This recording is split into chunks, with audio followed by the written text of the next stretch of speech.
this meeting to order. It looks like number 9, who is that? Has their light on? Is that an accidental light? Yes. Is that next to you, Thomas?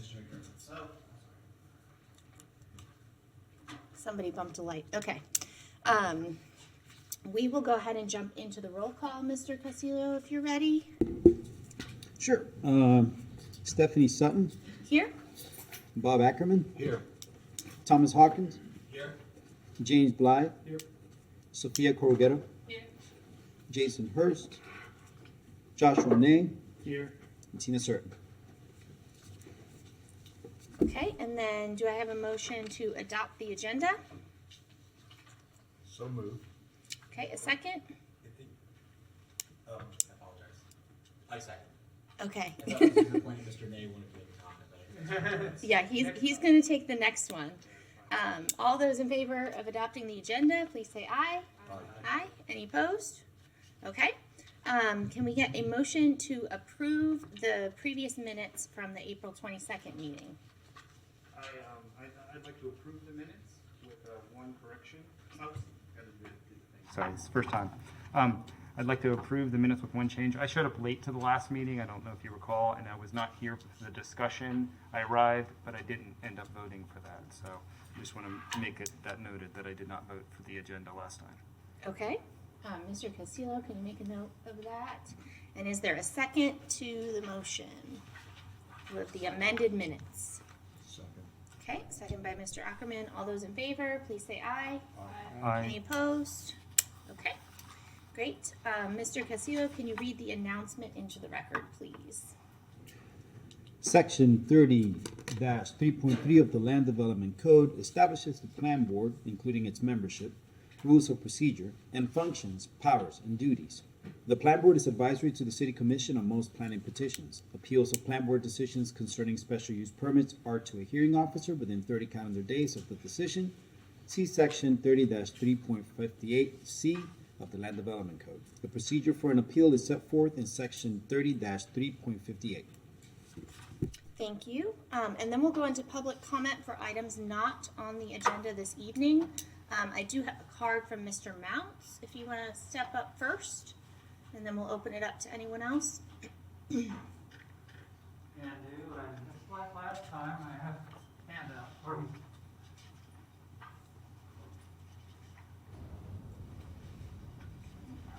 I'm Robert Mounts, and I'm speaking on an item that is not yet on the agenda. It'll be, according to what we learned just last night, there's an agenda on June 6th, totally devoted to the inclusionary zoning proposal, which you've heard twice.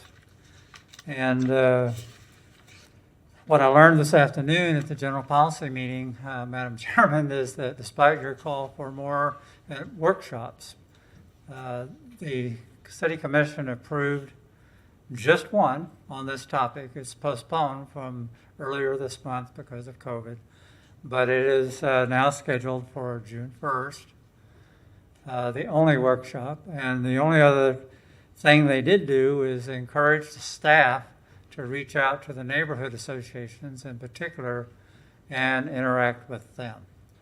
I don't think that's the intent of this plan board, that there just be one. When GNV-SPAN was considered 3 years ago, there was 4 workshops. They weren't great, as commissioners stopped by, but it was considering all the other affordable housing initiatives like Community Land Trust and so forth.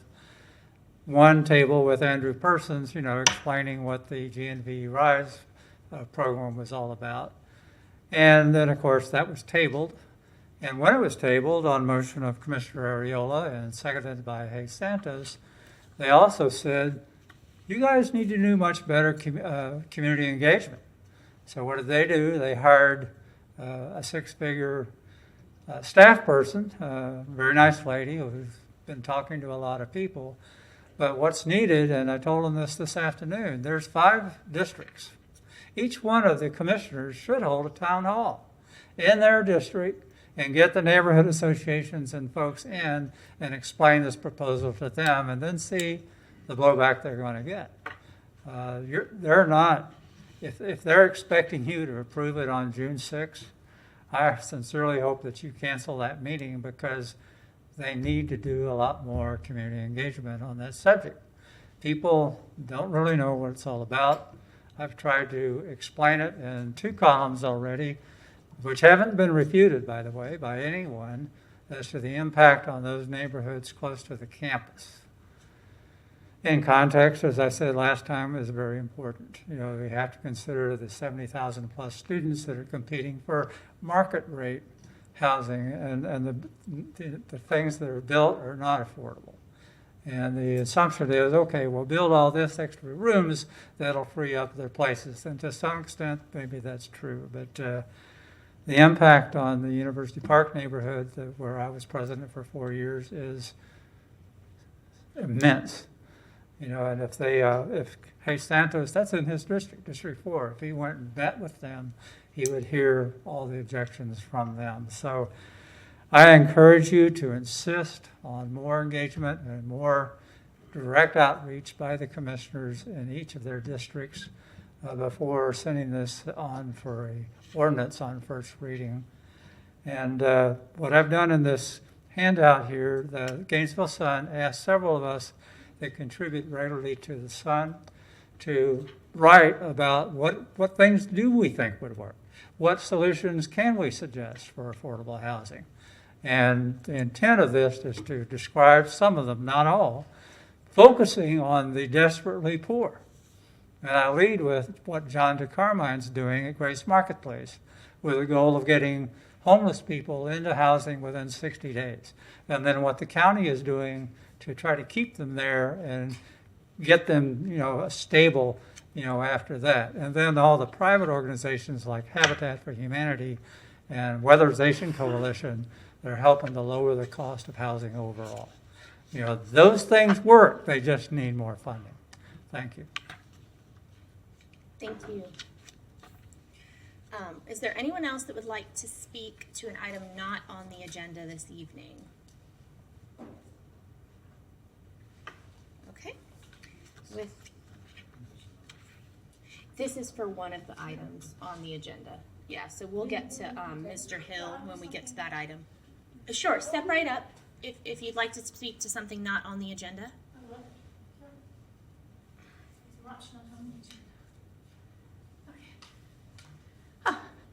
Good evening, Plan Board. I'd like to speak about notice to neighborhoods about the intention of changing to no single-family zoning. I think it's pretty important that there be notice. And since I'm one of the neighborhoods, and I've asked other representatives, we haven't received anything. So I think it's pretty important. I'd asked you, I'd asked the City Commission, I'm begging. The people know, you have to know that you're going to lose your zoning. And so you have a right to speak. I don't think 2 or 3 hour outdoor events with staff is adequate. I think one needs to go all through A through G of that document, and there's a whole bunch that needs to be done before any decision is made.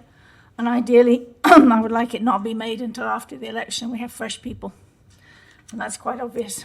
So thank you so much, and I will be presenting later, and I hope I get my voice back. Thank you so much. Thank you. Anyone else for items not on the agenda this evening? Okay, not seeing anything. We're going to move into old business. Mr. Castillo, can you read the first item of old business into the record, please?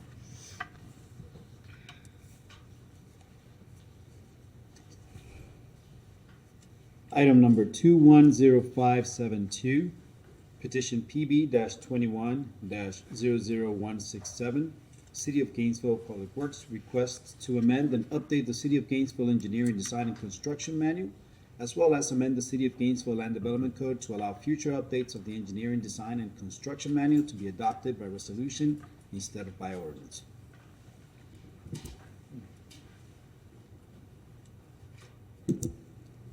Did I see Mr. Calderon out there on Zoom? Chair.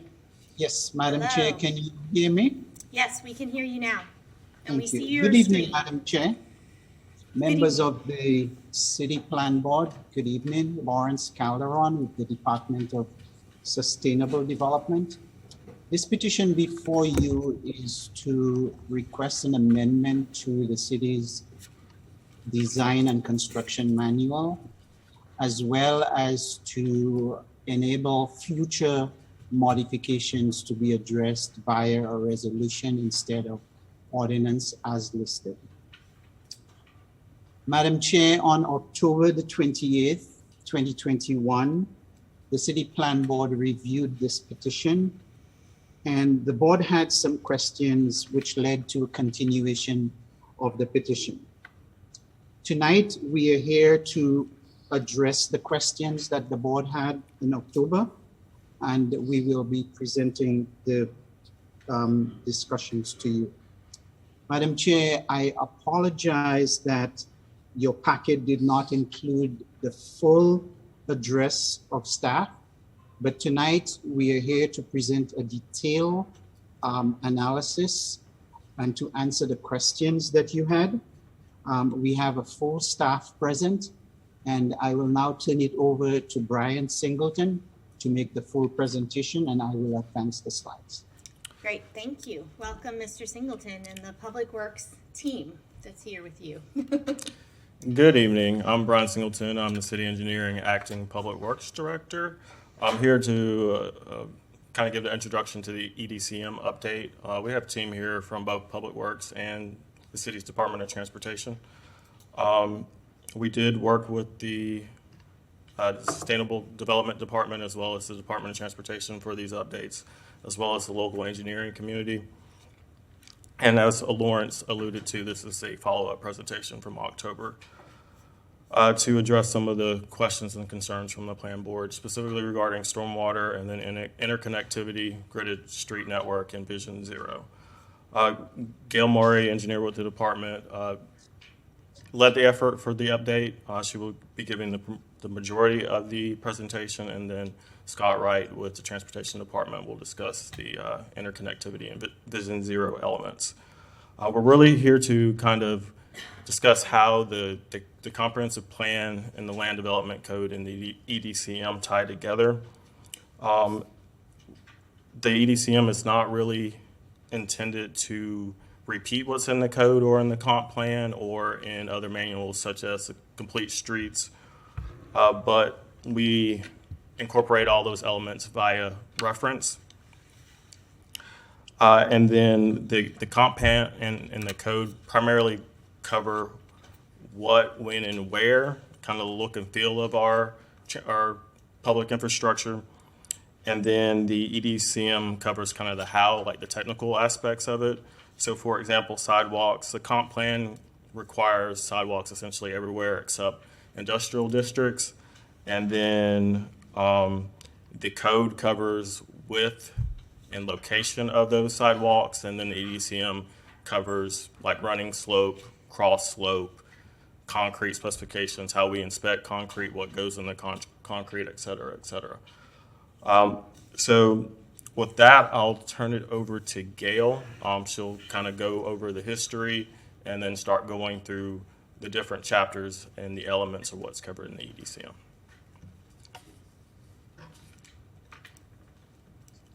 Good evening, everyone. Can you hear me okay? Yes, thank you. Lawrence, if you could forward through 2 slides, maybe? There you go, right there. That's good. Thank you. So I'm going to move forward from where Brian started. The EDCM has a long history. So it started in 1998 as the design manual for subdivisions and site plans. So it did cover technical aspects for the building of a subdivision and the site plan. It involved all of the geometric drainage and pavement design. In 2003, it went over. It basically got a major overhaul into somewhat of the current view. So the EDCM was adopted by resolution, and it was a much more comprehensive document structure, included some of the DOT specifications that we adhere to for construction, during construction. Next slide. In 2015, the Engineering Design and Construction Manual was modified to be adopted by ordinance. And this version also expanded the design exceptions and variances. But in 2020, we decided we were going to do a major overhaul of the EDCM. We were proposing to modify the code to adopt by resolution, going back to how it had been done before 2015. And we also wanted to do a major revision to the document to make it simpler and clearer and take out a lot of the redundancy that was in the in the DOT specifications. So if you could just go back to the other slide there. Thank you. Once it's, I think it must be on a default of some sort. So the bottom line, it was to try to take out some redundancies. It's also some of the incorrect, like there was a little bit of a difference between the EDCM and the comp plan and land development code. So we wanted to take out those conflicts. So we started in 2020. We, in February 2021, sent out the EDCM to the development community. That involved a lot of the local design engineers, geotechnical consultants, BANSIF, and a few developers participated at some given point during the process. March through May 2021, we actually did sit-downs in a public meeting forum, and a couple of them were online only at the time because of COVID. But we went through detail by detail, like literally chapter by chapter, going through the revised text that we had proposed and how did the development community feel about that. We consolidated all of those changes and put out a revised manual, and in June 2021, we sent it out, and go ahead and go to the next slide, Lawrence. We sent it out and got comments back. Made a few tweaks. We were tweaking some things with traffic study and a couple other areas, but the final set of revisions went out in August 2021. And we worked with the ACE local chapter to go over the EDCM with them. In October 28th, we presented to you. March, we finished our revisions based on the comments that we heard during the October meeting. And we met with the development community in April to discuss those revisions. And there were basically two sets of revisions that happened, one in the stormwater chapter and one in the roadway design chapter. Go ahead, Lawrence. So chapter 1 is the introduction chapter. As Brian already talked a little bit about the purpose and applicability, there also is a section on enforcement, basically notices to comply if someone's not complying with the approved plans. It talks about the conflicts with governing documents, and in general, code, any conflict would be driven or overridden by code. It has a section of definitions and terms so that we're all talking about the same thing, and that's in Appendix A. We also introduced an amendment process so that if we had changes to the design manual through the course of time, we would be able to do an amendment and be able to unilaterally give out that amendment to the development community so that they would all be aware. The same applies for design exceptions or variances. We modified that section, and we also are allowing that process to be tracked and given out to the group. And then, of course, interpretation and omissions. Chapter 2 is the list of technical references, and there are a lot of technical references that we use between ADA, the Water Management District and DEP requirements, DOT, FHWA, AASHTO, the NACTO Urban Bikeway Design Guide. So there are several guides and standards that we use as a background and reference for the document. And so I'm going to move into chapter, I think it's chapter 3 is the next slide. And this is one of the things that we wanted to make sure we keyed on. As far as what's required in the comprehensive plan for stormwater and what's required in code, and then how did we apply that in the manual. So goal 1, objective 1, one of the key things that we are supposed to do is the city is implementing a level of service standard to diminish occurrence of any new flooding and to protect or improve water quality. So bottom line, that just means that as the new development comes in, we want to make sure that the post-development runoff is not exceeding the pre, and we're not impacting downstream neighbors or adjacent neighbors with additional water that they did not get before. There's also a water quality component that I'll talk a little bit more about in the next slide. Thank you. So basically 1.1.1, the policy takes that level of service, and it also talks about water quality. So in order to address total maximum daily loads or the water quality in our water bodies, we do have to look at what development already exists out there. And one of the only ways that you can really address water quality as a whole is to require redevelopment projects to provide water quality in addition to new development. As I mentioned in October, we are one of the few states that address that.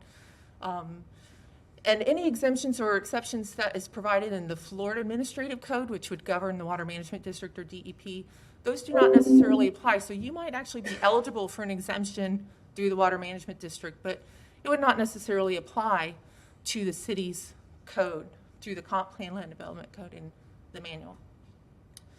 One of the other things I wanted to point out was in 1.1.3, it talks about the design of facilities to in volume-sensitive drainage basins.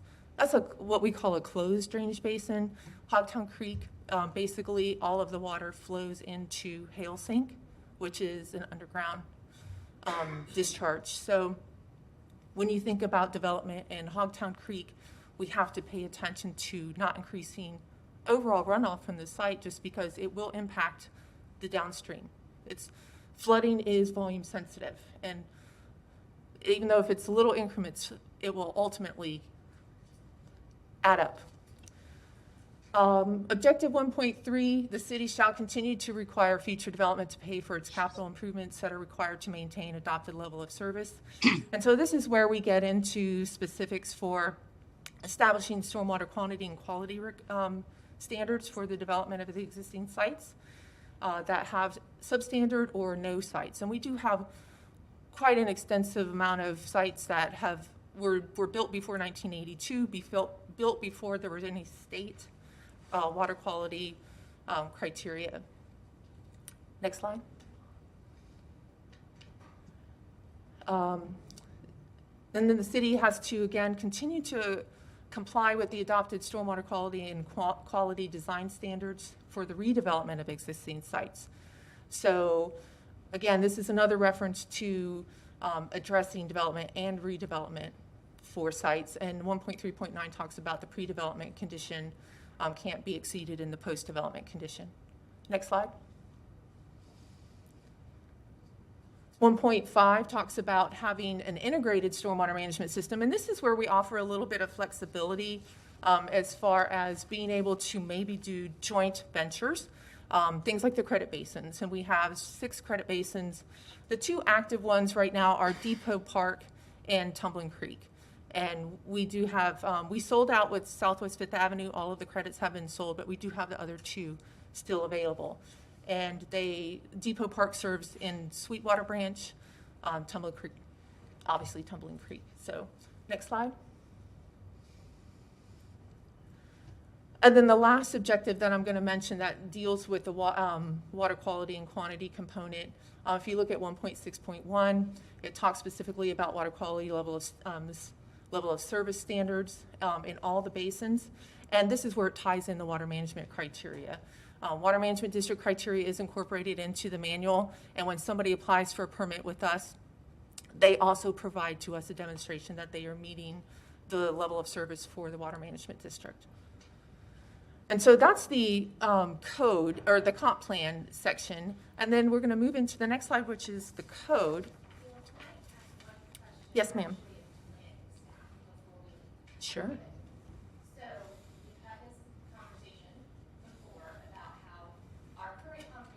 Has very detailed policies with a lot of specifics about things like stormwater management that we have not seen in the drafts of the new comp plan. And we've been told all of this is being shoved into appendices.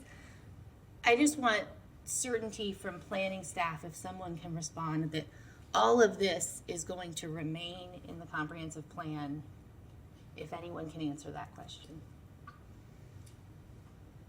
Because we haven't seen, I mean, this is the type of stuff, you know, I think we were referring to when we say, where did this go? It's important topics. I hope that it stays in the comp plan, but we haven't seen that. So I'd like to just, there's a lot of reasons why it should be there. The comp plan's coming back to us at some future date. in some more complete form, and I hope that this stuff is still there and intact. Madam Chair, I think I could take a stab at that for Settleton with the Department of Sustainable Development sitting in Andrew's chair for once. It's a big chair to fill. Yes is the short answer. The intent with the comp plan revision is really to take out a lot of this complex language from what really should be a broader planning document that's digestible by the overall community and really points out a vision. But in doing that rewrite, the specifics and specificity for things like stormwater management are still intended to be included. They will either be included in those backup data and analysis or included in sections in the EDCM where it is appropriate and referring to each across the three that we've talked about here, the comprehensive plan, the land development code, and the design and construction manual. So that is the overall intent, is to keep doing really what we're doing for this detail and specificity, but starting with the vision and the plan for the community, reworking exactly who that is speaking to and who it's engaging with the language and the content. I hear you, and I just want to be on the record as saying that I don't want this stuff to disappear from the comp plan, and we have not seen amendments that would simplify it as it seems like you're sort of suggesting right now. So what we've been told is that it's going to stay as it is existing in these appendices, but I just want to prepare planning staff for having to have that conversation when the comp plan does come back to us in a more complete form, because we haven't seen what's happening with these policies yet. So obviously it's important. It's, informing public works policies and how they're interpreting development plans. It's important that something's in the comp plan, and, the drafts that we've seen so far, this stuff has not been included. So I just wanted to make sure we're on the record as saying it needs to stay there. And, whenever that gets back to us months from now, hopefully we'll see it there. Great. Sorry to interrupt and No kind of worries. divert, Gail. No problem at all. Oh, Mr. Ackerman. Could I ask a question? I'm a little more in the weeds on this. What is the procedure for updating levels of service for retention areas, and which is obviously a critical part of our stormwater system? And I live on Hogtime Creek, and I've lived there for 23 years. And it's clear that our rain events, as meteorologists like to call them, have become more intense and more widely spaced. So we end up with maybe the right amount of rain, but it comes in 2 or 3 floods. And I've noticed that tends to massively overwhelm the retention areas, both the cities and private ones, and they all run off into the creek, which causes lots of erosion and damage. And I'm a little concerned that we've underspec'd retention areas to start with, because obviously no landowner wants to commit large amounts of their land to water retention if they can get away with it. But I'm also concerned that we're now over the level of being able to retain water, and I'm curious to know what happens to those retention areas. Do they ever get updated? Even private ones that have been built 10 years, if they overflow after 10 minutes and that's all they hold anymore, that strikes me as an ineffective system. And just walking around, because I live on Hogtown Creek, I'm pretty sensitive to what happens to the creeks. I'm just kind of horrified at the fact that I thought we were not using it as a storm water system anymore, but it's clear we are. Yeah. So my question, I guess, is there a method that updates this based on actual weather events? And I don't mean day to day, but I mean the trend, which seems to be getting to bigger downpours and more infrequent, which means we have to have bigger capacity, I think. Yeah, that's a very good question and not necessarily a short answer, but I'll try to make it brief. we recently completed a vulnerability assessment through Floodwise Communities. And one of the things, or the main thing it's really talking about is what's the current condition of your assets being a stormwater facility, and what does the future look like? And one of the things that we have to know, and we don't know yet, but there are groups that are working towards this, is what do those future climate events look like? How extreme are they, and what changes do we need to make in our regulations to help attenuate and detain so that it's not impacting downstream? That is a big question. We know that DOT is working on new, what we call IDF curves. It's basically the inundation curve, how fast, what's the rainfall intensity. So they're working on that, but we think that's about a 2-year process. There are also other organizations out there that are looking at changes, and they are predicting that we're looking at probably 2 to 3 inches more per year of rainfall than what we currently get. We average about 52, so that's in the 54 to 55 range. But that doesn't necessarily address some of these peak storm events and what it does to our stormwater facilities, the infrastructure. Right now, we size our stormwater infrastructure and the roadways to a 10-year event. We're seeing a lot more than 10-year events coming through. Some of these events are probably in the neighborhood of a 500 event. So we are looking at that. We are also working with Alachua County on their vulnerability assessment, which is a little more detailed than the Floodwise vulnerability assessment. But there will be a time when we have data and some sort of study to help support it. There will be a time that we probably will have to change what storm events we are modeling for or designing for, and maybe even add storm events. And I think a key thing for Hogtown is making sure that we're not increasing volumetrically what is going into the system, because there's already extensive floodplain associated with Hogtown. I'm just concerned that we have some kind of a system that doesn't get us too far behind actual events. We are too. Because, I mean, I don't recall 34th Street and University Avenue flooding as frequently as it does now. And that's just pouring down from the rest of the city. So anyway, thank you very much. You're welcome. Yep. All right, and then I did want to mention too, on the previous slide, we were talking about the water management district criteria. Just to mention real quick, we're primarily in St. John's River Water Management District. We do have an area of Suwannee. St. John's really does focus more on water quality, and when they look at their pre-post analysis, what we call their pre-post runoff analysis, they're looking at the 25-year storm max. As floodplain managers, we are required to look at the 100-year events, and that's one of the reasons why sometimes you'll see that the design may be bigger because of what they need to do for the city's requirements. But as the local floodplain manager, that is part of our responsibility.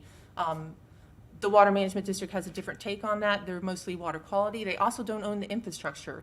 We do. We have to answer to what happens within the infrastructure. So we do have some tighter rules, and that's not unusual for any local municipality to have tighter rules or stricter rules than a state level permit. And we can, thank you. So in the Land Development Code, under section 30-6.13b, that is the definition of redevelopment. And it came up last time that there might not be quite the same wording in the EDCM manual. We went back and looked at that, and we actually agree with that it probably did not actually say word for word the same thing. And we were trying to simplify, but it looks like it did take it out of context. So this is the major change that we made in the stormwater manual from the one you saw in October to now. We basically are defining redevelopment, and I can read it out loud all the way through, but basically it's how much impervious do you have on your site, how much is associated with building or vehicular, and how much of that building and vehicular area on your site is being modified. And that's what trips it. And so we rewrote it word for word, basically what it is in the Land Development Code. So there is no difference here any longer as far as what trips the thresholds. Next slide. And then just to explain on permitting thresholds, we did actually add a couple clear thresholds for exemptions, resurfacing parking lots. We tried to make sure that we touched on some things so that people would have a clearer idea of if they needed to maintain their parking lot and all they're doing is resurfacing, they could get an exemption. It wasn't clear in the past, and so we tried to make that a clear exemption. Water quality is required if you add 1,000 to 1999 square feet of new impervious, or if you redevelop 4,000 square feet of impervious, but less than 80% of the existing building and vehicular area impervious. So that'll be a water quality only. And then if you are building something 2,000 square feet new impervious or more, redevelopment with 80%, greater than 80% of existing building and vehicular impervious added, then you will do water quality and quantity. So hopefully we've made that modification to help clarify and not have a difference between the land development code and the EDCM. Next slide. The rest of the EDCM contents basically talk about how to size the stormwater basins, various slope stability specifications for steep side slopes, freeboard, et cetera, et cetera. So this is really the technical aspect of what we want to see in the stormwater designs, the pre-post requirements, any tailwater requirements that you have to do, lane spread, obviously floodplain, floodway. And the one thing that we did add that's a new section for us is the O&M requirements. And touching on what you said, sir, operation and maintenance of these systems, particularly the underground systems, it is important. In order for them to function long-term, you have to maintain them, which means checking them, vacuuming out any sediment that's accumulated on the bottom. When you have sediment accumulation on the bottom of a pond or an underground system, it can prevent the percolation. And when it doesn't perk as fast, that means it rises up more quickly and it's going to discharge into our system faster instead of infiltrating. So you could get more water. So this is a concern that we're looking at and trying to address under the O&M requirements. Next slide, I think we might be moving into roadway design, and Scott Wright is going to be walking you through those slides real quick.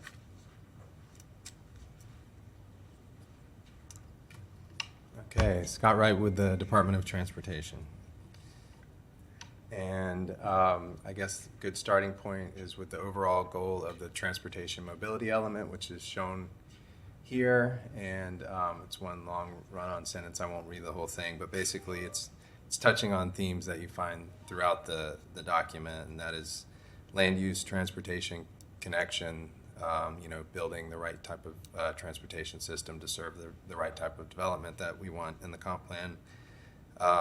It discusses specific infrastructure types, talks about creating different modes of travel for all different users, and talks specifically here as well about serving the transportation disadvantaged. So all of these things are, and I have a bunch of slides with comp plan policies on them. I'm not going to cover them all because I think it's in your backup, hopefully. But I will, hit a few examples next. So here's my first example, and I think Mr. Singleton kind of already covered a little bit of this, but you find in the comp plan that it talks about requiring sidewalk construction with new development. It says specifically that's in the land development code. It is in the land development code. Also, the comp plan says all new streets shall have both sidewalks and bicycle facilities, and it's of course non-specific, I guess, about how wide those sidewalks are, or what type of bike facilities they might be. So you can find those requirements in different places. And in the EDCM, for example, you'll find that a 5-foot minimum sidewalk is required. And then you can learn how to construct that sidewalk. But there's some variety to that as well. That's based upon zoning and context and location, and all of that's in the land development code. So if you think about the transect zones, it's very specific about where the sidewalk's supposed to go, how wide it is, depending on the street type, that's the designation and all of these other things. So appropriately, that is all found in the Land Development Code. Next.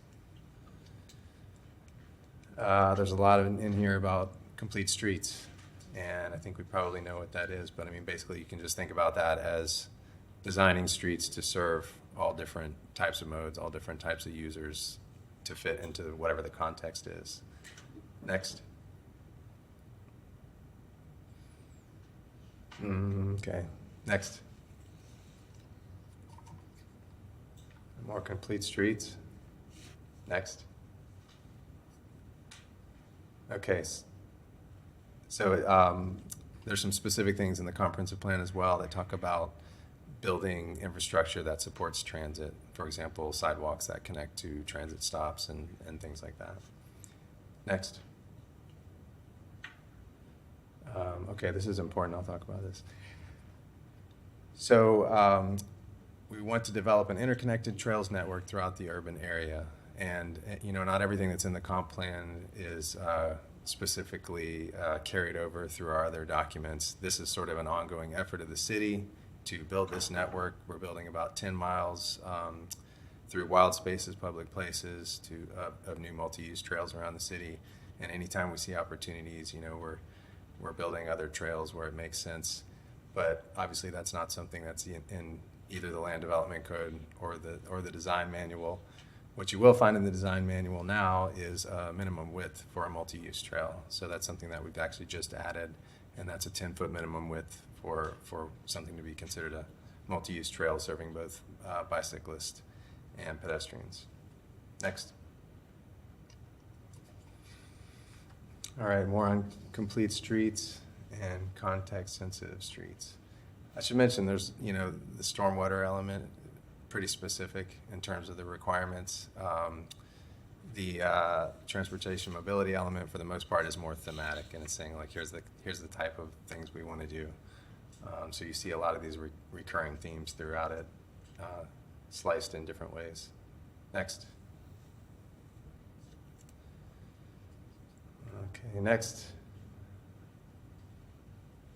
All right, so the TMPA program is at the back end of the transportation mobility element, and this is basically setting up the mechanism for our transportation mitigation system. And so there is a lot more specificity in there. It's probably actually kind of overwritten, but maybe a couple things to think about here is there's sort of some like basic requirements for all developments. So any development in the city, for example, we want them to provide sidewalk connections to existing and planned public sidewalks. Any development in the city, we want them to provide cross-access connections. Any development in the city, we want them to build the sidewalk along their property frontage. And that's all carried out through the Land Development Code as well, with requirements there.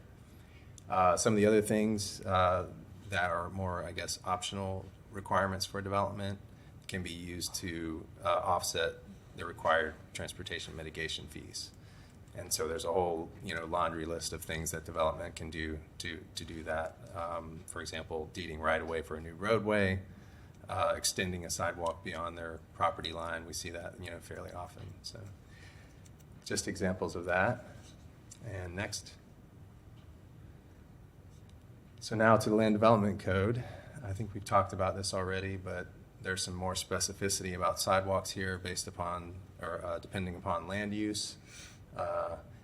And what's not talked about here is, again, the transect zones, which is even more specific about how sidewalks should be designed.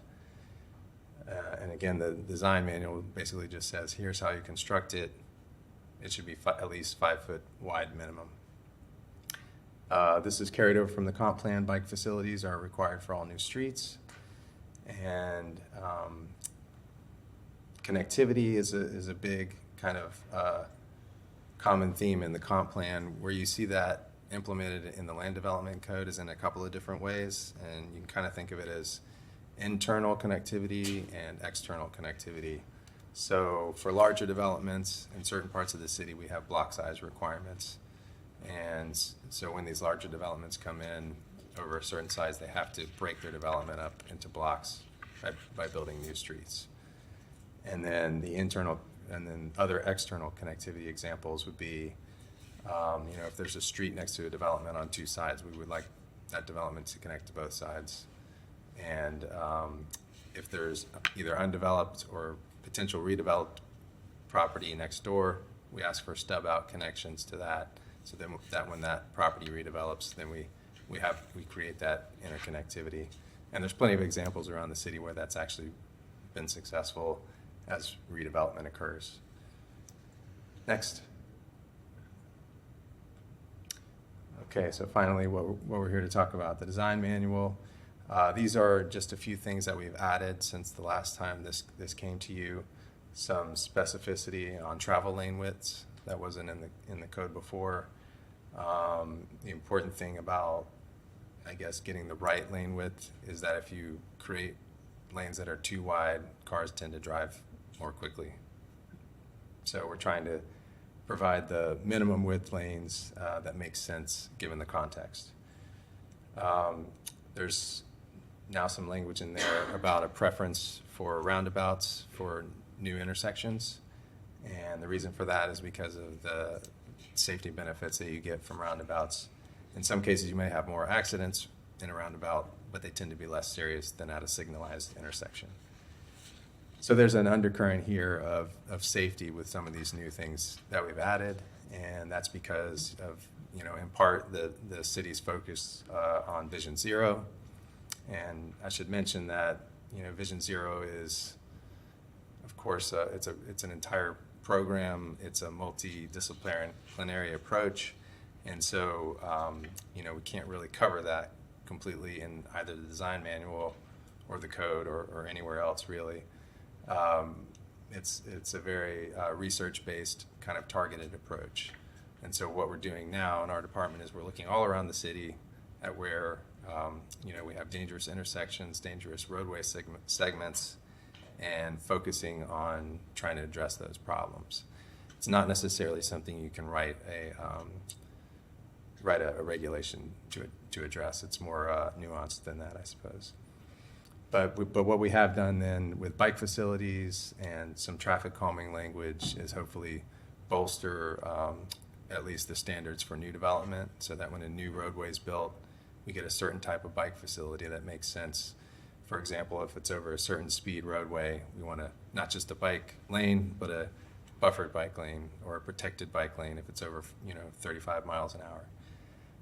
And then traffic calming for new roadways. If it's a long stretch of road over 600 feet, we want to include some sort of chicane or speed table or a raised crossing or something like that. So this is just a few examples of what we've added in here to kind of cover that Vision Zero focus that we have in the city.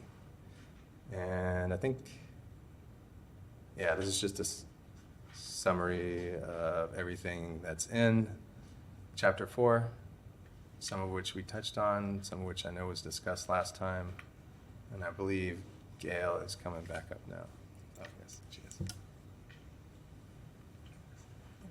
Next slide, Lawrence. Chapter 5 is the site design chapter. It's fairly straightforward. It wasn't really modified a whole lot. It includes specifications for the driveway, utility service, dumpster pad, parking, etc. Maintenance requirement for private amenities. That was slightly edited or modified topic. And then public sidewalk specs. Chapter 6 is traffic studies. And the main change in here was the study threshold. So at 100, it's now required with 100 new trips. And we also modified the study requirements, and Mobility or Department of Transportation is here to answer any questions on if you guys have any specific ones for traffic studies. That's peak hour trips, right? Yes, peak. Mm-hmm. Chapter 7 is the submittal requirements chapter, and this is what we expect to see in our submittals. So we have an outline list of conceptual review plans, development review plans, drainage plan sheets, general notes, and as-built surveys. We did beef up some of the as-built survey notes, description on what was required. And then things like plats, I think this came up last time, design plats and final plats, that language is actually in the Land Development Code in detail. And the almost last slide, Chapter 8 is the construction chapter. This actually combined 3 chapters into one. It moved the old permits chapter and inspection requirement chapter here. A lot of it is geared towards DOT specification and how we differ from DOT specs. So the actual beginning of the chapter starts with adopting FDOT specification with the following exceptions, and that's kind of how it runs. And then we also have right-of-way permit information in there. But that was cleaned up a lot. It was a very large chapter at one point, but we took out all the redundancy, and DOT does change their manual every couple of years, so there were some conflicts with the new language in DOT. So moving it this way really will help streamline future changes too. And that is all in terms of the presentation, and we're happy to answer any questions that you might have. Any questions, Mr. Hawkins? Thank you, Madam Chair. Can you talk about street trees? Street trees? Yeah. What standards you refer to?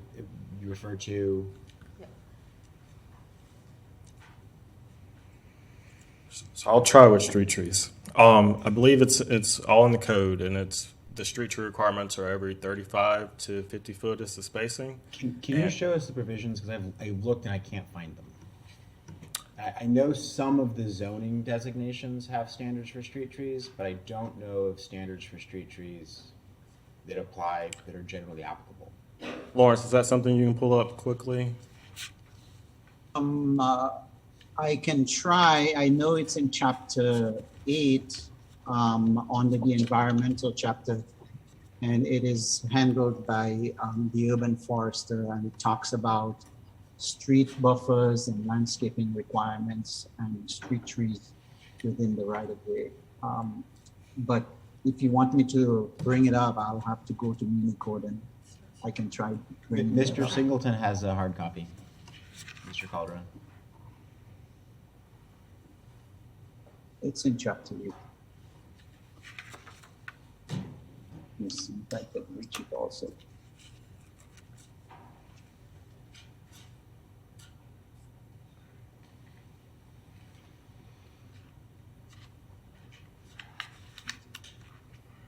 Can we get the overhead? Please. I thought it was on for a second. There it is. You want me to stop sharing? Yeah, Mr. Singleton is, he has the code open here. Okay. I think it's hard. Which for us to specific? see exactly.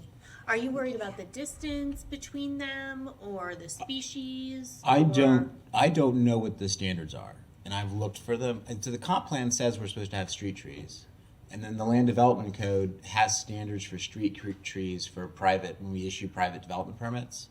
But I can't find any language that says when the city approves a subdivision where the street trees are going to go on the plat, and if the city itself builds a road, what the standards are for street trees. I mean, in my looking at the code, I couldn't tell that we had any standards for that. So I don't know where the specific reference is off the top of my head, but because it is handled primarily by our urban forester. But I do know that the spacing is every 35 to 50 feet on every roadway. Okay, and it's. I feel more comfortable if we could find that, because I've looked and I can't find it.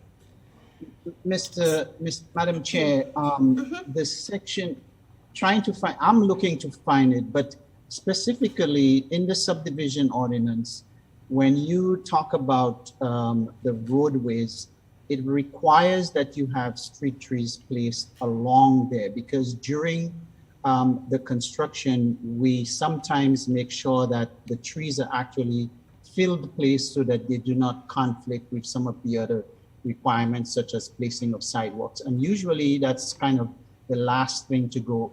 But during construction drawing review, we have a plan that shows where all the landscaping is supposed to be, and it is monitored and regulated and inspected by the urban forester. As we go on, let me kind of search for this and try to find the exact section and I will try and bring it up. Madam Chair. if I Yeah, may, I have did you a- find it, Mr. Castillo? Are you on the Zoom? Can you share it? Oh, Okay. awesome. Thank you, and thank you, Yeah, Madam I can Chair. tell And thank you, you- Mr. Singleton. In subdivisions, it's definitely planned for and around transformers and water meters and everything else. You have to figure out where the trees are gonna go. it's I don't know right about here. city projects, how you all approach it. So, this is the division that talks about tree trees and landscaping. And it's a fairly substantial section, but, you scroll through it, it talks about minimum requirements for landscape areas. So we're specifically looking for every 35 to 50 linear feet, some standard for street trees. It's actually 30 to 50 feet. Look at section G. G, yeah. G. Going, Almost there. Keep going.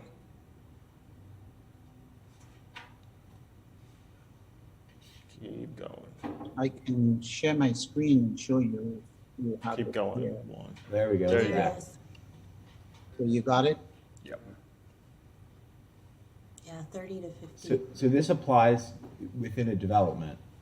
So with this, is the city's position is this is the provision that it follows for if the city constructs a right-of-way or if it approves a subdivision? Correct, and there's always going to be cases where there are conflicting infrastructure, such as the GRU separation requirements from trees, where there are going to be areas where they aren't planted, but so that's always reviewed by case basis.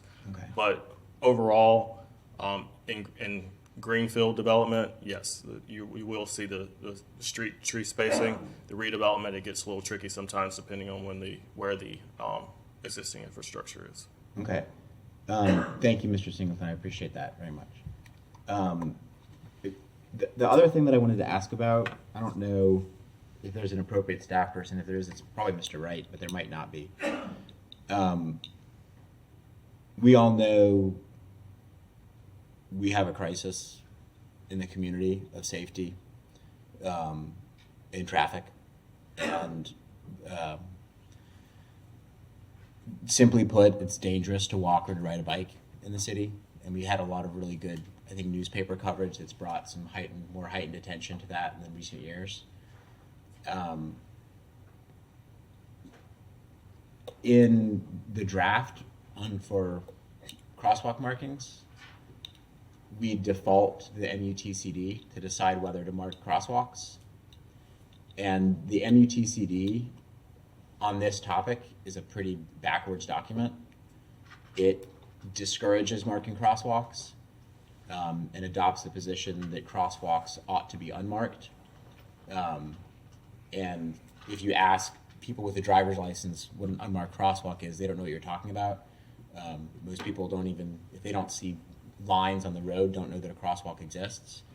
But the fact of the matter is we have lots and lots of unmarked crosswalks where traffic laws give people the right of way to walk, but drivers don't typically respect that right of way simply because they don't know. So I'm concerned about the standard that's proposed to be adopted, that we default to the MUTCD provision there. But I think I think an easy fix exists. So the current language says that we should have marked crosswalks in accordance with the MUTCD, and then mid-block crosswalks were supported by an engineering study. And I think we should change the first add a sentence. So we have two sentences at the beginning to replace that one and say, if a road has no roadway markings, like a local neighborhood street, then we'll just default to the MUTCD to whether we should mark crosswalks. Because it says don't mark crosswalks, but if there's no markings on the roadway, that's probably perfectly fine. Right? Like a neighborhood street that has no markings of any kind. If we're on a street that has markings, I don't think we should default to the MUTCD. I think we should require marked crosswalks unless the MUTCD prohibits marked crosswalks.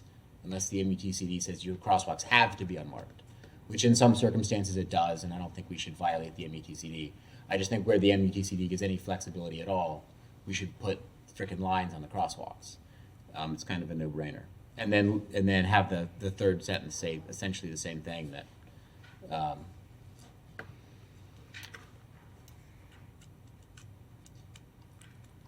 if we want mid-block crosswalks, every 300 to 400 feet is fine.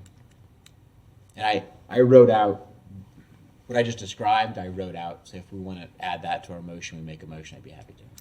But I'm interested in what y'all think, if y'all think that's a good idea. Are you thinking in the pavement marking section, you would amend that, or where No, are you exactly in this? 4.11 on page 4.11, 26. okay, I was looking at 4.14. Yeah. Okay, Yeah. 4.11. And if I may add, I don't have any concerns with that language. My concern would be if we were trying to mark every single subdivision street with markings, we wouldn't have the resources to maintain that. You know, it does, marked crosswalks are required to be remarked every 7 years or so. It costs us about $2,000 to do that. When I look through the inventory, we have something along the lines of 2,500 unmarked crosswalks in the city. So if we were to even go in retrofit, it'd be about $2 million to try and do that, and then we would need funding at about $600,000 a year just for crosswalks, and that's about our whole signing and marking budget at this time. So it's just a resource issue. But marking as crosswalks on streets with markings makes sense. Yes, That's definitely. the WTCD purpose. Definitely. Mr. Wright is still sitting, so I take that as acquiescence. We're getting a thumbs up. Okay. Any other questions or comments from the board? Sophia? I had a question on 4.9 bicycle facilities. So looks like number 4 talks about bike lanes adjacent to on-street parallel parking, and there being a buffer to allow for door swinging. I was just curious, would there be like a physical buffer there, and if you all have looked into placing street parking on the street side of the bicycle lane and the bike lane being near the sidewalk? So Scott can jump in if he has any other opinions, but we would look at everything on a case-by-case basis, especially in greenfield development. We'd be looking at whatever the best practice is for, or the context of the area. So yes, we would explore the potential of putting maybe a cycle track on the sidewalk landscaping side of the parking, so that way it would actually be protected. But in the situation, if you had the bike lane between the parking lane and the travel lane, really couldn't provide a physical barrier, Right. so there would be no way for the cars to get to the on-street parking. But there would be situations like, say, North Main or South Main Street, you know, where you have that separated parking, where you could do something like that. Would it be important to include that language though? Because I didn't see language about the bike lane being adjacent to the sidewalk.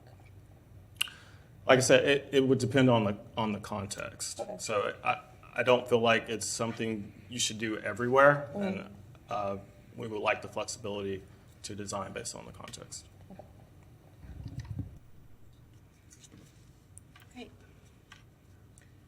Anything else?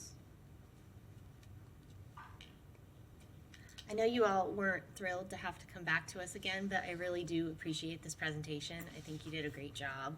So I appreciate staff coming out and putting all this together. And I think it'll also be helpful when you get to the City Commission, because I don't think a lot of them are very familiar with the EDCM. So I do really appreciate staff time going into this. And I thought that the explanations and the presentation tonight was great. No problem. It was definitely a team effort. So, thank you. Okay, with that, are there any public comments on this item, on the EDCM? Okay, not seeing any. I'll bring it back to the board for a motion or discussion. Mr. Hawkins? I'll make a motion. I didn't recall any. I didn't hear anybody suggest any other changes, but I'm open to amending the motion if anybody has anything that they haven't mentioned yet, or if you wanted to have any comments about bicycle lanes. So I move approval of petition PB-21-167 text change with one modification, and that is striking the proposed paragraph 4.11 pedestrian crossings and replacing it with the following. And I can email you this to Mr. Castillo as well. On streets without pavement markings, marked crosswalks must exist in accordance with the MUTCD.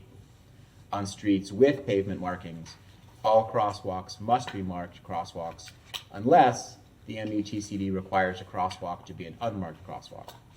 In areas where the block lengths exceed 600 feet, mid-block crosswalks should exist at intervals of 300 feet to 400 feet if supported by an engineering study. Great. Do we have a second?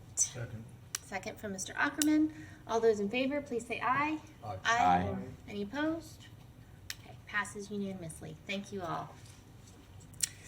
Mr. Castillo, can you read the next item into the record, please? Item number 211148, petition PB-21-00219 LUC, CHW Incorporated, agent for CA Ventures, applicant. Request to amend the City of Gainesville future land use map from urban mixed use, 10 to 100 units per acre, and an additional 25 units per acre allowed via special use permit, to Plan Use District, located at the northwest corner of Southwest 2nd Avenue and Southwest 10th Street. Okay, Mr. Edelton, you have both petition numbers on your presentation. Should we read the second one into the record, or how do you all want to handle that? Madam Chair, I think that's really up to you. I had planned to do a combined presentation, but I think if you want to make separate motions, then we can break those out. Sean, do you have thoughts on that? If the presentation's combined, do we need to have both of them read into the record first? I would think so, and that just make separate motions? Or are you worried about the fact that it's a land use and a zoning? Yeah, Madam Chair, Sean McDermott, Assistant City Attorney. It's pretty common practice at the commission level to, when you have items like this, that they're two distinct items, but the presentations just nevertheless, factually are going to overlap.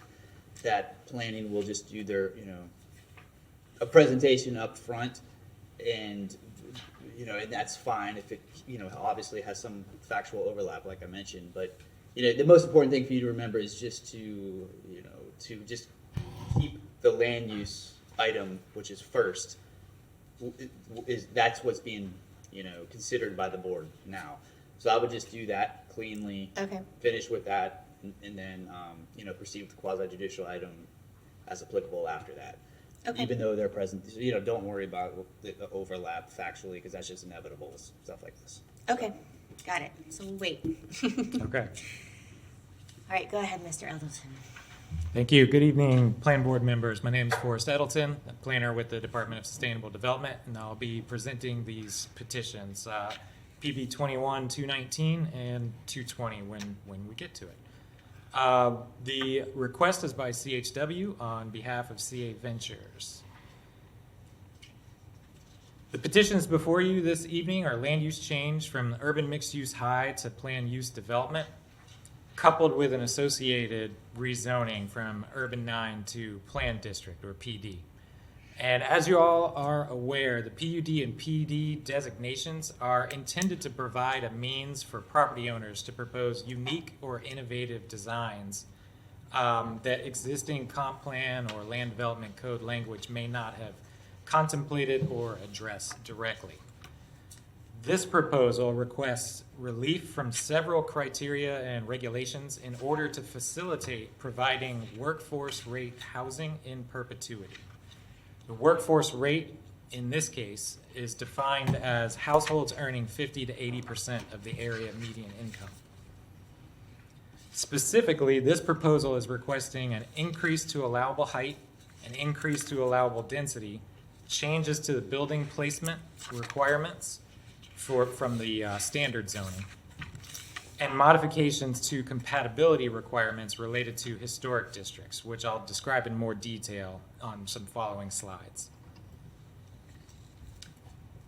First, I'll go through just describing the general location of the project. On this slide you see here, we've got West University Avenue, 13th Street, and in the yellow is the project area. It's right in this cutout section of the University Heights South Historic District and catty corner to the Innovation Square. It's also directly west of the Infinity Hall. So for those of you that are familiar with this area, that is a big landmark, and this project will be directly to the west of it. And this slide shows the compatibility buffer that is the 100-foot compatibility buffer from historic districts. So this blue line in the center here, and I don't have my arrow cursor pointer here, but you should be able to see the blue line as it is extending to the south and the east from the historic district, which is the shaded area here. The black and white dotted lines are outlining where the project area is, so you can see through significant portions of the project this compatibility buffer comes into play. The land use, which of course is the current item we're discussing, but I'll go ahead and describe the zoning on a future slide, but it's currently urban mixed use high. It's directly to the west of the urban core, which is that Infinity Hall site, and which aligns with a lot of our downtown zoning and our downtown land use designations. To the immediate west of this, there are urban mixed use high land use designations. And the pink here is the less intense, less dense land use districts of mixed use residential. Let me pull that up here. Yes. The zoning as it is today, you can see, as I mentioned, to the east is the downtown zoning, the most intense and dense zoning district. This is U9, which is the second most. Directly to the west is U9 zoning also. And then again, what lines up with the University Heights Historic District are these pink areas that are the less intense zoning districts. And I will pull these up as well, which are U5.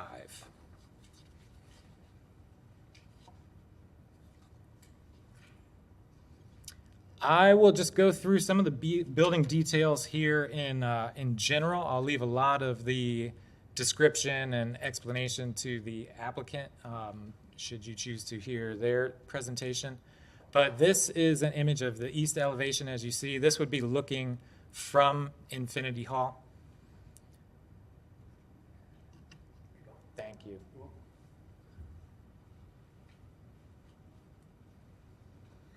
So this would be looking from Infinity Hall towards the west, and you can see that it's two buildings. The northernmost building is 5 stories here, and the southern building is proposed to be 11 stories and a garage, or 12 stories.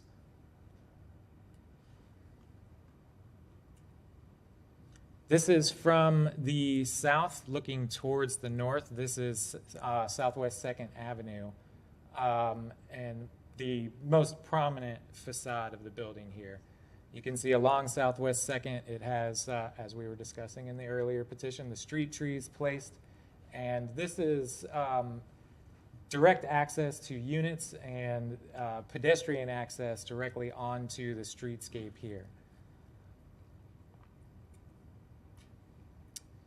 This is from the west elevation. And so the shaded areas here are intended to show you that this is further away in your perspective. This would be looking, if you are from 13th Street, you're looking in this direction. And you can see that the building is shorter here and then goes up to a taller height. And this is recessed. This is intended to show you that this is recessed here. That really is largely playing towards the historic district compatibility buffer. It's taking that into account in this design. And this is coming from the north, so it gives you a better view or better perspective of the smaller, shorter building, again, which is closer to the historic district. And then this is the rest of the building, which is recessed further to the south. So on this slide, you can see some of the project details. And the baseline sort of by right details here are complicated, if you will, by the historic district compatibility buffer. So really when you're looking at this, you have to look at both at the same time to determine what is sort of a by right. So I put that into this table here and then also added the third column, which is the proposed maximums. So you can see by right as it is today can go up to the 138 units with a special use permit. The proposed maximum would be the 204 dwelling units. For bedrooms, we have the 379 with a special use permit. The special use permit process, of course, adds sort of another layer of complexity into this by right. As you all know, that special use permit process really goes through you and would also have to be approved to get to these higher numbers. So that's what you're seeing here for the lower numbers would be without the special use permit. The proposed maximum would be the 557 bedrooms. For stories by right, we have 6 stories, up to 8 with a bonus. With that compatibility buffer, the height is really limited to 4 stories and 60 feet. The proposed maximum here is 12 stories and 5 stories for that northern shorter building. The height you can see is the 88 feet, 116 feet by right with the bonus. Under the compatibility buffer, you have a height limit of 60 feet, again, the 4 stories and 60 feet. The proposed maximum here is 120 feet, 7 inches, and you can see it's not a lot higher than the standard 116 feet. For the building placement, as it is under the existing zoning, it's a 20-foot minimum and 25-foot maximum from the back of the curb. The proposed maximum, which in this case it's in a different way of thinking of a maximum, is 14 feet. So 14 feet at this intersection of Southwest 2nd Avenue and Southwest 10th Street. So bringing the building closer to that intersection.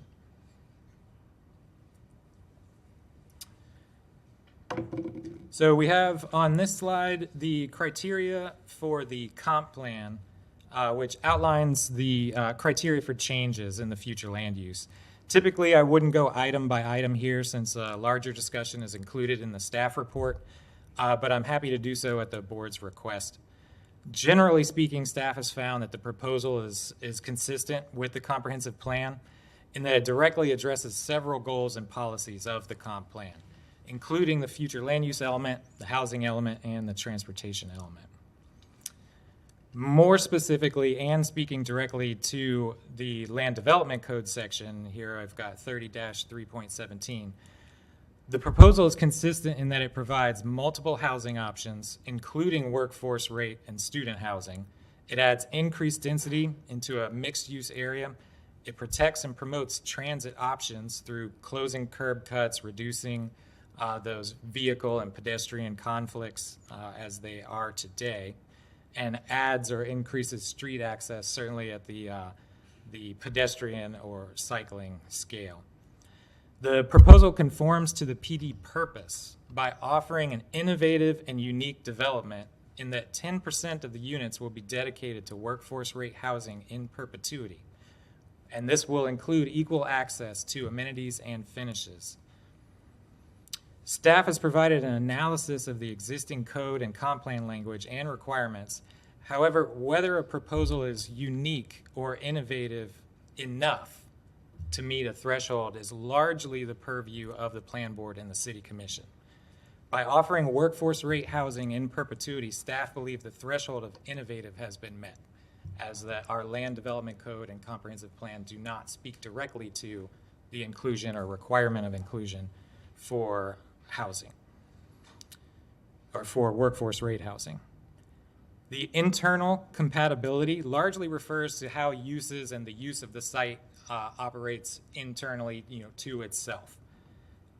So since this is the 2 buildings and largely the 1 campus, a lot of that internal compatibility is referring to how do the residents get around on site or within the building.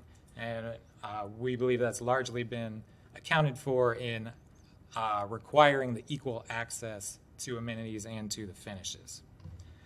The external compatibility refers to the proposal's relationship to the surrounding neighborhood and area. Several improvements are proposed that will enhance the external compatibility, such as the street-level pedestrian access to the units, closing of curb cuts, as I mentioned, and an increase in density and intensity in an area between UF and downtown.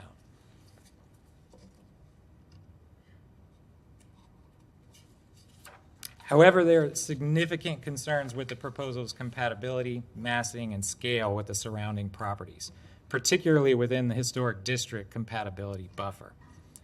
The northwest and south sides of the project are within that compatibility buffer and are adjacent to 1- and 2-story single-family structures and small-scale multifamily structures. The image on the slide shows a top-down and street-level view of the proposed building from 2nd Avenue. So a little bit of an explanation. This is looking top-down here and shows you 2nd Avenue. This would be the roundabout. And then this is the side view of the buildings here along 2nd Avenue. So this is Infinity Hall in the side that you would see. This is the side or that elevation of the proposed. And then this is the new Swamp Restaurant that's being constructed right now and existing buildings along the side here. And at the very end, you can see some of the historic district structures and contributing structures here. And we'll get more into that on a future slide. So in attempting to address these concerns with the massing and scale, the applicant has worked with staff to reduce the height and massing on the portions of the property that are within the compatibility buffer. This is why the building has been designed with sort of that cutout in that recessed section. The significant increase in the density and intensity should be strongly considered by the plan board in making any final decisions.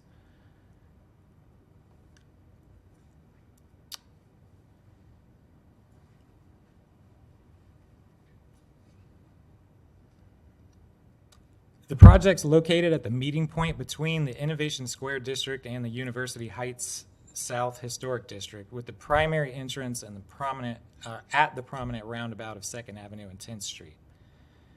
At the time the district was designated in 2002, the area was left out, if you will, this area here,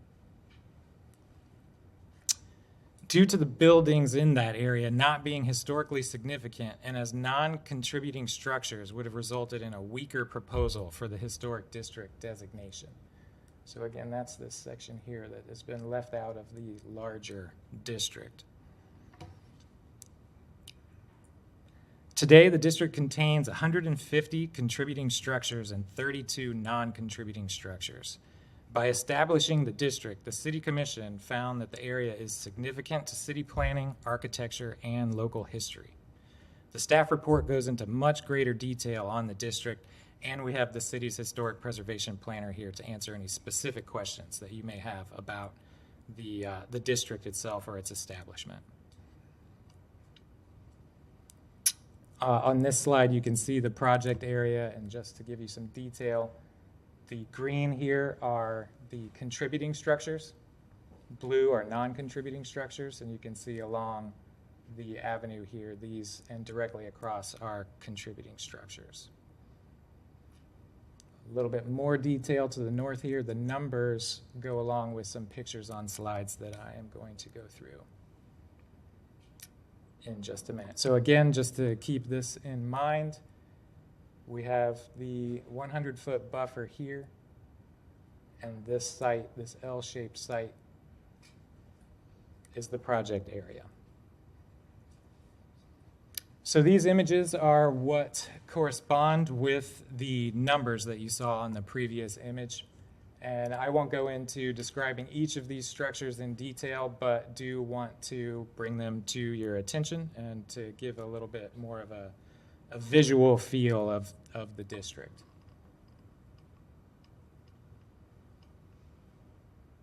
And so these are along Southwest 2nd Avenue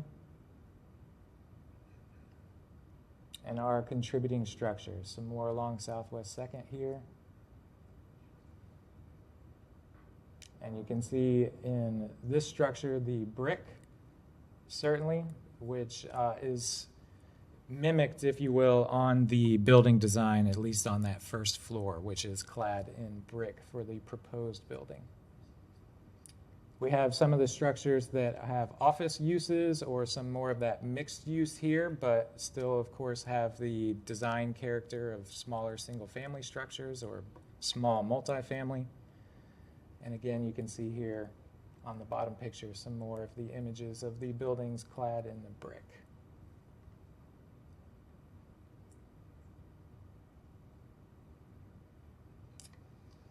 And here are images of the roundabout, that prominent section. So this is Infinity Hall. This would be the most prominent entrance, or that corner to the building, directly, as we said, to the west of Infinity Hall here.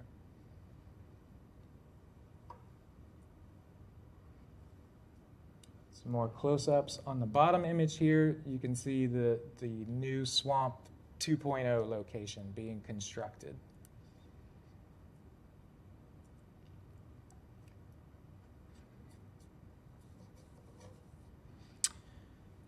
So in reviewing the proposal, staff also reviewed previous planning efforts and the existing architecture of the area.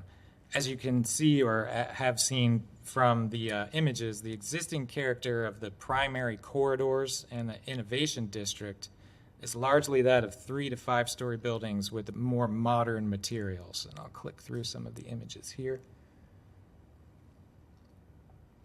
The proposed project offers a nod to the historic district's typical materials by cladding most of the ground floor in brick.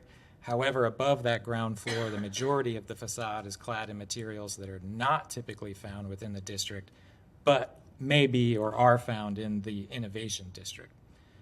While these images show what has been built, it's important to point out that this is not necessarily the limits of what is allowed by right. Rather, it's what has been developed or what is already existing. So some more images here showing that existing development. And again, you can see some of the materials that are shared across the buildings here and in the proposed design. Also important to point out are the previous planning efforts that have been undertaken in this area, specifically the 2018 Multimodal Corridors Visioning Study and the 2012 Innovation Square Master Plan.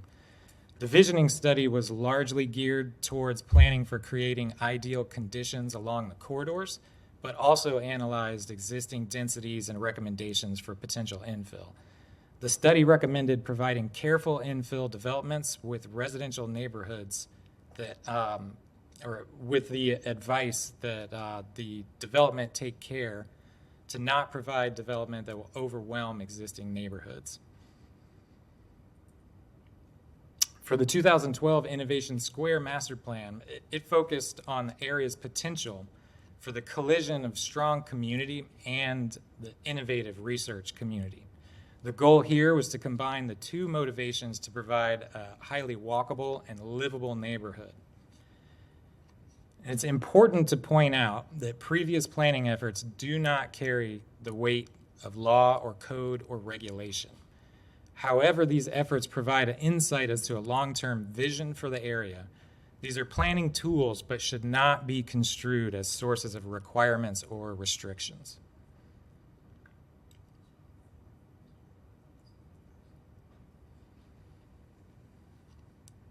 So again, just to go back to the PD and PUD intent, it's intended to allow the consideration of unique, innovative, or narrowly construed land use proposals that, because of the specificity of the land use regulations, can be found to be compatible with the character of the surrounding land uses. PD districts are intended to provide a particularized zoning district that recognizes the unique conditions, allows design flexibility, and promotes plan diversification and integration of uses and structures. So despite challenges to the compatibility and surrounding character, by offering 10% of the units as workforce rate units in perpetuity, staff believes that this proposal meets the threshold of the unique and innovative. Again, staff has analyzed the proposal as it relates to the policies and goals of the comp plan and the land development code, and has found that where there are conflicts, the proposal has directly asked for relief from those conflicts and has proposed the unique feature to offset that relief. Whether that offset is unique or innovative enough in the mind of the plan board or in the city commission is, of course, largely up to those bodies, up to you all. So with that, staff recommends the approval of PB 21-219 and PB 21-220 with the conditions. The applicant must record a restrictive covenant memorializing the provision of the 10% of on-site units towards workforce housing in perpetuity. The building placement and frontage zones must conform to the U9 standards. So this is where that request to get closer to the intersection, the 14 feet, would be not included in the proposal. It would go to the standard zoning distance that is under the existing code. The applicant must utilize the executed memorandum of understanding between the property owners and the Gainesville Housing Authority. And landscape zone standards may be modified in order to protect the existing trees, but shall take precedence over the provision of public facilities or utilities in design decisions, per the existing land development code regulations. This last condition was added because there is some language in the justification and the proposal that wasn't entirely clear as to the order of priorities for providing that infrastructure. And our land development code, as we discussed earlier, really puts trees and landscape zone first and primary, and that provision of infrastructure is really intended to be secondary to the landscaping and the provision of trees or the provision of sidewalks and other infrastructure. And with that, I am happy to answer any questions that you all may have, or I can turn it over to the applicant.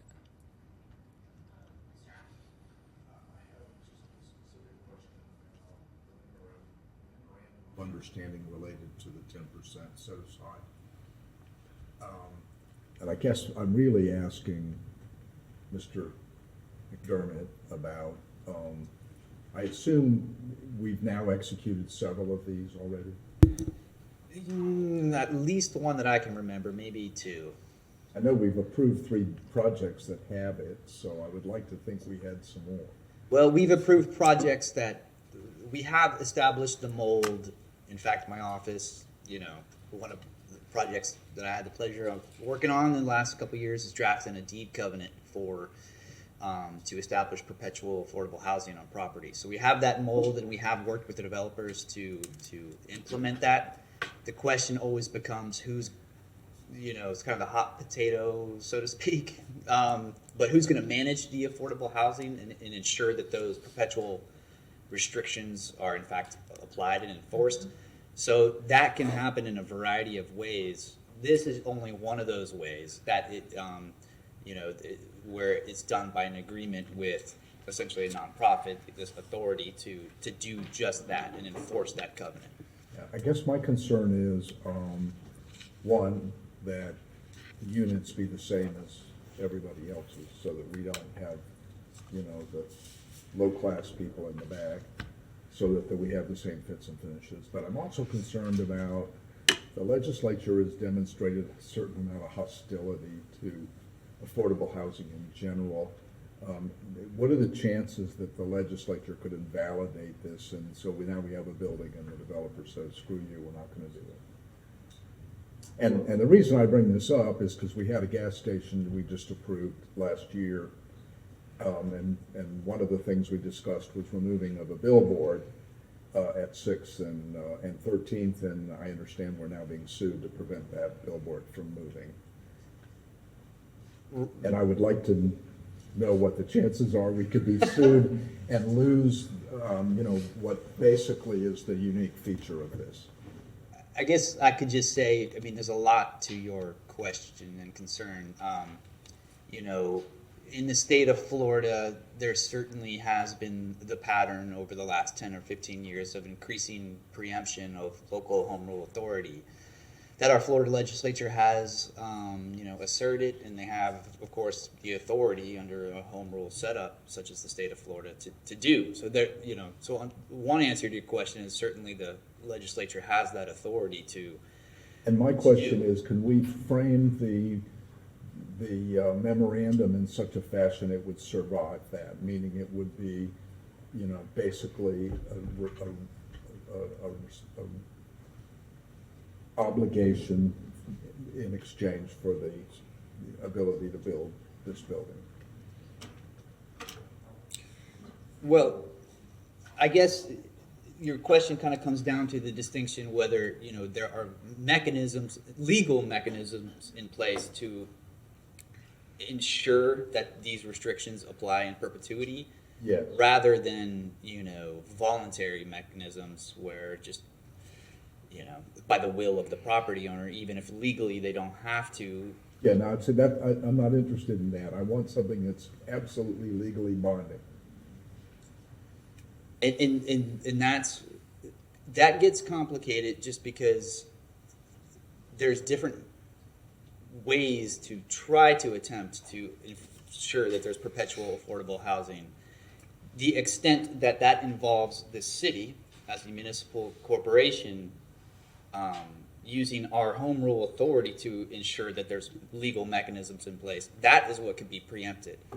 We don't have the authority to enforce what happens privately between, agreements between parties that do not involve the city. But we do have the ability at this stage to ensure that we have an agreement between this nonprofit and the landowner that is binding and would not require our authority to enforce it.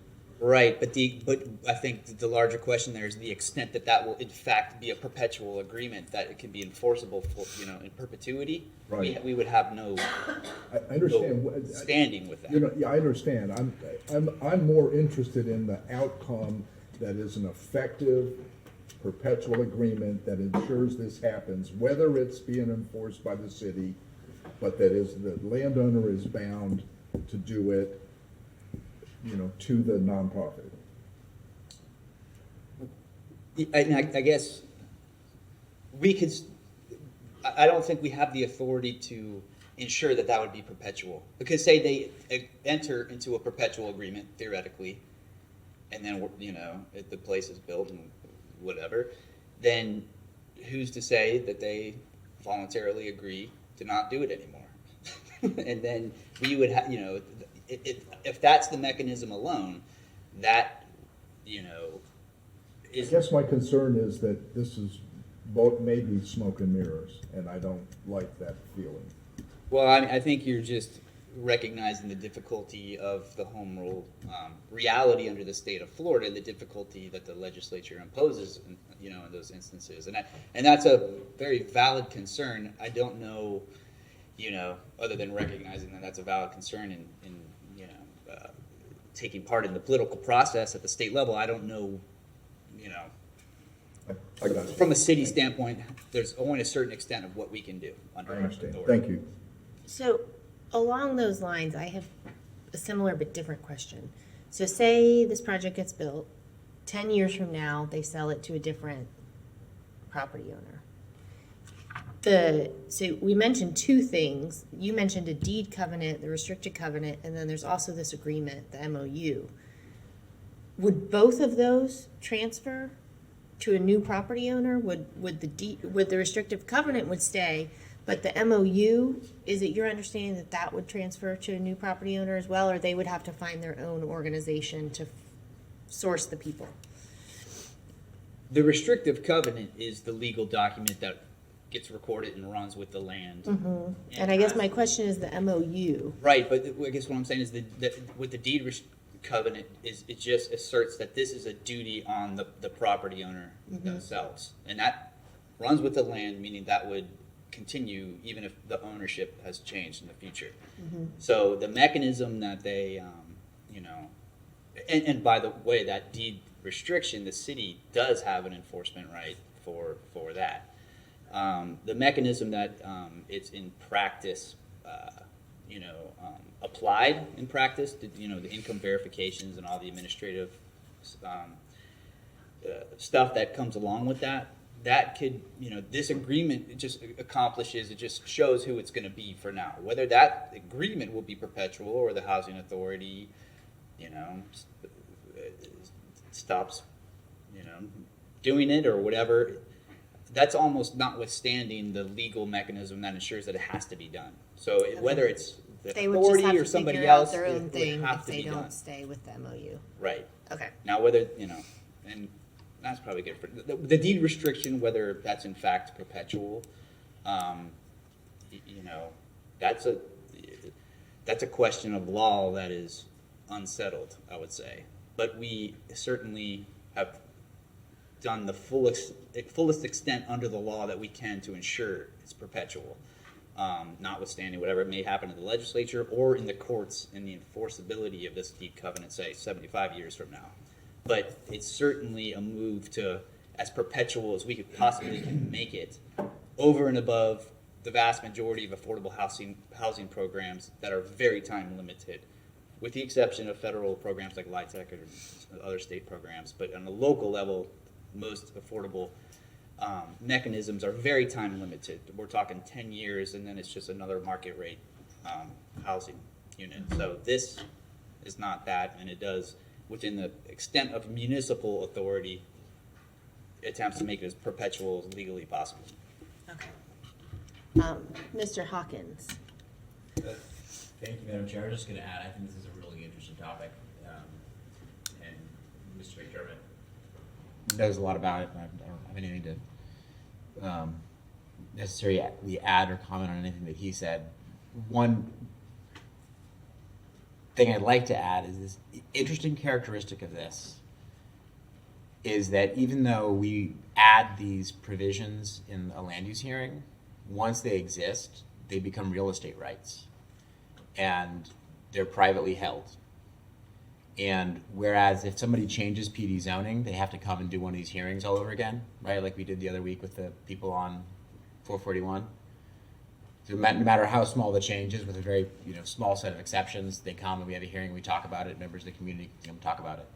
Once it becomes a real estate right, if it's a deed restriction, you don't have to have a hearing to change it.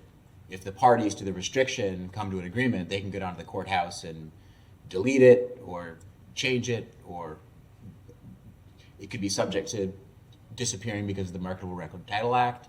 All kinds of things can happen to it without any of the process that we do here, that the City Commission does when it changes its comp plan or zoning code. It's a trying to enforce land use decisions through deed restrictions creates all kinds of funny problems that we don't normally think about when we're only thinking about the context of land use decision making. So I guess that's just to say that I sort of agree with Mr. Ackerman and Mr. McDermott's comments that it's interesting and complicated. Yes, definitely interesting and complicated. I think. Let me just add real quick. The deed restriction does favor the city of Gainesville. The city of Gainesville is the beneficiary of that deed restriction. So it cannot just, the property owner cannot just unilaterally go to the courthouse to undo it. Like that would require the city of Gainesville to agree to do that, which would require the city commission making that decision. But not the same notice or requirements that you have for land use and stuff. Well, and in this case, What it depends on what requirements are you asking? Like what if it would be a sunshine meeting? Do this, like posting the property and contacting people within 400 feet, or all the kinds of things that we do now. Right. It would not be the city plan board would not need to see it. In other words, it's not a land development regulation in the land development code. Mm-hmm. But that certainly doesn't prevent. Often these have. I've talked with Andrew and his staff before. You can put in. Conditions can be implemented in a PUD or a PD that that state that deed restriction has to be there. So then you kind of have both. You're pushing from both directions. I'll leave it at that. yeah, I think that's what's unique here is like there are sort of both with the PUD and the PD, but we can get to that and make sure there's the appropriate conditions. Mr. Edelson, I had one question about number 4. We didn't get, a survey or a real, development plan to know, like, are there significant trees that we're worried about in particular on this site that caused that to come up, or just the fact that we know utilities and separation requirements are going to be an issue? Are there any significant trees or any existing street trees that have been deemed important to save on this site? Let me see if I And can- is that going to be possible because we're covering the majority of the site with buildings? So I imagine we're going in root plate of most every existing tree. So it's mostly there because it's something that we find across lots Yeah. of projects. That's really the main reason. We have these conflicts between the providing street trees and infrastructure a lot. So that's really the main driver for including that. This one maybe shows some. Down here along the street, we do have some sizable trees. I do not believe they have been evaluated as to their overall health or what their specific mitigation requirements may or may not be, but there are trees here along the frontage. Because another concern, and it sort of is in conflict, I think, a little bit, is, they're asking to have less of a street setback than is required by Transex, which even in Transex zones, we have issues with trees and preserving existing trees because of the root plate and everything else. So I think if there are particular trees that we're worried about, which it sounds like that hasn't been evaluated yet, then, reducing that setback further might even make that more complicated. So that request for the setback was really here at this Just corner, at the corner. going towards the roundabout. As the sidewalk comes around the curb radius here, it gets real close. So that request was to bring it within 14 feet here. That is the nature of one of the conditions here, is to not recognize the 14 feet that is proposed and to have it still operate under the standard setbacks for the U9, which would be Okay. 20 to 25 feet. Okay, I was just curious if there was any particular trees we should be aware of. But I imagine Chelsea would be here if that was the case, so. Okay, any other questions for staff? All right, I imagine that the applicant has a presentation for us. I think you'd gotten to the end, right? Yes. Forrest? Okay.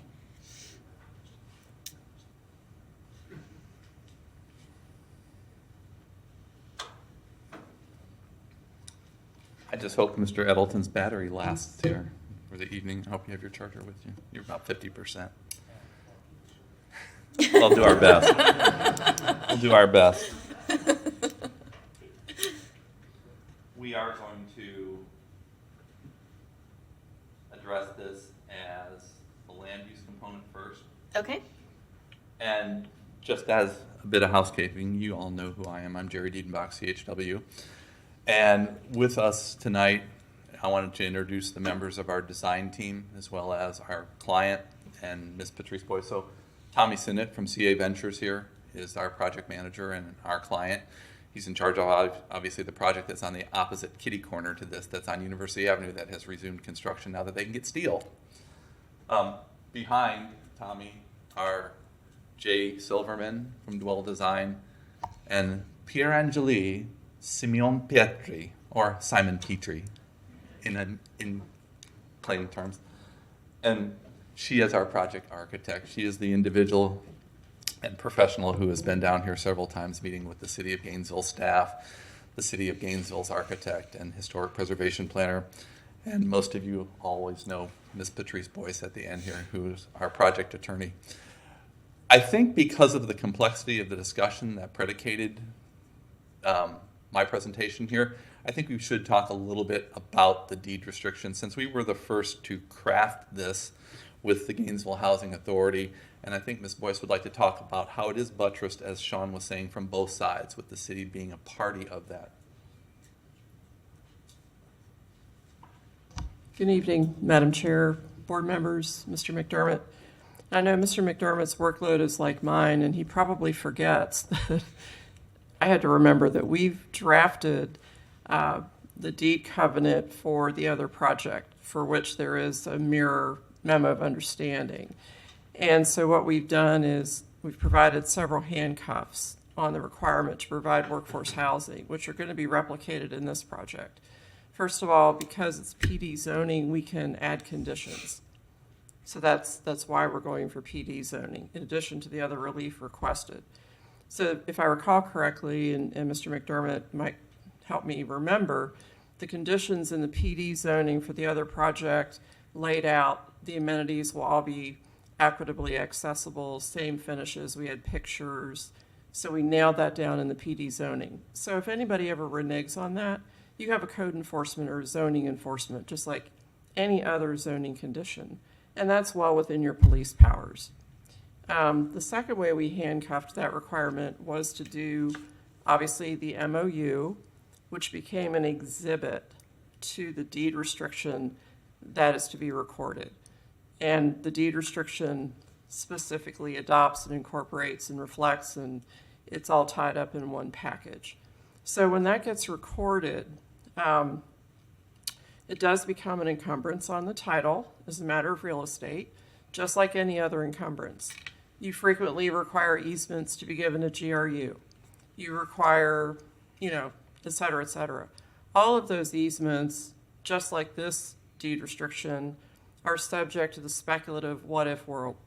So we have to be, fair to the applicant, who in good faith is here voluntarily submitting himself to these restrictions and offering workforce housing units to assist the city with that very important goal. And it's something that Mr. Diedenbach and I personally believe in very strongly. And we've been able to work with several of our clients, and we hope to encourage more to come forward to do the same thing. Mr. Malcolm Kiner couldn't be here tonight, but I believe he has appeared on this issue before on the other project. I do have a hard copy of the MOU with me this evening if anyone would like to look at it. And Mr. McDermott is correct that the city is named as a third-party beneficiary in the deed restriction template that we've come up with. So you have third-party rights to enforce, and that's really all we can do. Now, if somebody in Tallahassee wants to pick on this narrow issue, it would be a really interesting legislative initiative. Personally, I would assign very low probability to that happening, particularly where you have a private contract between the developer and a private entity. So what's the governmental interest in that? It's not against public policy. In fact, it furthers public policy directly. So you have that assurance. Second, like I mentioned, you've got your zoning conditions that you enforce like you would anybody else in the city who doesn't abide. And third, you'd have third-party rights on the deed restriction that, again, is recorded on the title. So those run with the land. When you sell the property, they continue. Now, 100 years from now, who knows? Will we be here as the city of Gainesville? I don't know. It might be Gainesville, Ocala. I have no idea. But I think we have to deal with what's reasonably foreseeable now, not the what-if speculative world. So I'd be happy to answer any questions. Did I remember that accurately? Okay, good. Thank you. Thank you, Ms. Boyce.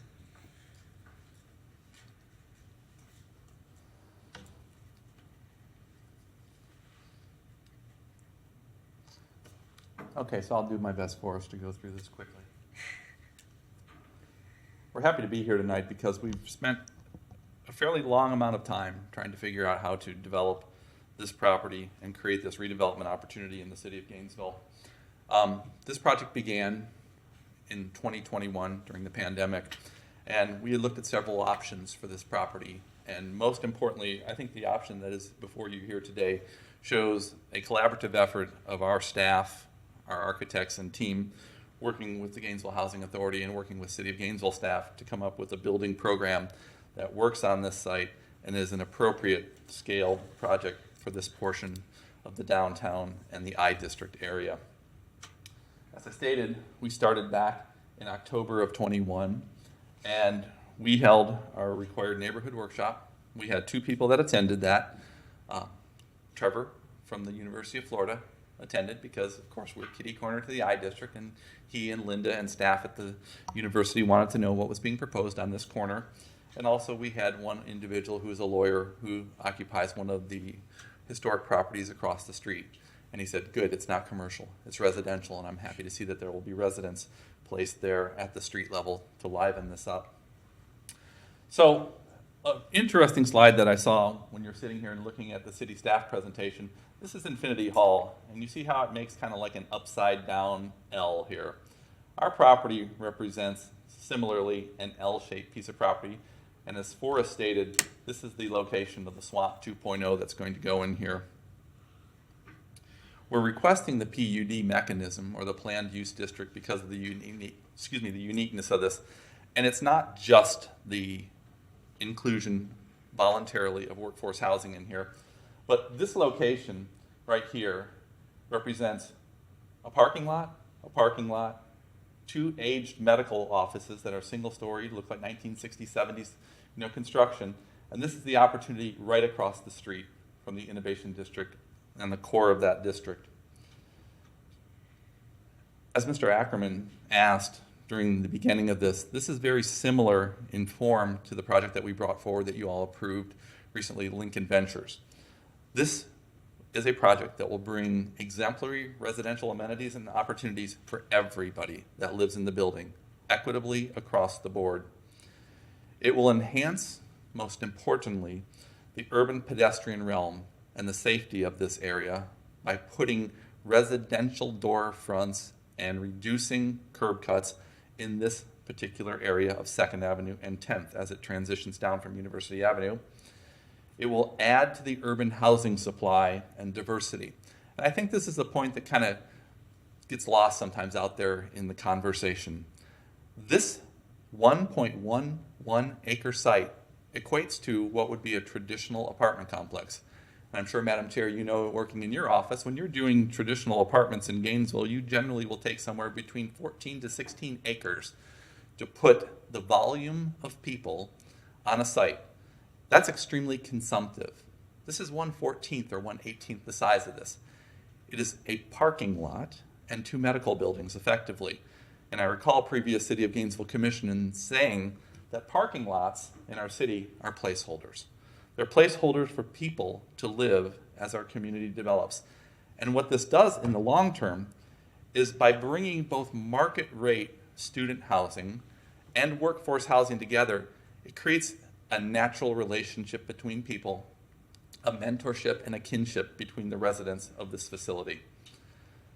The opportunity is also here to create the highest and best use of a very underutilized property adjacent to the Innovation District campus and the University Avenue corridor. When we can improve the pedestrian realm by removing vehicular pedestrian, bicycle vehicular conflicts and create a more unified streetscape along this area, we're doing good for the overall city as a whole.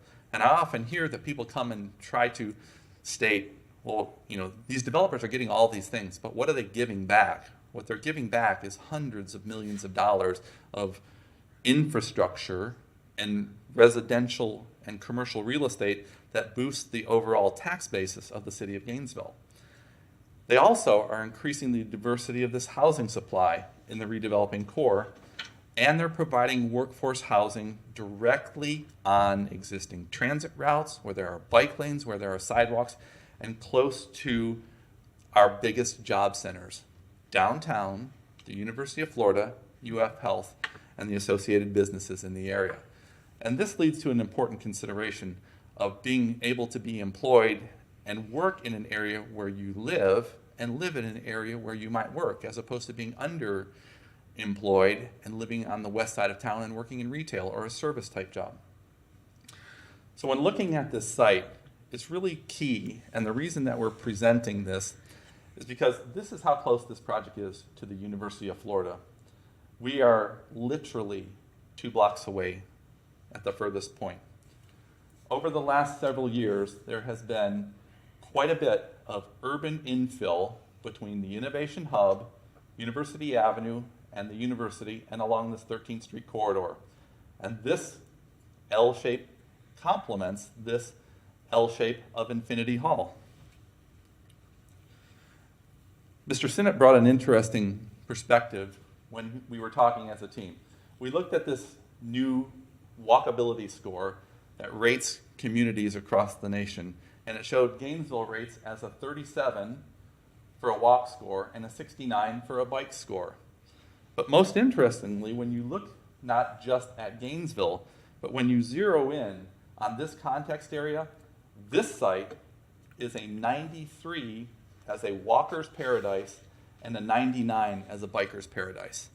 This is a site that is a prime location for infill redevelopment and residential development. Along with this project, CA Ventures is bringing multimodal strategies to this project.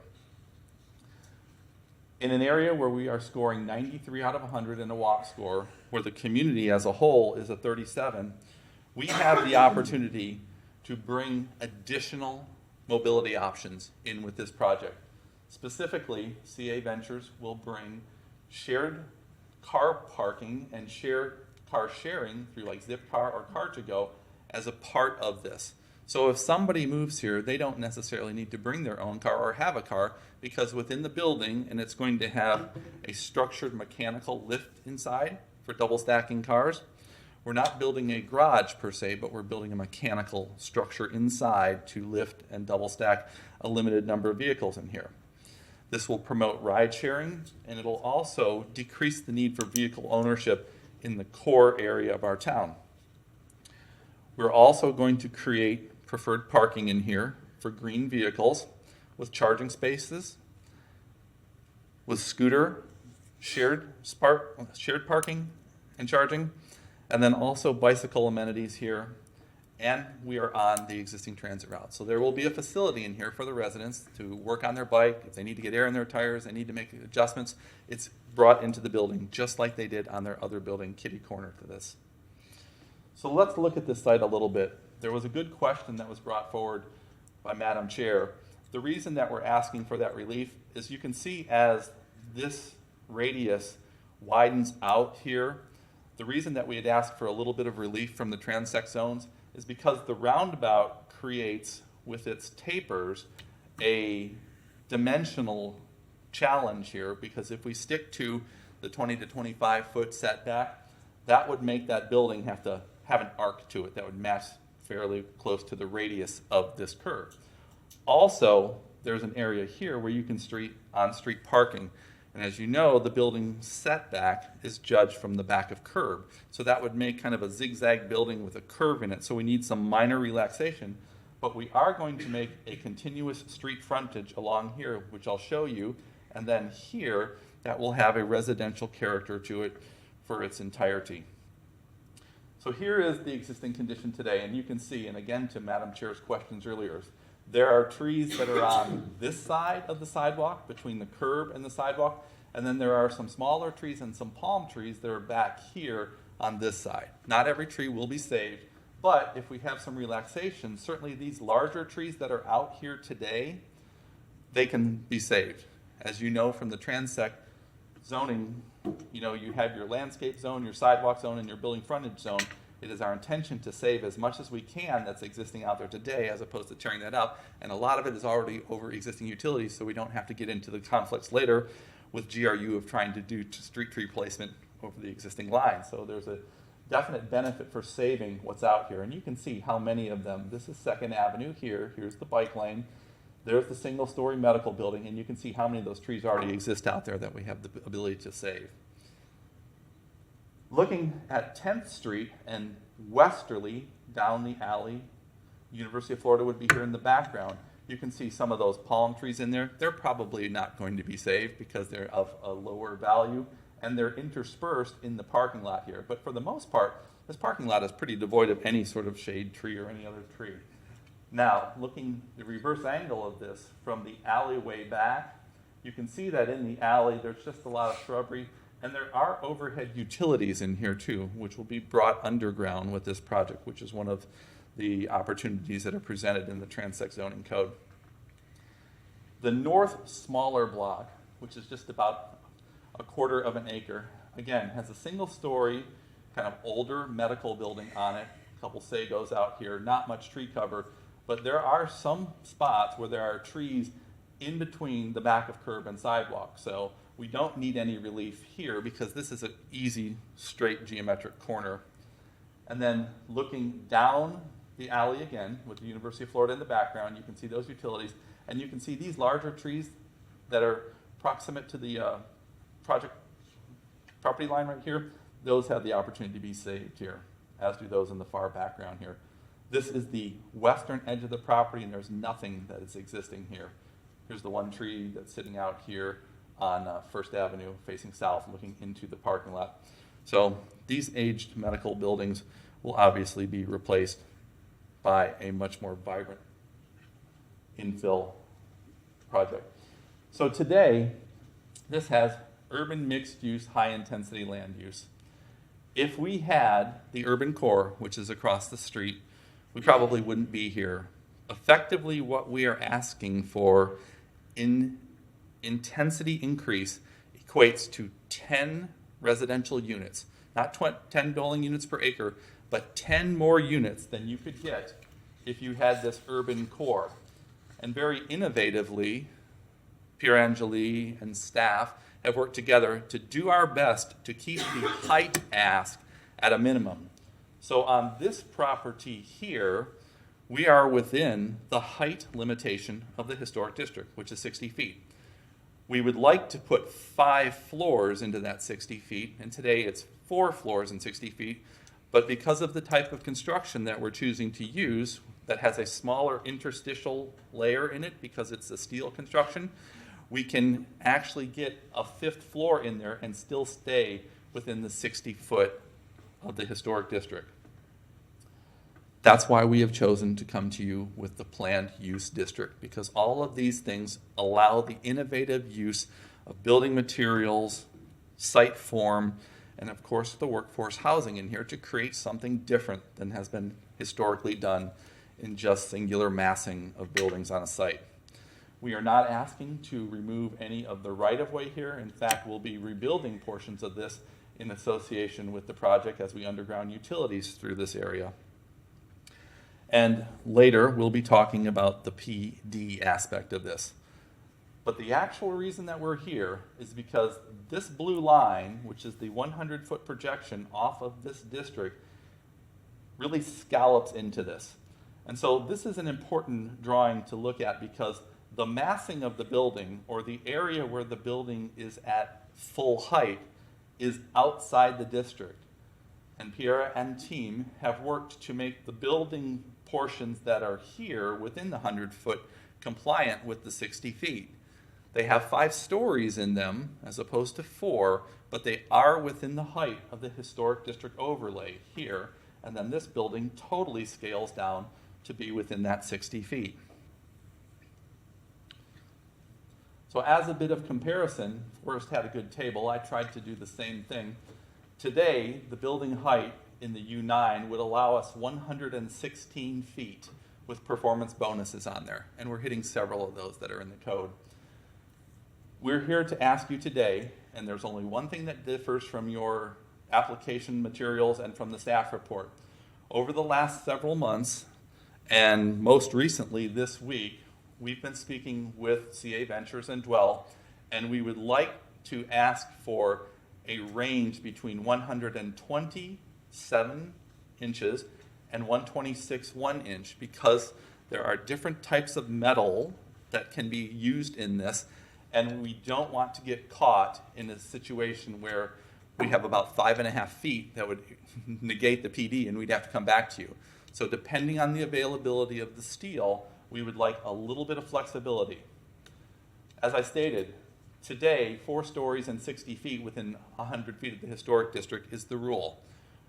We will stay within the 60 feet of the historic district, but we would like to get an extra floor in there by using the steel construction.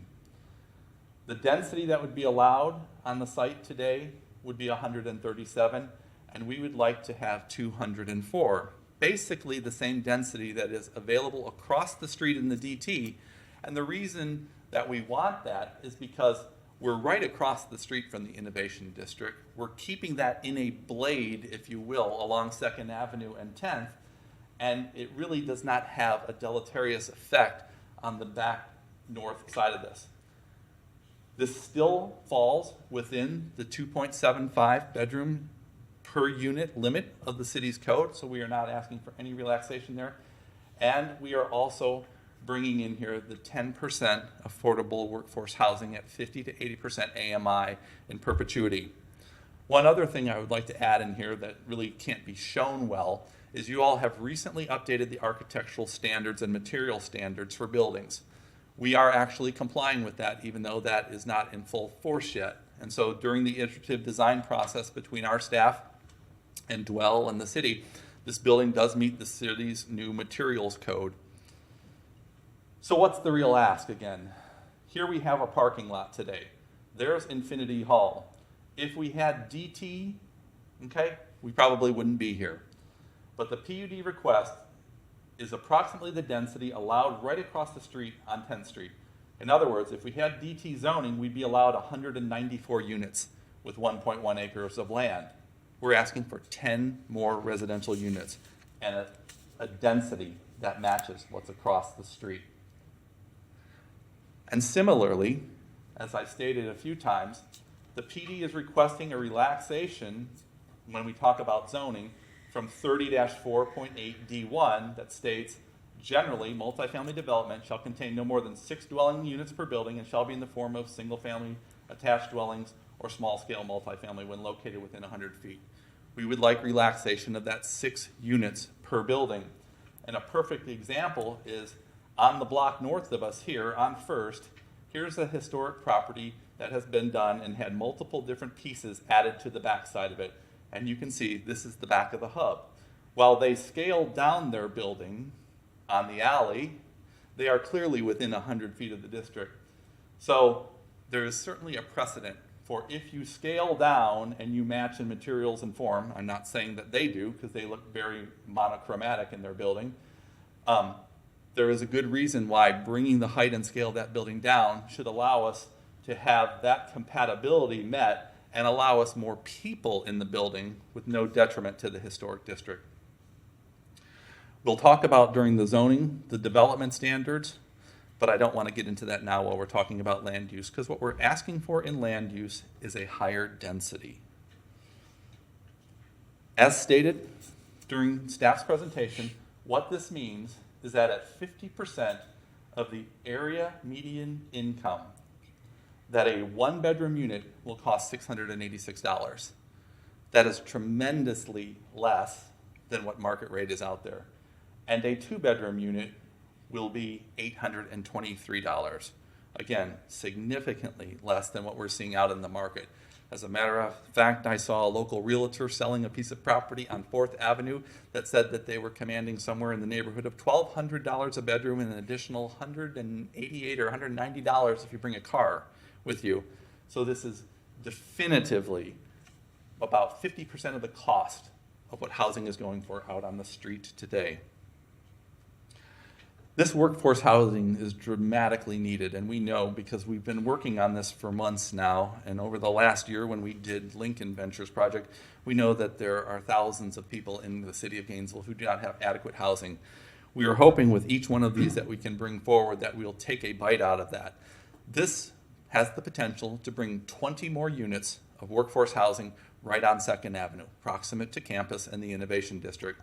That 20 units will probably be about 55 to 57 beds. So that's 20 more families or 20 more single parents with children that can live proximate to area where they may be going to school or working at campus or in the district. It helps control the cost of housing in our community, and it makes it easy for people to work in higher paying jobs because they can live close to that as opposed to having to spend time commuting. What this does in the bigger framework, which is very important and often missed, is that the lack of housing options create added pressure on a finite transportation infrastructure. And if you have to live out 24th Avenue or Archer Road or down 23rd Terrace or Williston Road, that means longer commutes. And that means more people and more congestion, which leads to increased traffic congestion, longer travel times, unnecessary pollution, and underemployment, like I spoke about, where people have to live out on the west side of town because perhaps they live and they have to work a retail or a service type job. So the effect of the workforce housing here is that we are able to retain and attract essential workforce in the core city. We can do that in an area where it is readily easy to walk, bicycle, take transit, and use alternative modes to get through your day, whether for work, pleasure, recreation, or social means. You don't have to be auto-dependent here. It reduces the overall strain and helps us move closer to Vision Zero by putting more people walking and cycling out in our community. And it bolsters the long-term viability by increasing the density in the core of the city and decreasing the consumption of larger greenfield areas in the Gainesville and Alachua County area. As you all were talking about in the transition between Forrest's presentation and ours, this will have 10% of the total units in perpetuity. To Mr. Ackerman's question, all units will be constructed equitably, and so everybody has the same access to materials, finishes, internal amenities, social amenities, cultural amenities, and everything is equal in the building. It also will ensure that through this mechanism of the Memorandum of Understanding, that these vouchers will be provided by the Gainesville Housing Authority, and I'm happy to report, as Ms. Boyce had here at the podium, that in their recent meeting, the Gainesville Housing Authority unanimously approved the Memorandum of Understanding, and so I put the 2 pages in here, and Ms. Boyce has a hard copy here. Regarding consistency with the comprehensive plan, as staff has stated, and our application materials, our presentation, and our PowerPoint show you that the policies of the comprehensive plan are largely upheld by what our application is bringing forward. Specifically, we have a unique and an innovative and a narrowly construed land use proposal. We're not asking for a tremendously wide variety of things. We want 10 more residential units in a density that equates to what's across the street, and we want to fit that into a smaller height where possible. And then we have several unique design features which might not be otherwise allowed in the underlying land use characters and category. Again, this building is consistent with your new material requirements for the transect zones. So quickly, I wanted to cover on a couple of the policies here, because Forrest did a very great job of going through here. This project, as staff has stated, is consistent with the comprehensive plan. This does further the goals, policies, and objectives of several elements of the plan, such as the future land use element, transportation and mobility, and so forth. The compatibility with surrounding land uses, there's no evidence that the buildings themselves and the request from the land use and zoning cannot coexist over time adjacent to other commercial buildings. When you saw the picture of the historic district and the contributing and non-contributing structures in there, we've looked at that. There is not one property that is in our block, adjacent or abutting or across the street, that has a homestead exemption. Everything is a piece of commercial real estate, and some in varying states of repair. Some look good, some don't. But this is a commercial rental area here. And so we would like to enhance that by adding a building that is very complementary in form and shape to what Infinity Hall is right here on the Innovation District. As far as environmental impacts and constraints, there are no significant environmental features on the property, and ultimately the redevelopment will reduce vehicle miles traveled and efficiently use land that is today a parking lot. It also reduces greenfield development by supplying the housing in the core of downtown, and the small-scale comprehensive plan facilitates high-density development in the core, promoting urban infill. The impacts on affordable housing are obvious. We have 10% of the units, which in this case equates to 20 units and about 55 to 57 beds. And then the impact on the transportation system, there was a minimal impact on level of service here. The redevelopment is in an area where this is highly encouraged for walking, bicycling. Again, you're only 2 blocks from campus, or you're right across the street from jobs in the Innovation District as this continues to foster and grow. An analysis of the availability of facilities and services, there's minimal impact on potable water, sanitary sewer, and we will be rebuilding portions of that through the alleyway there and undergrounding those utilities. And with the 0.8 in 4.1.3, There's no need to demonstrate a need for this land use category after 9J5 was repealed. This discourages urban sprawl quite dramatically because the high-density urban infill places housing in an area of existing infrastructure, reducing greenfield development, and putting development outside the city's core. And then need for job creation, capital investment, and economic development to strengthen and diversify the city's economy. Today, those properties generate a few $1,000s in tax revenue. The infill redevelopment opportunity on this, I think, is about a 35-fold increase in ad valorem tax generated by changing these parking lots to residential property. And there is no need to modify the land use categories within an antiquated subdivision. And since this is not an antiquated subdivision, it's a parking lot and 2 older offices, that policy really is not highly applicable here. So as we stated, today, the medical office and associated parking lot, they have curb cuts on First Avenue, here on 10th, just north of the alley, here on 10th again, just south of the alley, and here on 2nd Avenue. These will all go away for solid building frontage along this core, and the actual entry points will be properly placed off the alley with adequate throat distance from 10th Avenue here, so a parking area will be created here underneath the building, and then back here, far away from the from 10th, and there will be a structured mechanical parking lift that will be placed inside the building there. And it will look like this. Here's the entrance and egress point, and there will be mechanical lifts and charging stations for the vehicles inside the core here. And you can see this is where the height of the building is. There will be modest level residential development over the top of this mechanical structured parking area here.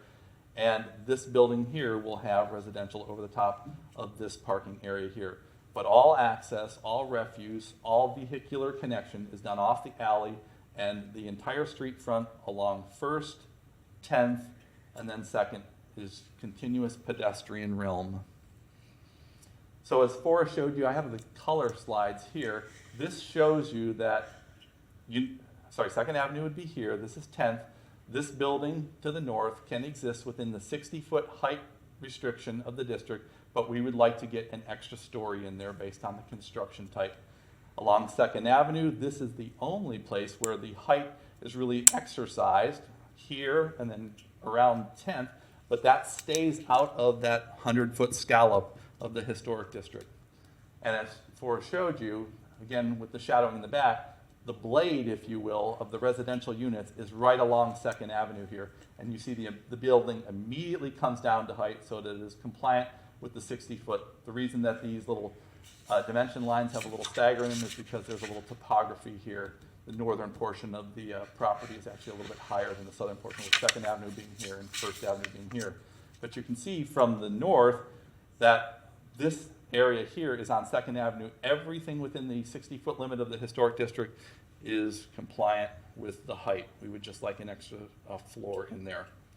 So that's the look today of the existing conditions as we showed you here. And notice there are numerous utilities that are running both north and south on 10th as well as on 4th. And this is the corner. And this is why we need that relaxation. We had originally a more square corner, but at the urgence and recommendation of the city architect, we've rounded this corner out here so that it more or less mirrors what happens on Infinity Hall on the other corner, because it too faces the turning radius or the approach veins of the roundabout here. It creates a almost solid glass front along 10th that will greatly light this area. And you can see going from today where we have 4 and 5 foot sidewalks in here, we have a tremendously larger pedestrian realm that's created, as well as all down here on 2nd Avenue where we have the landscape zone, the sidewalk zone, and the building frontage zone. I'd like to point out, and I know Forrest showed you this, but each of these is actually a residential opening, and so the residents would have actual access out onto 2nd Avenue. So if this was your apartment, you could come out the door, grab your bike and go, or carry your bike out with you, or hop on a skateboard or a scooter or razor and just go straight down to campus or right into downtown. The reason that we've changed material types is because in the Transect code, it talks about things like vertical expression lines, and Pierre is here to talk about that. And so there are both vertical and horizontal expression lines that break up the height and the massing along the front vertically as well as horizontally. That's the view of the parking lot today with the single-story medical office in the back. And that's what it would look like in the future with a large lobby and common area here opening onto the corner and this gateway here to the Innovation District. This is looking directly north. You can see in the background the single-story medical building, the other medical buildings over to the side here. Here's Infinity Hall, which would not be possible today because it has 5 stories in the 100-foot setback. Whoops.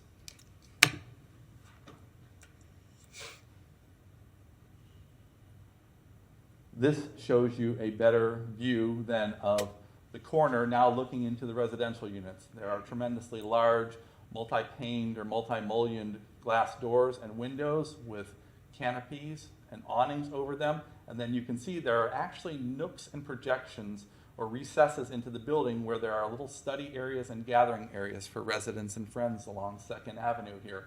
And this maintains that urban outdoor realm because it has both landscaping, sidewalk, the building frontage zone, and planting areas that are adjacent to the building. And then the materials change here to help articulate that scale and building massing difference. So with that, we're very happy to have worked diligently with staff, and as you have in your presentations, staff is recommending approval of both. We are talking right now about the land use component or the planned use district. And I think it's really important to note, you know, when we were out there and we walked the block and we took pictures of every house out there, we really believe that infill can and does occur in this area, specifically in our area, with no detriment to the fabric of city if it's done right. And so I'm going to conclude my presentation here. If you have specific questions for the architect, or if Pierre wants to come up and talk about all the hard work and trips down here, she's more than welcome to do that. But I'm happy to answer any questions, as is any member of our team. Thank you. Thank you. Are there questions for the applicant? Mr. Blythe. Jerry, great job. Yes, have some. What's the total provided parking count inside the building? The parking count is very small in this. I believe we're at about 16% to the bed count in here. So what would that come out to be? About 90 spots? Yeah, about 90 spaces. Okay. Madam Chair.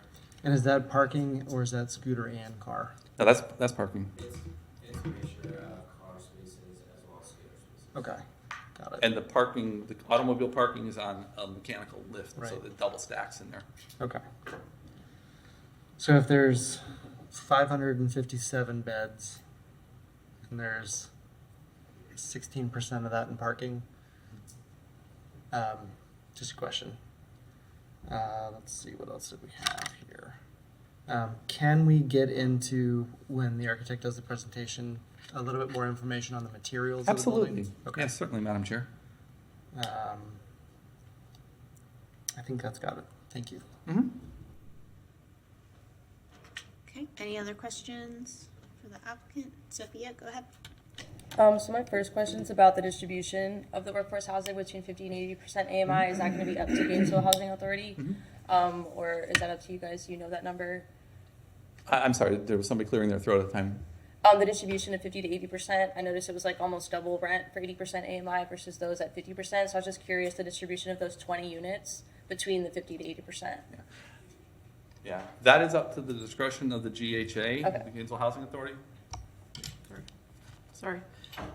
Yes, Commissioner, the memo of understanding puts that responsibility on the Gainesville Housing Authority to manage and pre-qualify from their waiting list of, what is it, like 3,000 people, I believe. Sure. So they qualify the tenants by income, eligibility, as against the discounted price the developer's offering for the units. And what's really interesting about the concept we've developed is it rotates around the building. So it's not like Mr. Ackerman was worried, 20 units back by the elevator and the garbage disposal. It's wherever a unit opens up, we have to offer that first to, if we have 20 units in the building and we're at 19, we have to go to GHA to keep up the 20. And so they have, some number of months to provide a tenant, which with 3,000 people on the waiting list that would be a happy problem to have. Sure. So. So my other question is about the point about the preference to green vehicles in your parking. Being that it's already extremely limited parking, that is a bit of a concern when you're considering the presence of workforce housing families. I don't know how many people at 50% AMI have a green vehicle, but maybe do have a car to take their kids to school. So I just worry about the equity, of that preference. So that's just something to keep in mind. And then my last question is more just a thought. Having once lived in a student apartment, I had to sign a lease for that bedroom specifically. And I've already heard this mentioned as being a student project and that the workforce housing units will be identical. So I'm just curious as to how those might look. I was once living in a 4-4, and I doubt a family is going to maybe rent a 4-4 or 3-3 if it's just a parent with a couple kids, right?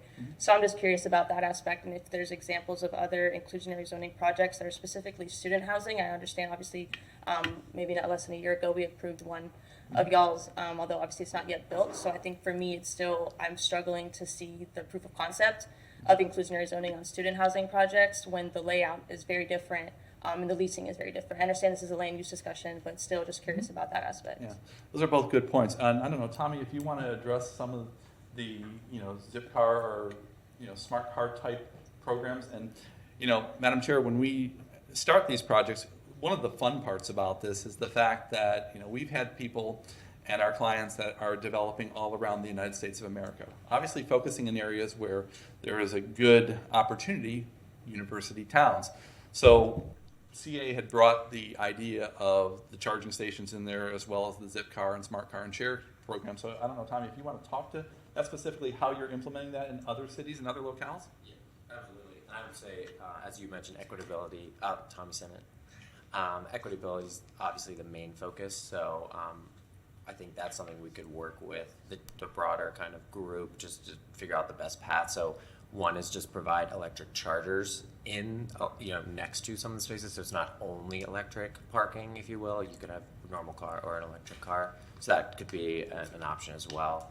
And then speaking to the affordable housing, we've included affordable housing units in projects we've done across the country in Berkeley, California, Seattle, Washington, among a few, and it is a lease by the unit, or it is leased by the unit, right? So you are able to cater to whoever is going to be placed into that unit, and even if another thing to note is we cannot discriminate to who the tenant will be in this building. So we are very close to a very large university, so it's likely that there could be students living here, but we obviously cannot discriminate, and so that each of our units will be open to kind of anyone that would be able to rent there.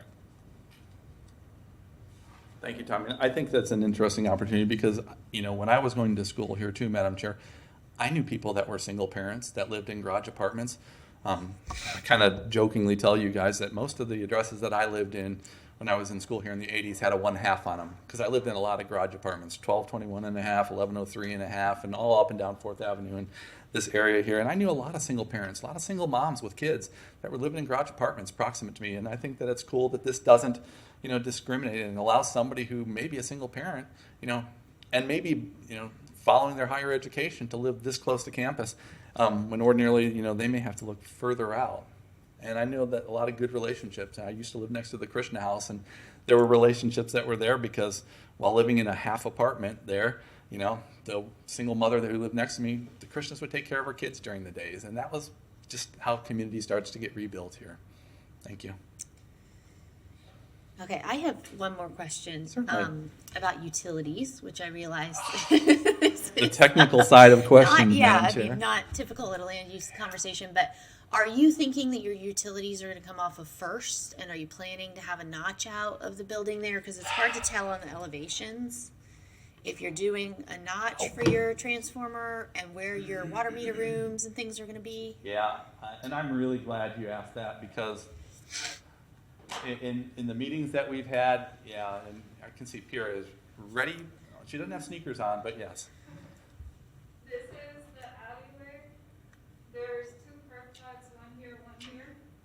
The transformer for the smaller building sits outside of the building footprint. The big building has a notch on the back where the transformers will sit. There, hidden. Yeah.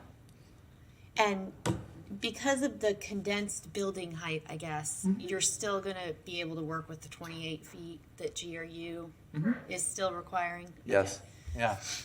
So on the next level above this, it's the podium deck, what we call a transfer podium. Means that you change different construction systems. You go from a concrete building to a steel frame building. In doing so, we place the building in a way that the transformers were located in the courtyard portion, not in the residential portion. So it was easier for us to match out and get ready for the 28-foot height clearance on this side of the building. And I would add. And then water and sewer and backflow preventers and fire risers are all in first too? Yes, everything is happening back. Okay. Yeah. And you First can, place is right there. yeah. And so you can see some of that mechanical, Madam Chair, that's been integrated into the building here. I'm fortunate to say, and Travis might scorn me later, but this is infinitely easier than Lincoln Ventures because it had such a variety of things existing on what I believe is called Alligator Alley there, further to the west, closer to campus. As you saw in the pictures, the alley condition here, it's significantly clearer back here in this back alley, and we don't have to deal with multiple redundancies that are in there feeding that. Most of those properties around the district are fed, through either the front or will be undergrounding along that portion of the alley and rebuilding the alley back there. Yeah, good question, and that's why we were trying to be really cautious with the PD mechanism and doing this because older utilities in redevelopment, in alleys, in 100-year-old, electric connections, water connections, and so forth, can be a very big challenge during the engineering phase. Thank you for the question. Thanks. Anything else from the board for the applicant? Okay, not seeing any.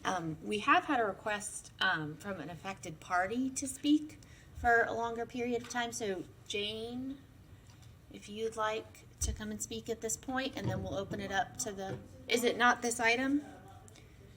Okay, because I thought, I got the email just the other day. Was it not this one? It's the next one? Okay, sorry. I had those mixed up with the numbers. Okay. With that, then we will, yeah, go ahead. Before you all conclude. Yeah, did Mr. Blythe want to hear more about the materials, or did you want to hear that in the zoning portion? Probably whenever is applicable. Because the zoning gets more in specifics about building, and it's up to you. Yeah, the elevations and things are adopted. I feel like more with the zoning. Are you okay waiting, or do you want to do it now? I think so. I just have broad building, massing, elevation, material sorts of questions. Yeah. So whenever is appropriate. Yeah, we'll talk about that in the zoning. Okay. Okay. Thank you. With that, we'll open it up to the public. I do have a couple of cards for this one. The first card is Mike Hill asked to speak. If you want to come up, state your name for the record. Thank you, Madam Chair. I'll make this quick, okay? So my name is Michael Hill. I'm here to address the plan board here and staff kind of on this project for a couple of reasons.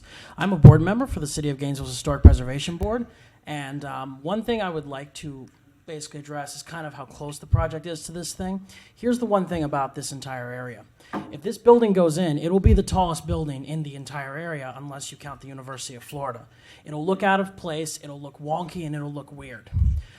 Just simply on that design pattern, I would request you guys that if you're going to approve this project today, to please add a condition to bring that 12 stories down to 8 at most. And I know that the district is asking for 5, and I know that part of the building is outside the district and part of it is in the overlay district, but I think that given the fact that, like it's going to look out of place on the tree line, and even if you look above the tree line, it's not going to look right. So I would please, if you could ask, if I could request, please scale the building down to 5. Another thing I also want to bring to your attention is this. This is the neighborhood workshop that CHW held for the community. Here's one thing that I wanted to bring to your attention that I think actually is a little bit disturbing. If you look here throughout the workshop, it has most of the slides that we have seen today. Okay? You can use the overhead. Oh. We'd benefit from seeing what you're showing us. Anyway, can you do that? Put that on the overhead, please. There it is. Okay, so here's the neighborhood thing. This was obtained through a public records request. Now you see, we've seen this slide, this is good, you know what I mean? Look, there's the public notice, okay, which I will say this. I think nowadays, in today's 21st century technology, public notice in a newspaper is pointless. Print has been dead for years. Why are we putting public notices in newspaper?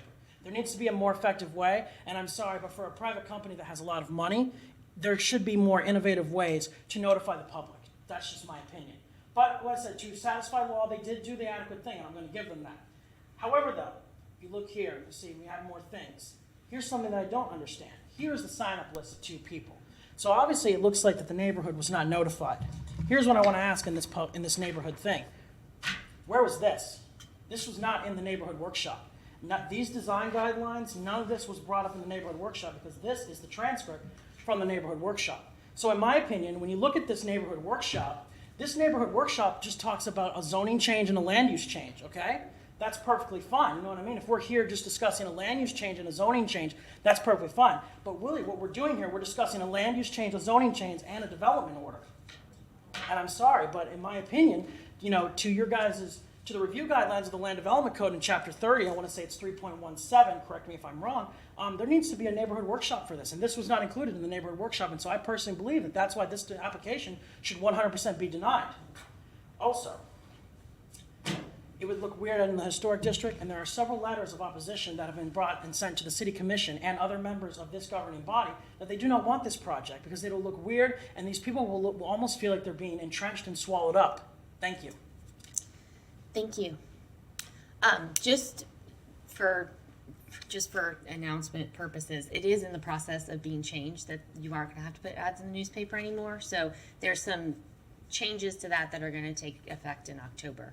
But for the time being, it is required that it go in the newspaper. It's also required that they mail to neighboring property owners and people that live around the property. So I believe that they followed all of the requirements that they needed to. They did not get a notice, and I have a letter from this is a land use and zoning hearing. They will have to file a site plan and construction plans, but I imagine they're waiting until after this land use and zoning moves along. So because it's a PD zoning, they're including things that wouldn't normally be included in a straight zoning change, but they will have to file construction plans and get full, they'll have to get approvals from GRU and the Water Management District and everybody else as well before they can build the building. Okay, my next card is Robert Mounts. If you'd like to come forward, and then we'll open it up to others. I'm just going to go with people with the cards first. Thank you, Madam Chair. Last night at the Matheson History Museum, the City of Gainesville awarded a special award to a developer who is rebuilding the swamp, John Fleming of Trimark Properties, who is credited for many properties in that area that he was very careful to ensure it was compatible with the historic district. That's commendable. This developer is famous for the standard. And I can't imagine how a nurse that has a graveyard shift at Shands, let's say she's single or has a single child, why would she want to live in the standard with a bunch of students?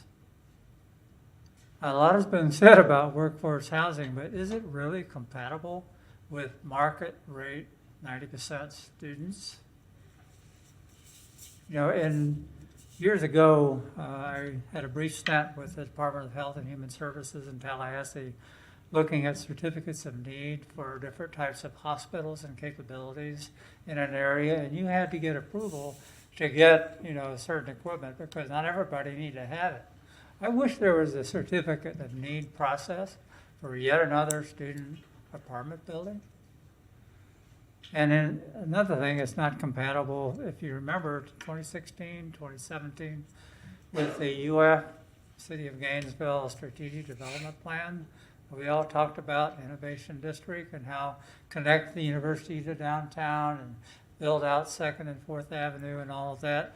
And you know what? It was 4 to 6 stories that they were looking at. You've got 6 by right, 2 with bonuses. And I remember in 2017 when they passed the Comprehensive Plan Land Development Code, I said the one glaring exception to all of that, you got a PD, you can do just about anything you want. Anything that this board or the city commission will approve. And yeah, they want affordable housing.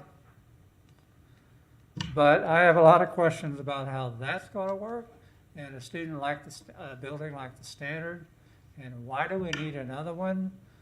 I stand with Greg Stetz with all the things that he said. It's scathing, a scathing review. Kind of funny to see the developers, warring with each other, but that was very eye-opening. And so I oppose the project, and with all due respect to my friend who is a very accomplished developer and working for my church on another thing. But, please, let's not do the PD. Thank you. Thank you. Would anyone else like to speak to this item? Step right up. State your name for the record, please. I don't think we have a sign-in sheet today, do we? Is there a sign-in sheet? No. Okay. Okay. Thank you, board members and Madam Chair. My name is Jay Reeves. I'm chairman of the Historic Board, and we have a resolution that we voted on May 3rd this month, and I would like to read it for you if I could. It's resolution number 2022-03, a resolution opposing the requested land use and zoning changes at the northwest corner of Southwest 2nd Avenue and Southwest 10th Street in order to allow the construction of the new buildings proposed by CA Ventures. Whereas 2 applications have been submitted by CHW Inc. on behalf of CA Ventures to the City of Gainesville requesting an amendment to the future land use map and change in zoning and for the project located at the northwest corner of Southwest 2nd Avenue and Southwest 10th Street, and whereas the proposed buildings which necessitate these requested changes will be 5 stories and 12 stories tall, and whereas a large portion of the project site falls within the 100-foot buffer around the University Heights South Historic District, a zone specifically designed to protect the neighborhood from development that is out of character or that overpowers adjacent properties, and whereas the current code provides specific maximum floors, building height for within the buffer zone, which for University Heights South is 4 stories maximum and 60 feet maximum height, and whereas the buffer zones for all other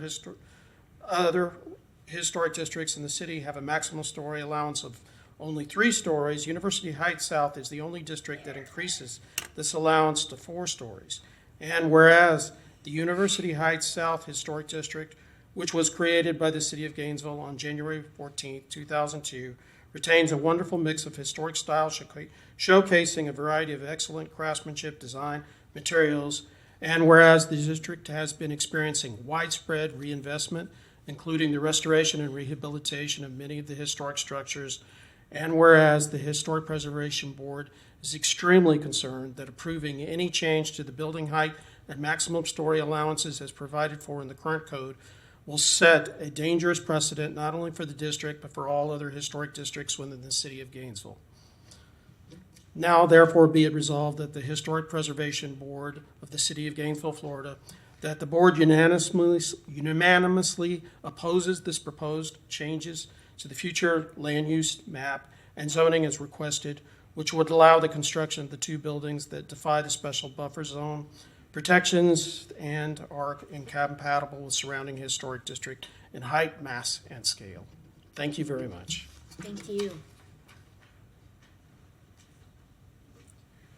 Anyone else that would like to speak to this item? Go ahead. Thank you. I have something prepared. Yes, so thank you to the board. Thank you for the presentation. I found this all very informative. I'm a long-term resident of Gainesville, moved here in 1987. I'm a homeowner, I'm a business owner. I'm also a newly seated member of the city's Historic Preservation Board, but I am speaking tonight as a concerned citizen. I echo the sentiment of others that you have heard from and that have written in, and I too am opposed to this petition and upzoning.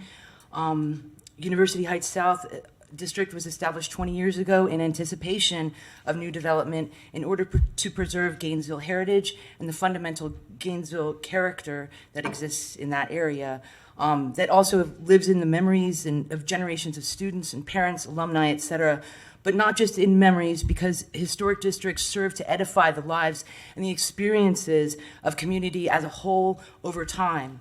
This proposed project and these changes are an affront to the delicate balance that we try to strike between growth and preservation in this city.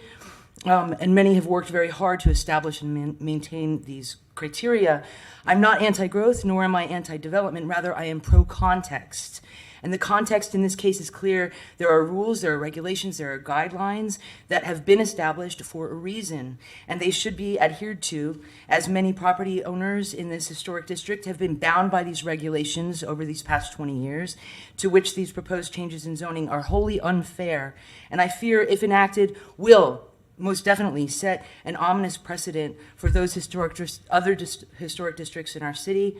And we do have rules, and if they can be so easily broken with a few promises and dollars, and the affordable housing question is very serious, but I won't get into that.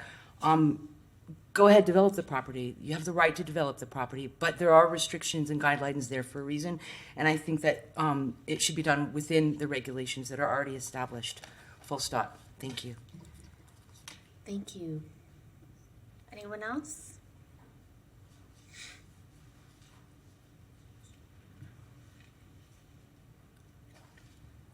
Good evening, John Barrow for the record. I guess I'll start with I flat out oppose both petitions, the land use and the zoning. I'm kind of try to cover both of them at the same time. Like staff said, there's a lot of overlap with this.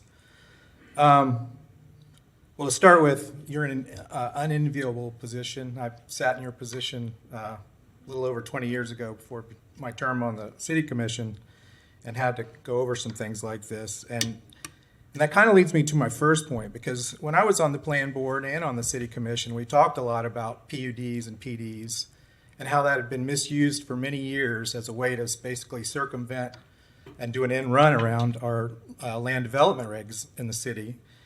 And from what I recall from our discussions at that time, I believe there was general consensus that staff was to try to discourage petitioners from going that route anymore, because it had been so basically misused and abused as a way to get around the rules. So with that in mind, the PUD or PD, as it was presented by staff, it's intended for innovative or unique projects or zoning situations. I don't believe there's anything really innovative or unique about this project, because it can be done as was stated, if it was done in a downtown zoning district with the proper zoning and planning in that district.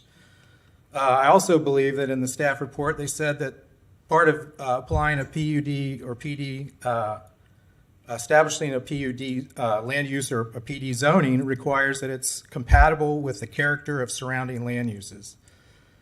It's pretty clear to me, and it seems like even from the staff presentation and pictures, that if you look at what's around the site, a 12-story building would not be compatible with 1- and 2-story historic structures. The second point is sort of a question, but I think it was answered at some point for me. But it's about the density calculations in the staff report and in the petitioner's presentation. I believe they said that under current zoning, for part of the site at least, it would allow 100 dwelling units per acre or 125 dwelling units per acre.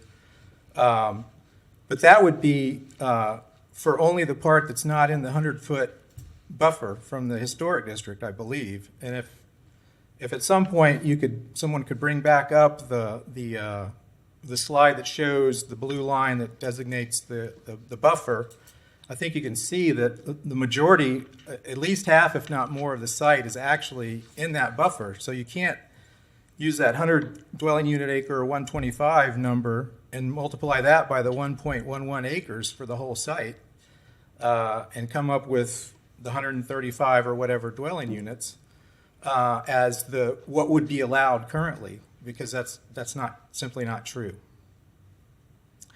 Third point about the Innovation Square by UF.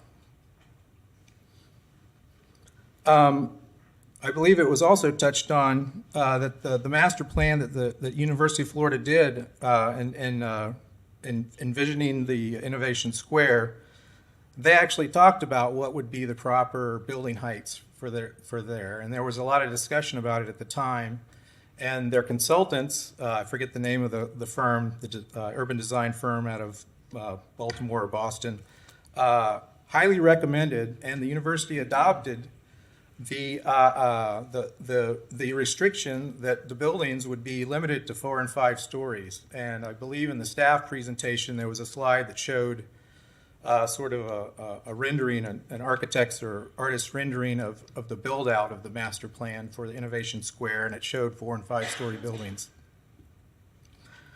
Also in the visioning that staff also mentioned that was separate from the Innovation Square project, it was stated that the project should not overwhelm the adjacent community, I believe is the way it was put. The fourth point I'd like to make is the way I see this, sacrificing or making this major sacrifice and allowing this intrusion in one of our historic districts is not the way to provide affordable housing.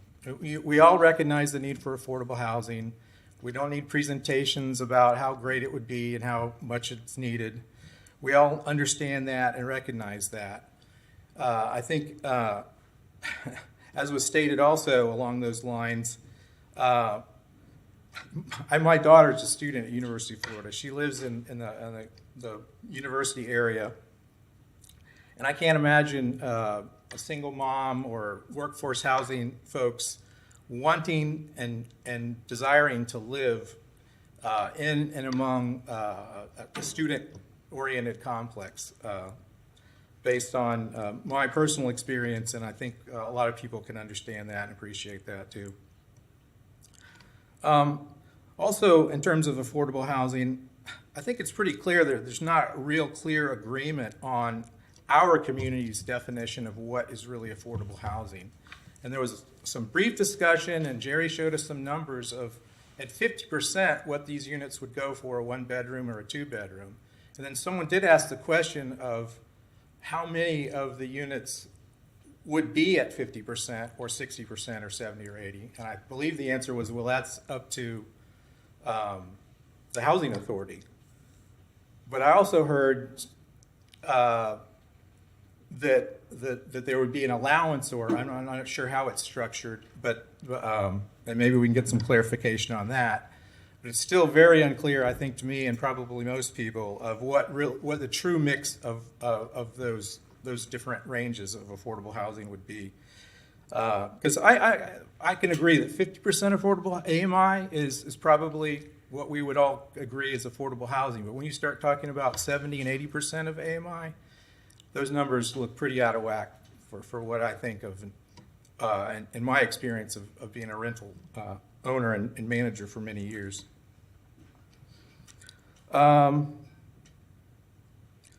was a little disturbed toward the end of the petitioner's presentation when I saw the site plan and started thinking about the fact that there's a 12-story building basically slapped right up to, I guess they're looking at enlarging the sidewalk that's there. I think it's only 5 feet, and it looked like in their presentation maybe it would become a little wider in front of their building. But then what happens at the end of their property when it goes back to being the 5-foot sidewalk that's there, that is there now? I mean, clearly there's some issues with slapping a 12-story building with how many bedrooms? 530 37 or something bedrooms, dumping out onto a relatively small sidewalk and very limited right-of-way area there. I think that's a real problem with this project too. Please oppose this petition. Thank you. Anyone else that would like to speak to this item?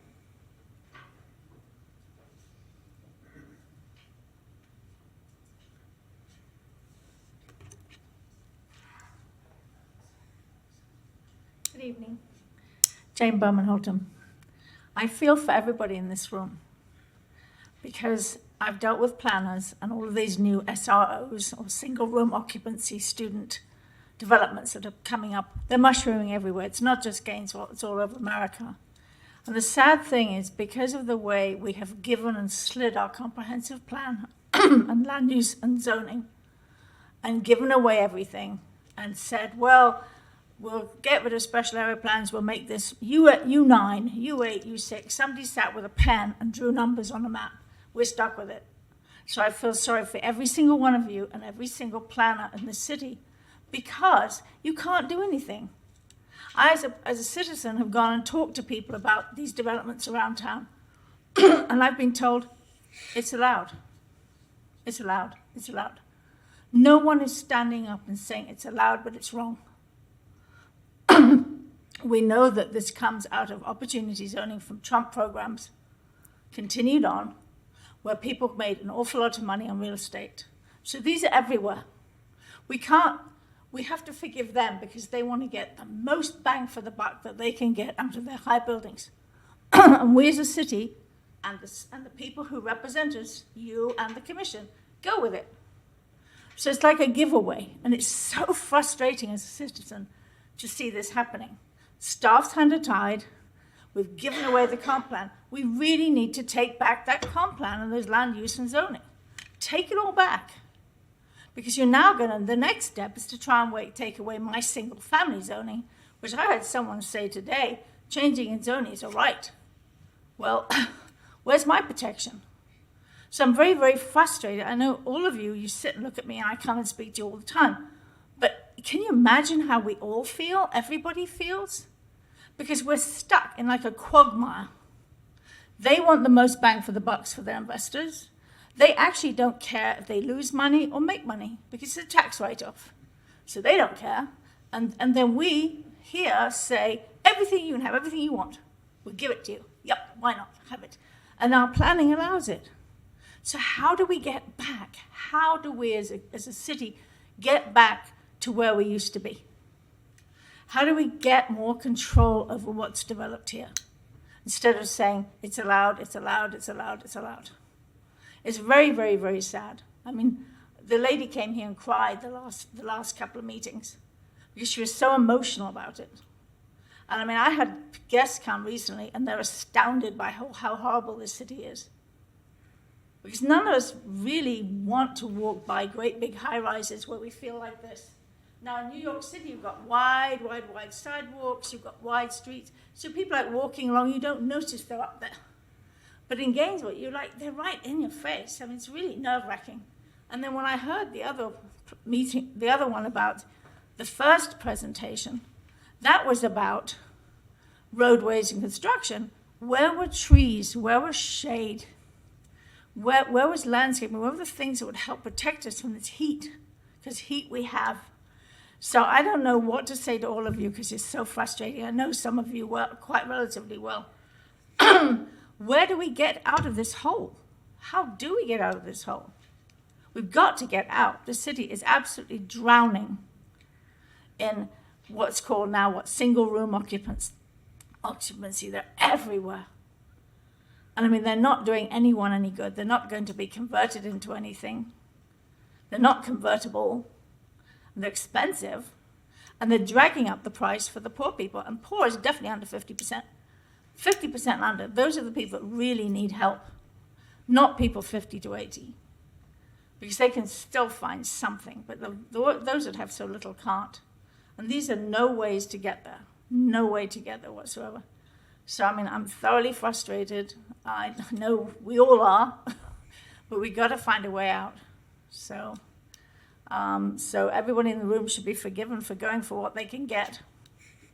And that's all I can say. It's very sad. Thanks. Thank you. Would anyone else like to speak to this item?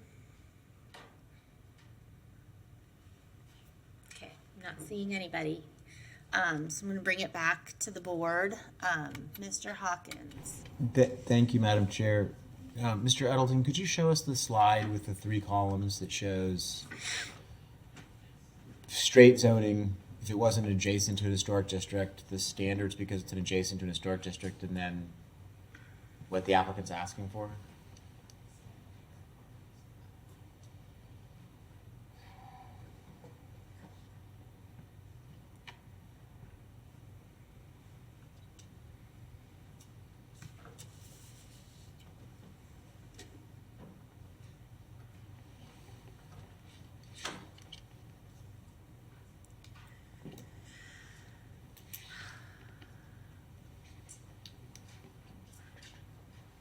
Is that the one? Yeah, I think that's it. Yeah, that's it.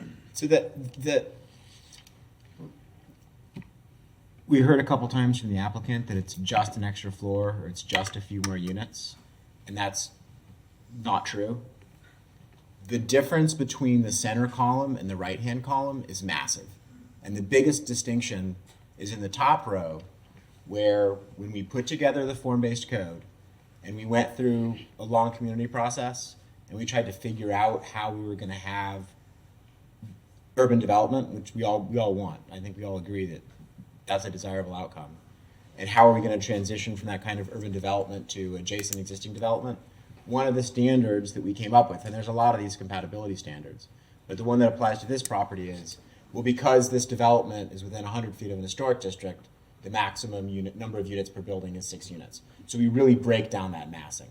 And 6 units is substantially greater massing than what it's adjacent to, right? It's adjacent to single-family homes.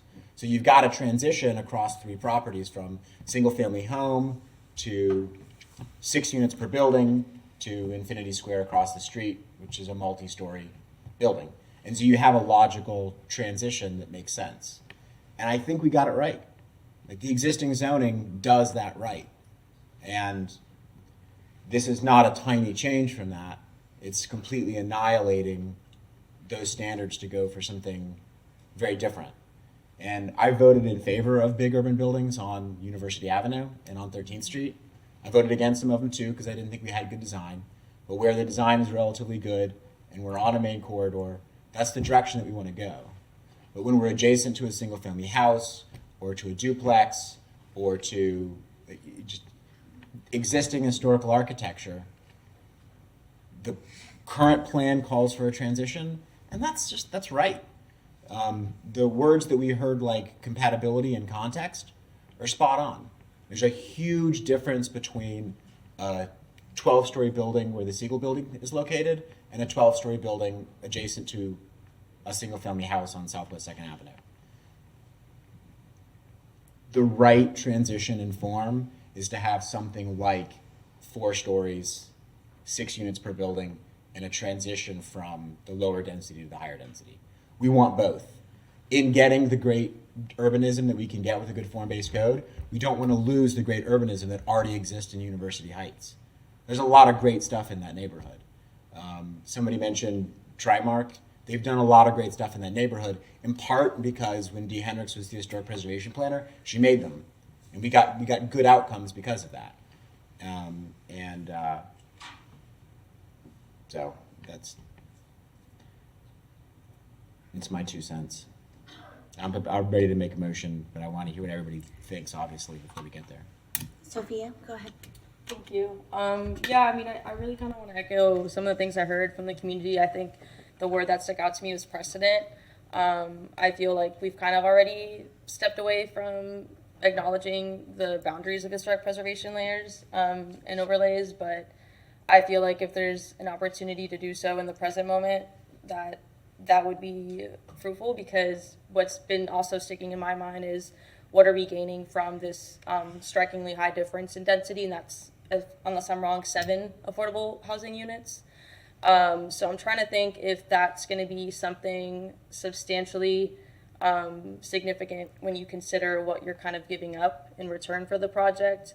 I also agree. I think 80% does not do a lot for the affordable housing need in Gainesville. I think 30 to 50 is really more intentional when you think about the intent to meet our affordable housing need. I don't think, like, I mean, I can't even afford what some of the 80% AMI is, you know, so I think, like, I'm kind of struggling to see the intention behind the project to be worth sacrificing the precedent of thinking about the height near the historic district. So those are just kind of my thoughts. I'm just curious, again, also what y'all think. James, I think you were next. So I have a couple questions. I'm not as familiar with the comp plan and what it's asking of new development kind of on this site specifically, and then specifically between the university and downtown kind of on Second, because there's an important, like, bigger piece here that I think I'd like to understand a little bit of the why. I'm more familiar with kind of the 802nd building, the innovation building, and both of those are kind of in that 4-story, 60 to 70 feet range. And I know that corridor is kind of an important connector between the two. So I guess that's the first question. Is there any kind of Square is DT zone. Yeah, so Forrest, I don't know, can we bring up a map with just the zoning of the area? That might help. So DT, so Innovation Square, so across the street is basically what they're saying. DT is allowed to be, I think, 12 stories by right and 14 by special use, by like height bonus system, not special use permit. But the historic district obviously has different zoning. So Forrest, do you feel like you can you answer that question a little bit? And I know this doesn't show that whole corridor quite as much, but like, explain do you the think idea you can speak of to that a little bit? it feels like sort of it's creating this valley that's happening. Like, we want it to be really big on University, really tall, high density, and then we want this core to be a little higher density. But there's this, like, historic piece that just so happens to be in a valley where it feels a little conflicting in terms of what's being asked of it. And just really quick, some of the planning efforts that were mentioned in some of those reports are just studies and not necessarily official in the code. So there's a difference in some of these planning efforts that have been done. And Forrest, they were part of your backup, so maybe you can speak to that too. Like, what does the zoning actually show versus what those plans envisioned? Because there's a difference. Did you tell, Infinity Square is DT zone? Yes. So it could be 12 stories. And isn't, it's but it could be. 5 or 6? 5? 5 or 6. 5. Okay, that's what I thought. Okay. And all of that darker colored is in the DT zoning? Yes. This is the Okay. urban core for downtown here. This is the zoning. So that's DT. Maybe to get to the question about zoning and why there's this valley. As you get closer to the downtown, it is where the city has planned for the higher and more intense and more dense uses as a part of planning practice, to have that center of town urban core be tall, dense, and intense. As you get closer or farther away from that core, you start to step down, have less dense, less intense uses. Now, as we're getting closer to UF, it is still, certainly for College Town, for Gainesville, that's a very dense, intense use. So these zoning districts closer to UF and in this area in general are still very much dense, but less dense, one notch less dense than the downtown area. Why there is this valley is to recognize the historic district and to apply land use and zoning standards that recognize that historic district and really establish that historic district, not just in the district itself, but also in the land use and zoning. Does that help? So one other point that I would add, and it was alluded to, I think, by Thomas, is that if you took this a step out and you saw some of those more recent developments, and we've seen a lot of them come through here because things like the second hub building, the Standard, the other Lincoln Ventures project, the one next to UFHR, and I forget the name of that one, but that one I think is the tallest of all of them that we've approved, have come through as PDs because they want either a change in the height, but specifically usually more units. And so if you zoomed this out, you would actually see a lot of PDs. The one down at the original swamp location was another PD that came through. So they've been, some of them have been special use permits, some of them are PDs though. So when you zoom out and you see like these projects that are actually moving forward, usually they're coming to us for something, whether it's an SUP or a PD. And I think that's missing here, and it's like one step beyond, these bigger student housing complexes that are coming online usually are coming through this board asking for something. Is it necessary for them to make the pro formas work? Maybe. Is it just that they're trying to maximize their profits? Maybe. Maybe some kind of combination of those things, but it's not unusual. I can't think of one of them that hasn't come through for something. Maybe the second landmark project up at Fifth Avenue, and I don't know what they're calling that one. That one may not have come through us. It did? You're nodding your head. Yeah, I think they've all come through us for something. So whether it's an SUP or a PD. So I think that's just something in the back of my mind that we don't see on this map that I think it's just something to think about as a broader issue.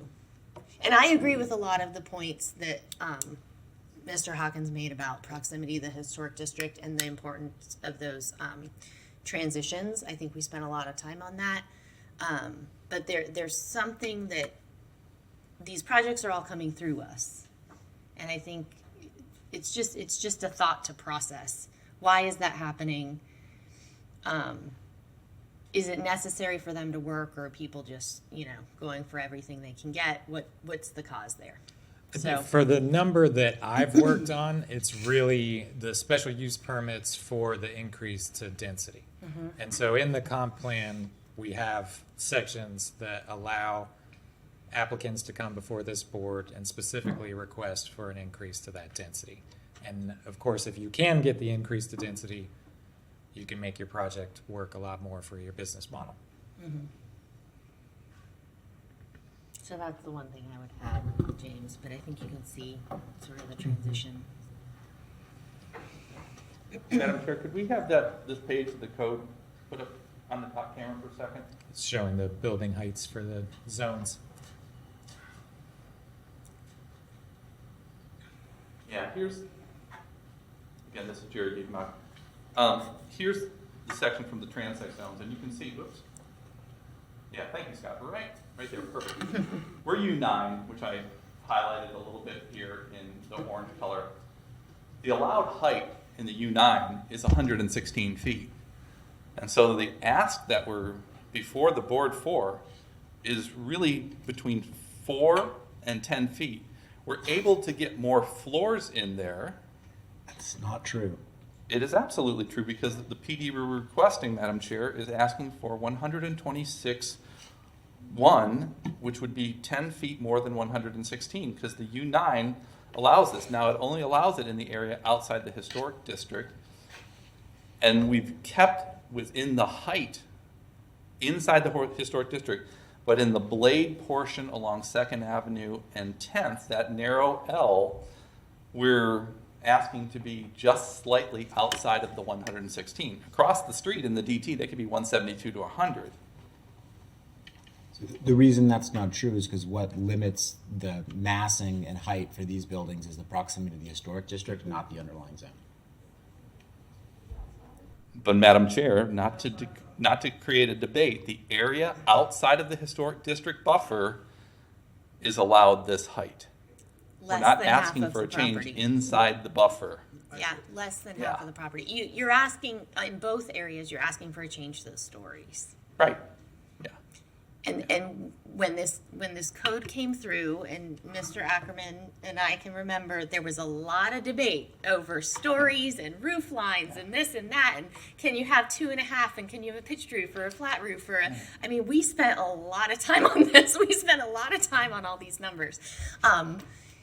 So the stories were important as well. Yeah, and Madam Chair, I remember standing at this very podium when we were doing the project, which is now Hub 2 across from Krispy Kreme, and the City Commission said, if you build that out of concrete and steel, they would allow the additional floor in there, because with the interstitial layer of the floor and a stronger steel building, you can actually get that floor in. These heights were pretty tall and generous at 116, and as Piero has stated, we can get what we need in there, but for either 4 to 10 feet, depending on the type of the steel used in that building.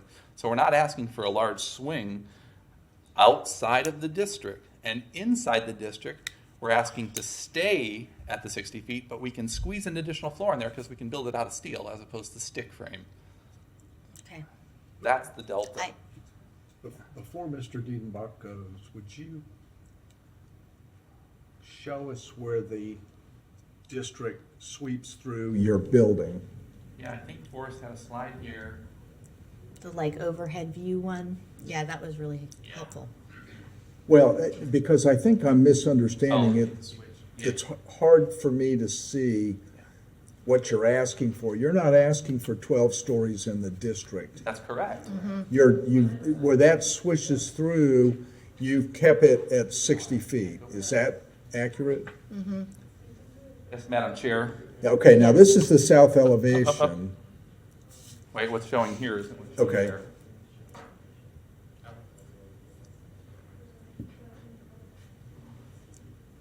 Should catch up in just a second. Maybe Scott can reload it.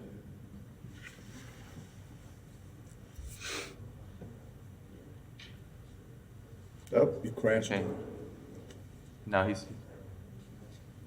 he's resetting the projector. Go back to the PowerPoint.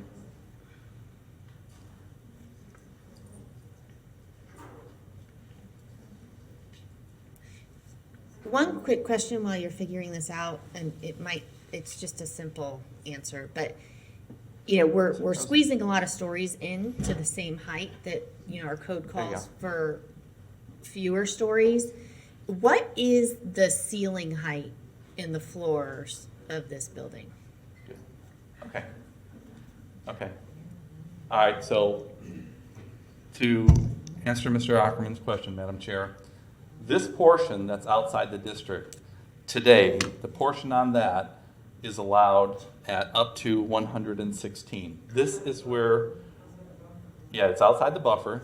That's the buffer zone of the district. I think what I'm misunderstanding, Mr. Diedenbach, is as you go north on the building and you step into the district. Yes, this is 60 feet tall here. And so there's a step down from that 12-story building down to 60 feet. Exactly. See, that's not readily apparent on the elevations. So the building is a V shape like this. Right. And this is 60 feet because we are Right. 200 here, and then it steps up. When you reach this blue line, that's where it steps up to the 12. It steps down. Everything within this blue line is 60 feet. Right, okay. So part of your ask, and I'm sorry if I seem dense today, but part of your ask is not to exceed the 60-foot level anywhere in the district. That is correct, Madam Chair. You are asking to squeeze an extra floor in because of some building Steel technique. construction, yes. And then you're also asking outside the district. So at this point, we've set up a system that says you have a step down next to the district, which you are doing. That is correct. that We are accurate? 60 feet. And so you're allowed to have a tall building after the step down, which is this section along Second. Right here. Okay, and so now Right there. you're asking for an extra 10 feet on that building Is that accurate? That is correct. Within this area here, we're looking for Kira.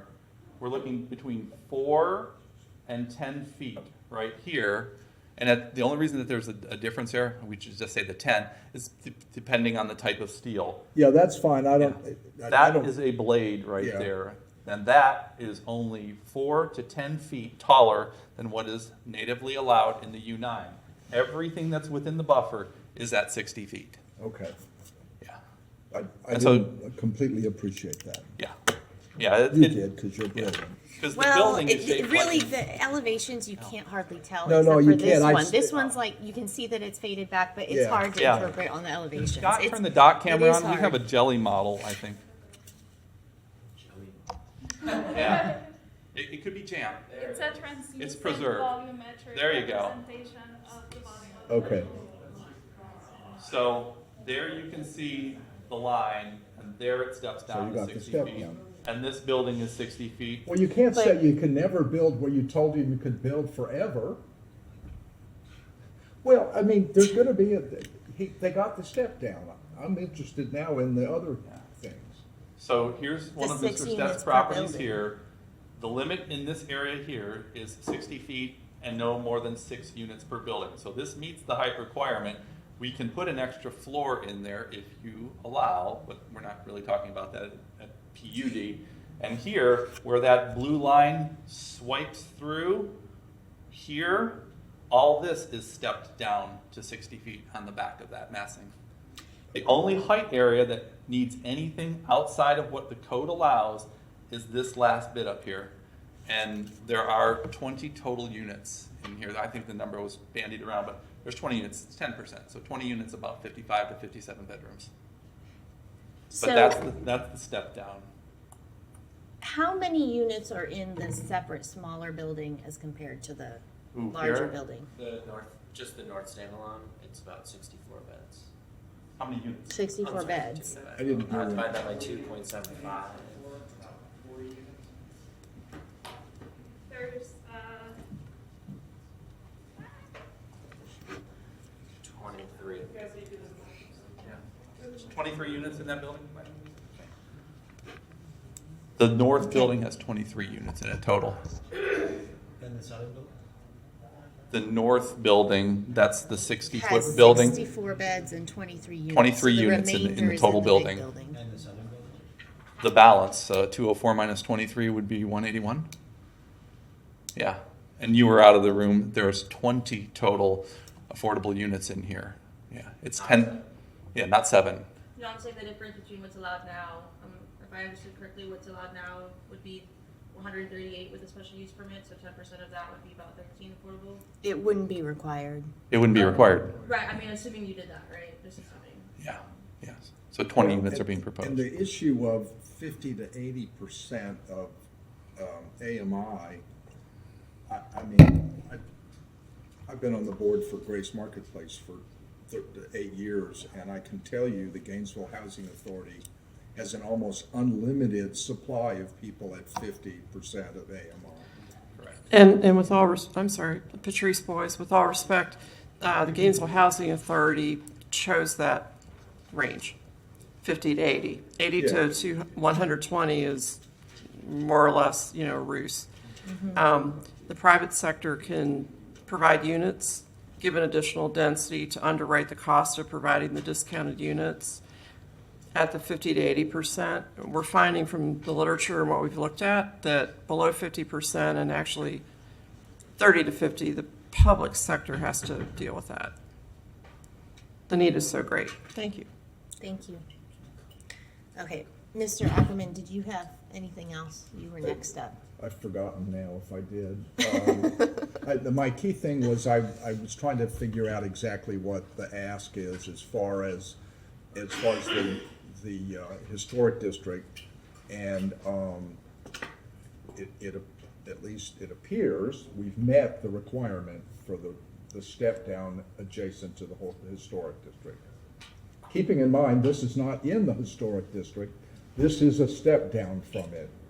Mr. Hawkins, you're next, and it looks like you want to reply to that. So we've got the step down provisions for the height. it's in this proposal. Yeah, but they don't meet the height restrictions in the code. The what? They don't meet the height restrictions in the code. They have a step down, but it's not the one that the code calls for. They're asking for greater height than the code currently allows for the zone. Not they're in the not. step You're down wrong area. about that. In the building, not necessarily in the area that's within a distance of the historic district. Well, no, I understand. They're asking for more in the limiting DT district. The limiting factor is the 6 units per building, which doesn't. Can we look at the compatibility standards, the code language? Well, while he's looking that up, the second issue I wanted to talk about is that, first of all, we all want affordable housing just someplace else, some other time in another project. And we've heard this over and over and over and over again.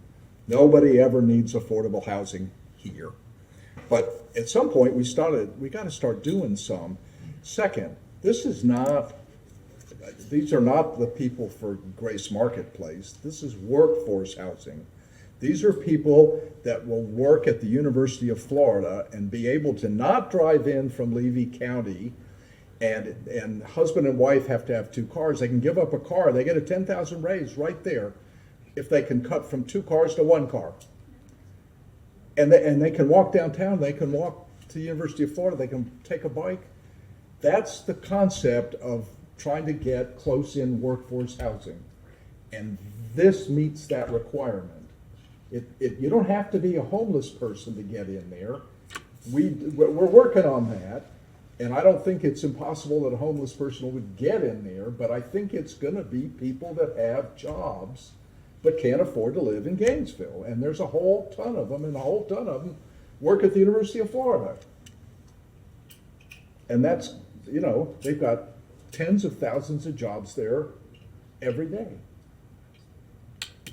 Anyway, that was what I was interested in.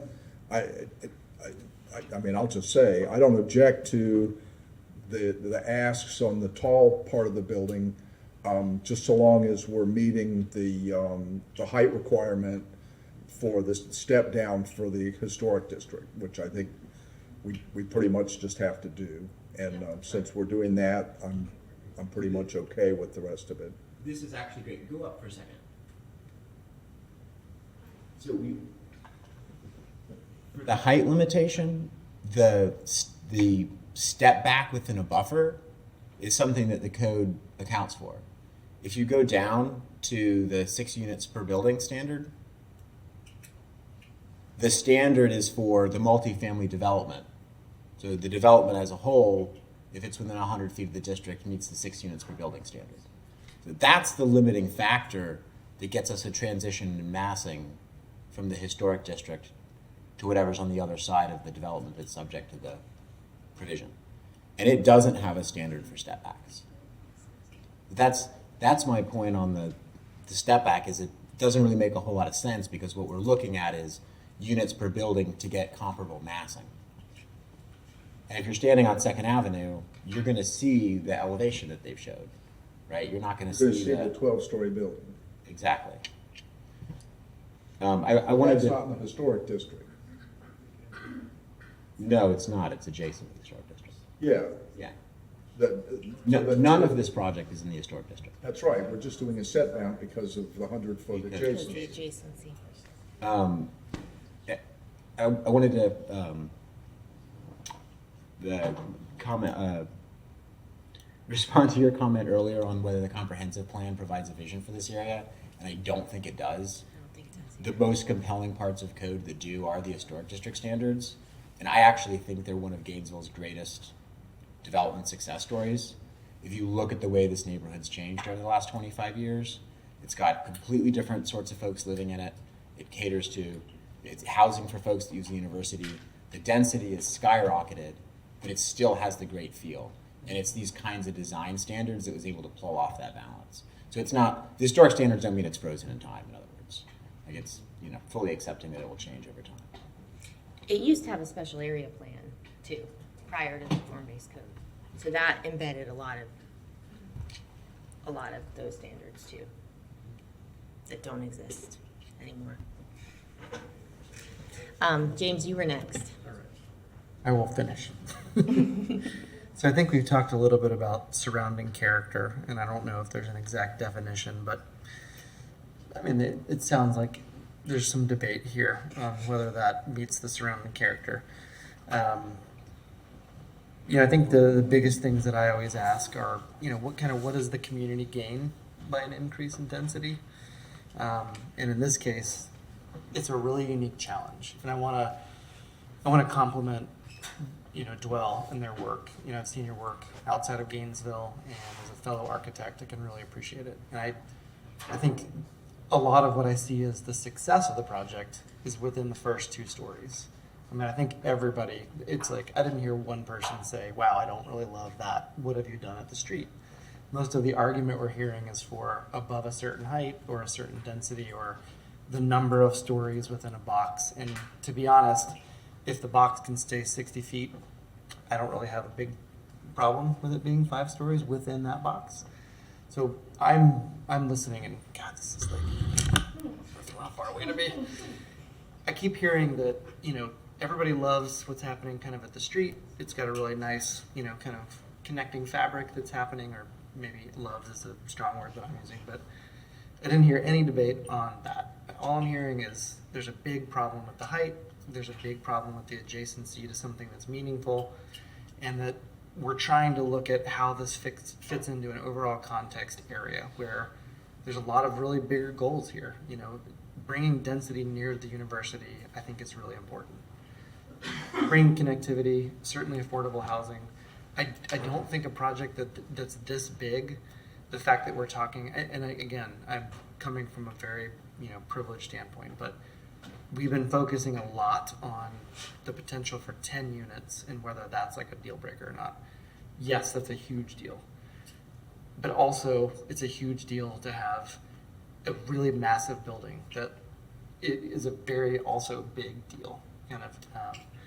So this was not something that's been talked about, and this may be like, I may be the only person in the room that's thinking like this, but there is this, if we said to the architectural team, okay, what is the way to get the same number of units into a shorter building, you would obviously remove the part that's being artificially carved out because of an invisible boundary line that we've all kind of agreed on.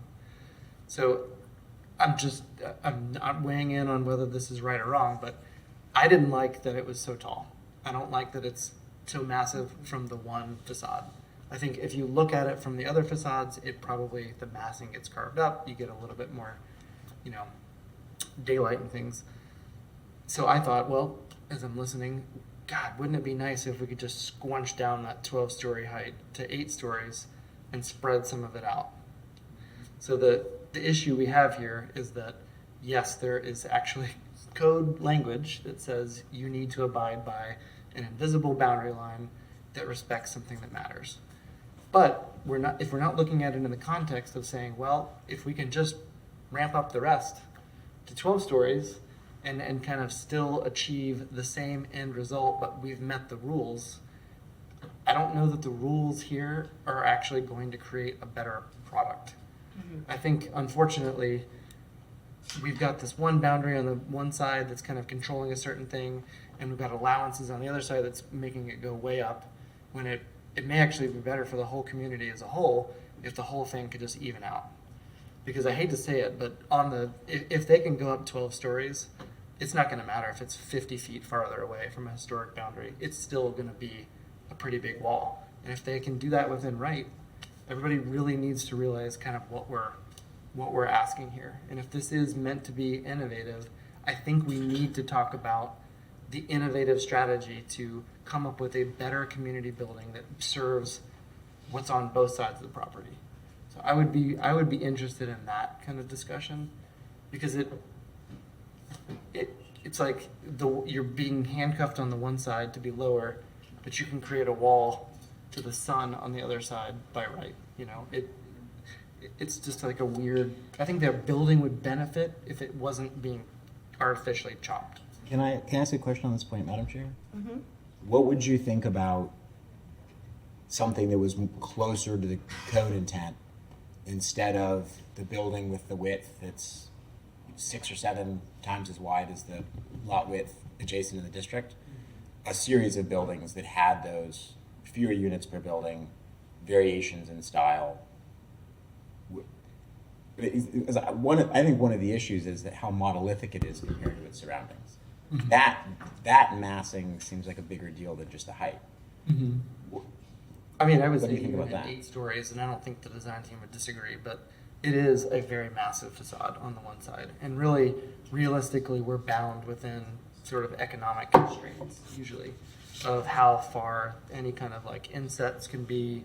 I mean, it really starts to disturb kind of the overall efficiency of the plan, right? To be able to do something more than like a 2-foot offset sometimes. So, What if there were actual buildings with like, the code calls for 6 units per building, so presumably, I don't know what the setbacks are, but So a presumably bunch there's of things you tiny can walk little around. buildings there instead of what's. Well, not tiny, 4-story, Well, small-scale multifamily, that's the code Yeah, language. expensive. I think Expensive and utilities eat up a lot of the space, so all of them are gonna have their own transformer, they're all gonna have their own backflow But they'd all preventer, be it's gonna be stick-built, ugly they on the wouldn't front of the have building. structured parking, I mean, the prices would come down in other ways. I don't know, to me, that's obvious that that's what the code's asking for. They could do that without coming to us though, cause I don't Exactly. think they're gonna get the same density, so clearly. No. yeah, That's the whole point. I think the whole thing is, yes, you're right. We could recreate what's there at a smaller scale, and I think there's successful things that have been done. I mean, if we want to, call out what we're calling as kind of the gold standard, those Trimark developments that have taken the older houses, they've made them into really unique. I mean, like European level, like density and intricacies, and like not one of them is the same as the other. Madam Chair, may I add? It's the affordable housing. But I would say the problem we're going to run into is the density near the university is a beneficial thing probably to the community. It's going to pick up a lot more affordable housing than those smaller scaled developments would be. And that feels like that's kind of against the intent of, I think, what we're also talking about from a city standpoint. I have one 20-second comment that is extremely salient, or I wouldn't interject here. We actually started with exactly what Mr. Blythe is stating, with a smaller building that was in the shape of an E. And because of that imaginary blue line, we took those pieces of the E here and here out, and we added them along there. So you were saying exactly where the starting point was. And we did that. This one was always lower here, but we took these pieces here and added them as floors 11 and 12. And so we started with a smaller building that was well within the allowed height of the U9. And the only reason we changed it was we were respecting that imaginary 60-foot height limit in the 100-foot. So we took that massing out of that E, and now it's more of an L with 2 little squatty pieces in it. That's exactly where we started with the design. And that was an 8-story building to comply with the U9? Across the whole. Across the whole Yeah, thing. the whole thing. It had The one E-shaped continuous was height across all the whole eight- thing, eight shaped like an stories. E. Yeah. I was so surprised because Mr. Blythe hit it right on the head, exactly where we started. Yeah. I mean, I get it. This is kind of why it's in front of a discussion panel. It's there. Everybody kind of has a good point. Everybody's point. There's something valid everywhere. I think what I'm trying to point out, though, is that if we artificially make, like, if somebody walked up 5 years from now and looked at that building, they would be like, why in the world does it have this like blade that comes out of it? I mean, yes, you can go to much older cities. You see things in New York that there's some artifact of something. I mean, yes, there is meaningful things like that, but I would kind of question that for some of this. This doesn't feel like the place to artificially extend something 6 stories above another area. So I think the other challenge is the like Infinity Hall is 5 stories. That's going to be there for a while. Innovation Square, UF has not expressed interest in going above 6 stories. So it really, even though that has DT zoning, we think we know that it's not going to be the 14 stories that are allowed in DT zoning. Or that's the vision is not to be 12 to 14 stories, even though it's DT zoning. So I think that's part of my challenge with it is if it was downtown, if it was on University Avenue, like it would be easy to imagine, oh, something next to it will get redeveloped and be 12 stories too. I think that this at 11 stories would always stand out and look strange. I mean, just as a reminder, how high can that part go as of right? By right, it was 116. I thought it was on this Okay. little. I really like this executive summary sheet, by the way, Jerry. This was really helpful. So, I mean, that's a really important thing to point out. Like, by right, this blade can go up 116 feet. But only 8 stories. 106 units. That's the key piece. In the historic buffer. But in that part. That applies to any development within 100 feet. But it can still go up to 116, just with less units. Like a 16 unit. I mean, yeah, you could have a 116 unit. Sorry, 116 foot 16 building. Right. I mean, it would be even. You know, That would be very innovative. It wouldn't make sense, But okay. That would be legal. Okay. And it's because the building is physically one mass that because any of that mass is touching that blue boundary line, that's what's triggering the 6 units. The code uses the word development. It says a multifamily development within 100 feet. Okay. But if you multiple separated it out. So if they did a parking garage and it didn't have the residential units, or if it, I mean, that's what's tricky about it, right? Is if, you know, they, and I, you know, I like that building isn't all parking garage too. Madam Chair, I just want to clarify, Sean McDermott, Assistant City Attorney. Just clarify that point, that, that buffer requirement for 6 density units per building only applies within the buffer, so not outside of the buffer. We actually litigated that and prevailed on that exact point. What is the code language say? 6 units per building within that buffer. Is it developments within 100 feet? No. Member Hawkins was actually a member, or one of the participants in the challenge against the city on this exact point that the city prevailed on. So I'll just leave it at that. It only applies to the buffer line. And that's not what the code provision says. That's the subject matter that litigated and failed on. So you can't say anything different than what it says. we have a binding court order that deals with the interpretation of that exact provision Okay. and how it applies. Okay, So- yeah, I think we I think we understand that. Definitely within the 100 feet, that would apply. That's the understanding.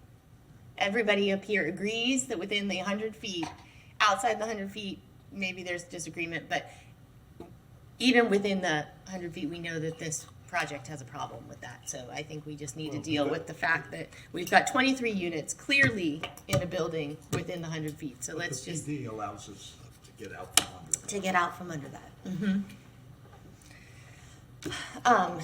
Mr. Mounds, go ahead. Maybe just quickly, because we have a for couple of lights last, on. but I'd like to hear the answer to your question about the ceiling height, especially for the upper floors. And I'm not sure if Mr. Dietenbach would be able to stand up as straight.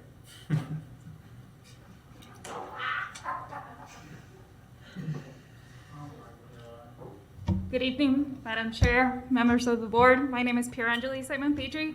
I'm a registered architect and a project manager for Dell Design Studio.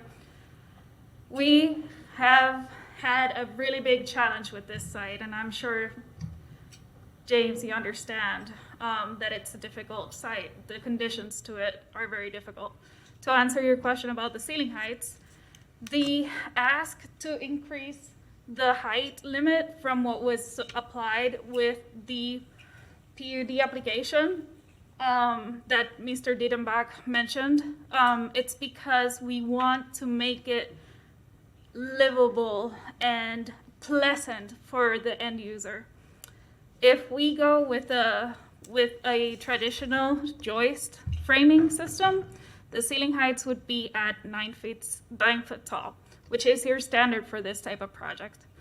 If we were to go with a different system and squat down the floor-to-floor heights, we could go upwards to 8 feet on the back of house spaces, like the restrooms, but the livable spaces, we would keep them at the 9-foot ceiling heights, which is, again, the standard for this type of product. Does that answer your question? Mm-hmm. Perfect. Thank you. Okay, we have a couple of lights. Sophia, I think you were next. Okay, sorry. Thomas. I'm gonna move us along and see if we have support for motion. I move that City Council Board recommend the City Commission file petition PB-21-00219LUC. Okay, so we have a motion and a second. All of those in favor of the motion, which is for denial, please say aye. Aye. Aye. All of those opposed to the motion? No. No. Okay, so 3-3, not gonna work. I think that's happened before, and we said that it was a denial. No, Like, I remember specifically when we had a split vote. the like last motion year. doesn't pass. It doesn't pass. Okay. So there's like no recommendation? What happens? Well, we just You have to try to come up with something different. So James. I have a question. Within the PD, how many of the rules can be altered? Like, are there rules that cannot be changed in a PD no matter what? Or is the idea of the PD that there is always something that you can blend to create kind of a better end product because it doesn't fit into into a box? Yeah, Sean, do you want to Is that a- I speak to mean, that? 'cause Are there I things guess that would we help can't too. override? Like if my idea doesn't work In the to code? even it out, then We it'd be don't, nice yeah, to we know. don't normally redesign a project from the dais. But we can give direction. But if we and could give them continue it. direction so that they would, The PUGP process allows us to do anything as long as we comply with the PD standards, which are the unique, innovative, the stuff that. Within those contracts would be great. Okay. So yeah, I mean, I guess that's my point. This is a kind of an innovative thing we're asking for to create potentially a better end result Make a motion. that would be allowed without it. Make a motion. Well, did you want to come up? I saw you kind of flagging. Did you want to come up and speak about maybe the historic preservation? I don't know if you all had ideas to share that might inform maybe James if he's going to make a recommendation to revise things. I'm not going to design it for them. Thank you for your patience in all this, and I don't want to take long, but I have never spoken to you all before as a board, so thank you for calling me up. Mm-hmm. My name is Kathleen Kaufman. I'm the Historic Preservation Officer for the City of Gainesville. You heard testimony that the applicant worked closely with staff, and for many, many months there were several meetings. I was a part of all those meetings, but I want to be really clear and have you understand that at no point from my perspective, did this project ever meet the intent of the existing code or fit in with the context of the surrounding historic district. This building is surrounded by 3 sides by the historic district, and that really long 12-story blade faces Southwest 2nd Avenue. That street is the historic district on the other side of the street. The only reason that 100-foot buffer doesn't kind of encroach on that side of their project site as well is because Southwest 2nd Avenue is so wide there that the 100-foot buffer just misses the building. But all the houses on that opposite side of the street are 1- and 2-story, as well as on the other side of the northern 5-story proposed building. And I mean, it is a difficult decision for you all, and here's why. I am just one piece, I am one cog in that planning department wheel. So even if historic preservation wise, even if I think one thing about the project, your overall recommendation by the planning staff might be completely different. And the unfortunate thing about this and applications like this is that it tends to pit comp plan ideals with what's actually in the code. So does this project increase density, intensity? Does it provide more housing? Does it provide more transportation access? Of course, because it's a large building. Of course it provides all that. Does it comply with the code for that 100-foot buffer? And I mean, the 12-story building, literally an inch on the other side of the 100-foot buffer, still is going to affect the visual impact to the historic district and still affect the residents that live there. I did want to mention one more thing. There was testimony given to you that none of those properties are homesteaded. None of that matters to us as a historic district, as what we protect for historic districts. The district was not designated as such based on whether things were rentals or commercial or residential or homesteaded. What matters to us is that that district still retains so much of its historic character and so many of its historic buildings. It is really an amazing little area, and it is rife with rehabilitation and reinvestment. And a lot of it is being done really well. So thank you for calling me up. Thanks.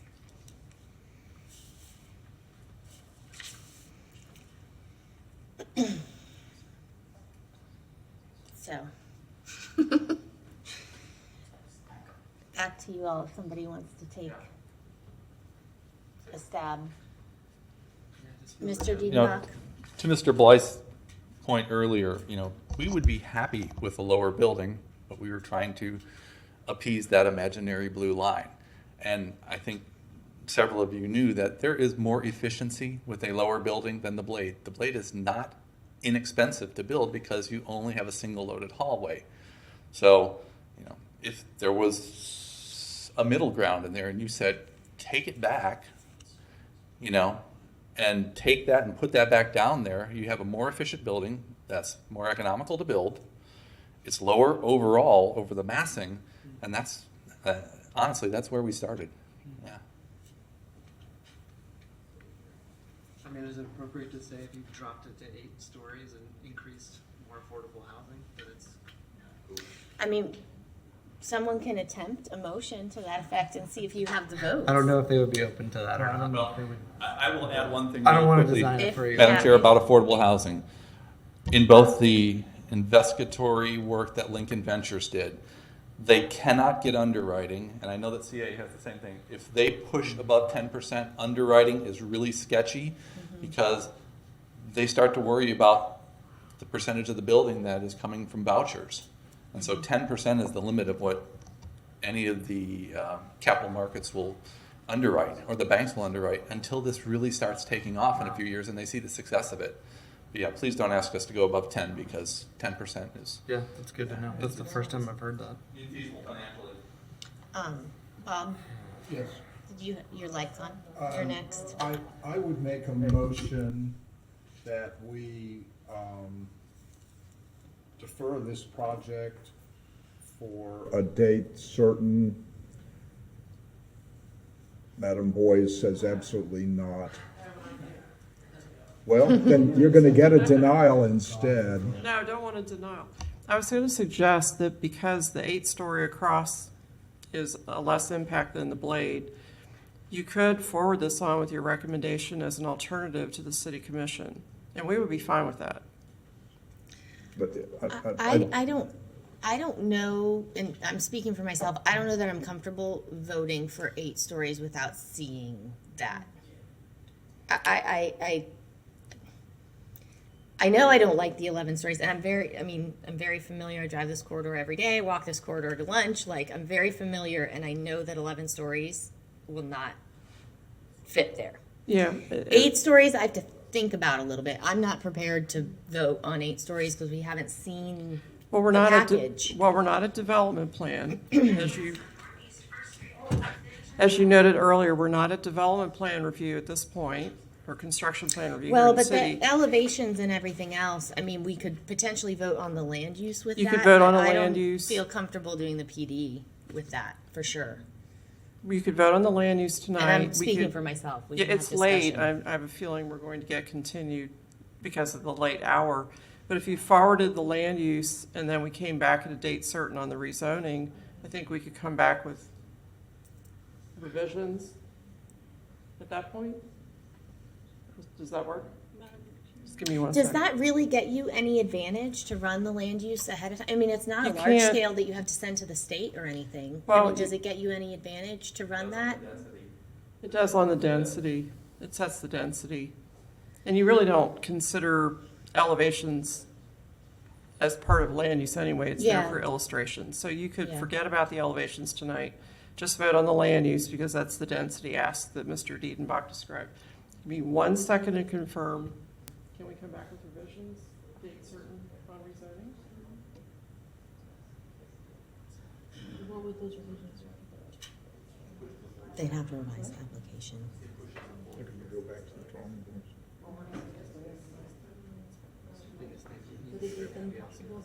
That's how I know. Just I know. one second. Yeah, I mean, they've already missed the month they wanted, so. Well, they need to get out of PD, they need a PD to work with this.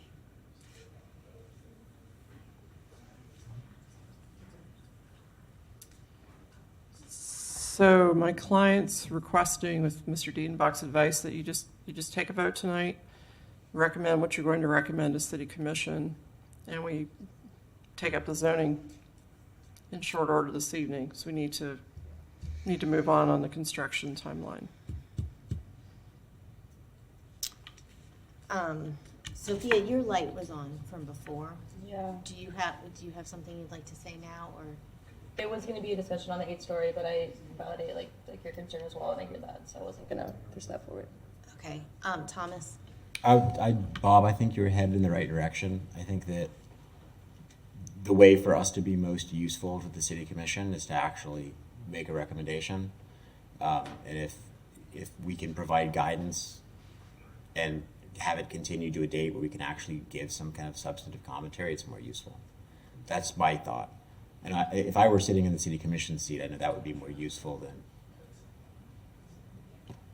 than having a motion that wasn't connected to the project. Madam Chair, we can't live with another continuance. We have to have a vote this evening respectfully.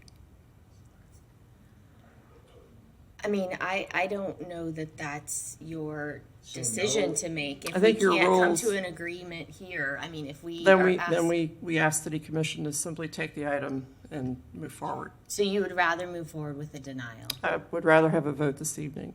Right now, we have a vote, a vote for, well, nothing, neither approval nor denial, because that motion failed. So we'd like a recommendation up or down. The timeline, frankly, is more important at this point.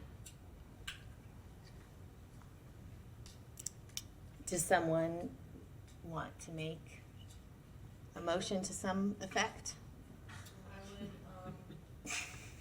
I mean, we could try the original one and see if anyone, given these circumstances, has changed, or we can, I personally don't like the idea of recommending something that we haven't seen, and they've told us that, maybe the 8-story works with the same number of units.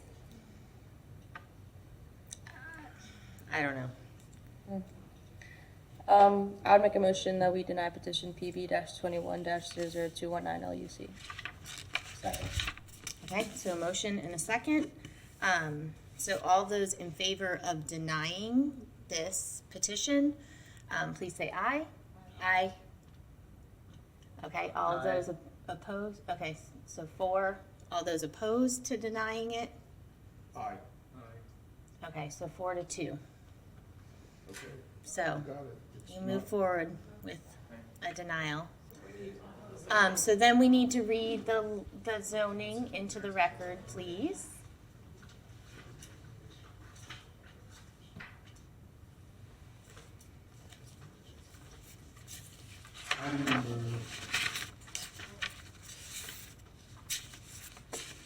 It was at the very bottom of the page.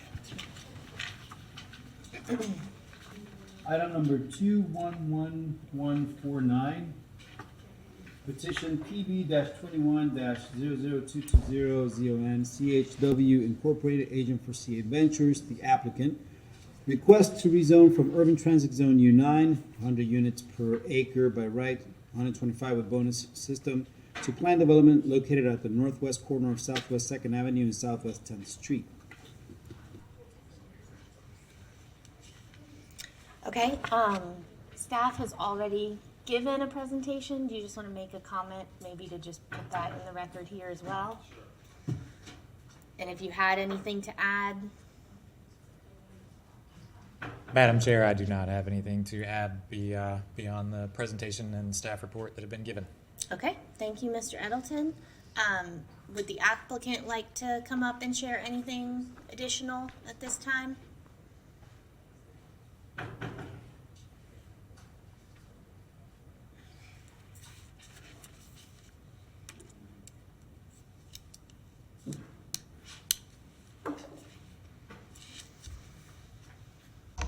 Okay, so thank you, Madam Chair. That was a very complicated. From the very beginning, we were complicated today. We launched right into the legal agreements and. Yeah. See if that works. Guess it's. Yeah. Okay. So I'm going to cover this rather quickly because, in the interest of time and respect for you all and the evening here. What you just voted on was the land use, which was an increased density that would allow us 10 additional dwelling units across that gross area. And that's how it is calculated by 1.11 times what the density is for the entire project site. So I'm going to cover through this real quickly just for the record and to preserve the record.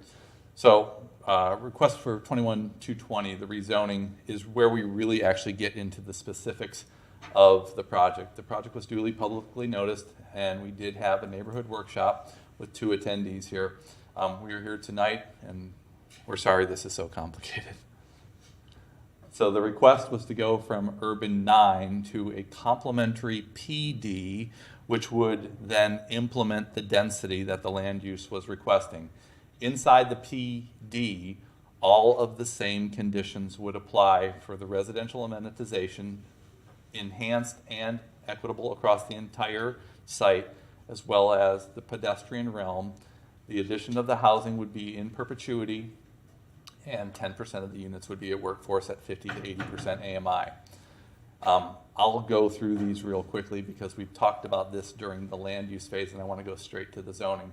So the site is located at the northwest corner of the core of the Innovation District across from Infinity Hall on 2nd Avenue, in an area that has seen tremendous redevelopment and reinvestment over the last several years.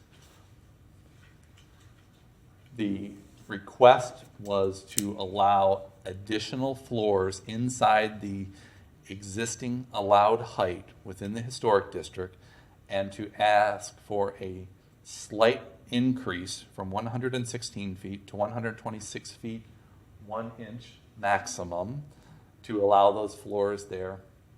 And all of the programs that were offered before that would have been part of the PD for ride sharing, zip car, smart car, car to go, etc., plus the bicycle amenities and the maintenance facility would all be the same. Okay, we don't need to see these elevations because they are identical as to what was in the PUD application.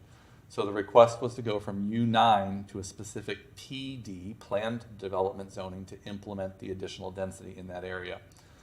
The ask was specifically to go from 116 to 126 at the tallest point, using a steel frame and concrete building with a total of 204 dwelling units for 557 bedrooms inside the mass of the building. So the actual change as shown here would be moving slightly more toward the direction of what the DT zoning is right across the street on the Infinity Hall there. It was also asking for a relaxation of the 6 dwelling units per building for that portion within the 100-foot of the historic district. The rest of the building is not subject to that restriction on number of units. The PD development standards match the transect zone U9 with the exception of the additional height, and then of course the relaxation from the 100-foot buffer to allow additional units in the massing of the smaller portions of the building. Okay. The Workforce housing would be at the lowest point, 50% AMI, and I won't cover these again because these were in the record from the PUD portion, but I wanted to go forward into the zoning real quickly here because through the staff report as well as the applicant's materials and the presentation tonight, staff has verified, and we are telling you that this meets all the criteria of the Land Development Code, section 33.14 for the rezoning criteria to be legally heard. And then specifically, the facts, testimony, and reports presented at this public hearing are all part of that record. It goes specifically then into Division 4 for a planned development, and it goes into sections 3.15, A1, A2, A3, A4, and A5. And all the conditions of 1, 2, 3, 4, and 5 have been met during the course of the application. Staff has confirmed that in their staff report. This project comports to and is in compliance with 33.17 for the plan development review criteria. And as stated, the conditions around the site, the driveways would be closed and the only access would be from the alley. The building's only portion that would be in excess of the height of the underlying zoning would be the portion of the blade here. We had started with an E-shaped building, but we took those portions off and added them to the blade here. This building was proposed as the volume to be within the 60 feet, and we could get an additional floor in there based on the structural type. And these are the elevations that were worked on with the city staff and the city architect to mirror and kind of match and complement what's right over on the other side of the street here at Infinity Hall.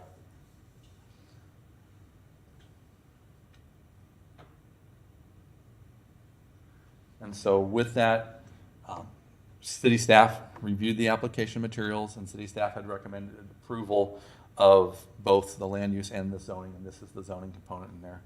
And we still stand firm and believe that infill development can happen without disrupting the fabric of the historic district, given the right sets of conditions. Thank you. Thank you, Mr. Diedenbach. Are there any members of the public that would like to speak to this item? Okay, seeing none, we'll bring it back to the board.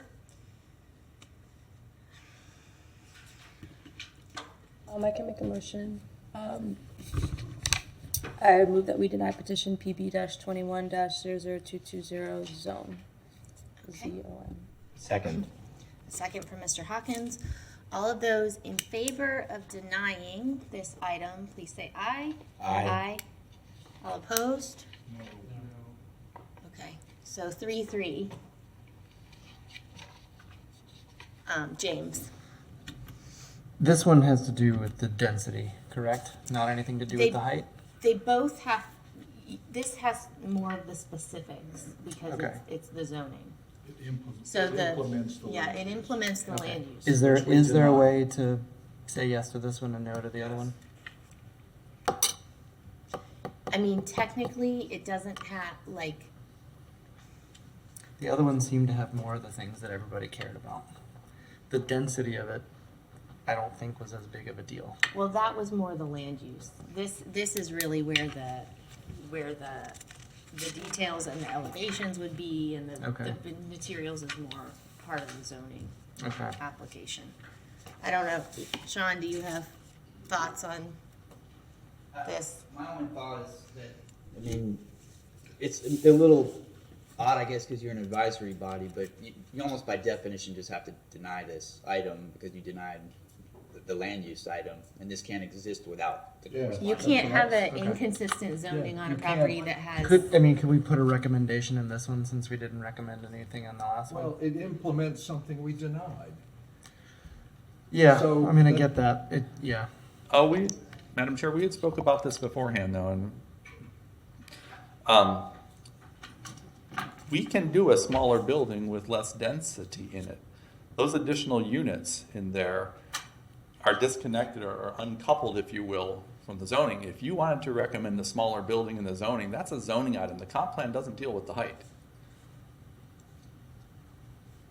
So that was my. If we wanted, I suppose we could put a recommendation in this motion. Yeah, To move I it think- forward with that recommendation. Yeah, I mean, if you say we want to deny it, but give a recommendation in it, I do feel like that would be more useful than probably just like a flat out. I'm inclined to support your motion. Yeah, I'm trying to figure out, I guess, what we're trying to say here. So the, Madam Chair, I'd like to make a brief motion that we extend our meeting half an Okay. hour. Second. We do. Usually, And yeah. we've already gone by it. Yeah, it's usually 10:30. 10:30. Okay, so all those in favor of extending the meeting time that we've already passed? We have two, yeah, well, we have two more items. A half hour would only get us to 11, right? So should we go for longer? No, I'm just from now. Oh, from now, okay, so a half Well, hour I'll do from it, how now. about until 11:30? Okay, Second. okay, all those in favor? Aye. Please say aye. Aye. Any opposed? Okay, we get to hang out together a little longer. Mr. Hawkins, your light was on. Oh, I don't have anything. I think I was gonna Okay. tell Member Blythe that I had his back if he said something. yeah, so I, Good. yeah, if we can, Let's try to move this thing along. yeah, I mean, the whole point of this is to say, at least I think, we don't have any issues with the density of it. So if there's a way to, kind of put that in. No. I mean, if you guys say, if the That building. would have been the last motion, I think. Okay, it's just, that's how this Not one this is more written. And the presentation seems more. Feel free to make a motion. Yeah, feel free to Can I say. try? Yeah, if you could try it. All right, I'm exhausted. I move the city plan board recommend the city commission deny PB-21-00220 ZON with guidance that we objected to incompatible massing with the historic district. I think that would work. Okay, do we have a second then? Second. Okay, James is gonna second it. All of those in favor of the motion to deny it because of incompatibility, yes. Yeah, just want to make sure that we totally understand, because we're talking now about the zoning, and is there a direction other than the incompatibility? Is there a direction about height or the other conditions that were in the staff report, that it comport to the U9 transect zone, that it have flexibility at the corner, that it have the workforce housing? Are you blanketing it, or are you? So Fair question. yeah, I think that's a good question. Mr. Hawkins, are you willing to, I think a lot of those things there wasn't much discussion on, so. I didn't oppose to any of those. I used the word massing because it, I think, addresses James' issue about it being lopsided. Yeah. It addresses a lot of the audience concerns. It addresses my concern that it doesn't meet the 6 units per structure standard. Mm-hmm. It's just sort of, it's a vague catch-all term that'll communicate some information to the city commission. Yeah, if we could do, I mean, even if we could just do those like 5 points in it, or explain somehow that what we're trying to prevent is potentially a worse outcome. Because of the blade. We also can call city commissioners on land use items, not on zoning items, but on land use items, and tell them what our values are. I mean, if you're... I'm guessing they're gonna call us. If you think they want our opinion.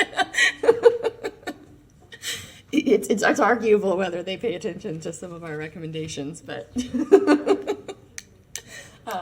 Okay, so we have a motion on the table with a second. So the motion is to deny the petition primarily based on issues with compatibility and massing of the building. I think we didn't have issues with the other items, and there's support for affordable housing and all those things.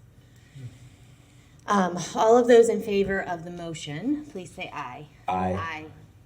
Any opposed? Yes. I'm Okay. opposed 4-2. to this whole thing. Did you get that, Mr. Castillo? Okay. Oh, on to new business. At 10:53, can we read the next item into the record, please? Petition Thank you all. number Thanks, Jerry. 211224.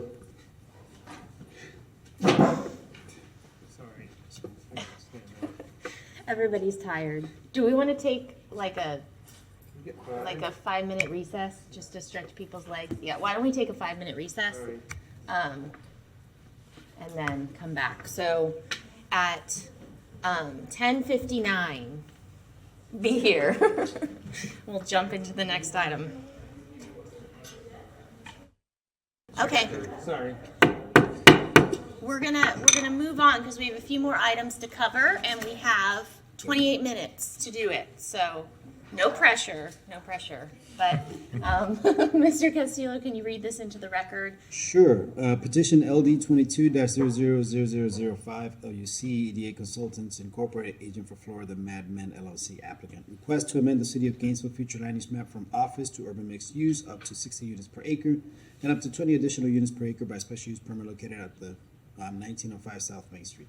Okay, thank you. And I have submitted a Form 8B and won't be voting on either of these two items. Mr. Edelton. Good evening, Plan Board. Forrest Edelton again with the Department of Sustainable Development. I will try to keep this one tight and short, and we'll see where we can go from here. So the petition that you see before you is on 1905 South Main Street. It's the site of the former George F. Young property. And the request before you is from EDA Consultants on behalf of Florida Mad Men LLC. This one is sort of the reverse, maybe, of the last petition, which is undoing a PD. We're un-PDing this, so hopefully that's a little bit easier. We can only hope. But we'll see. The current land use is office, and the request is to switch it to urban mixed use. And the zoning is proposed to change from PD to U6 or urban 6. And this request is really to remove an antiquated land use, but really the antiquated PD ordinance that's associated with this property. As we discussed in the earlier petition, there have been, in the past, use of PD ordinances to be very, very prescriptive and very, very detailed, geared towards one specific use, and that is the situation here for this site. So I'll go through the location. This is South Main Street and Southeast 16th Avenue. On the corner here is the Volvo repair shop. This is a Dollar General store. There are some other businesses here that have been largely auto repair for their uses. In the northwest corner, you have apartment complex. You have the GRU wastewater treatment facility over here to the east. There are apartments directly to the east and south of the subject property, and then the Kirkwood single-family subdivision starts to the west here across South Main Street.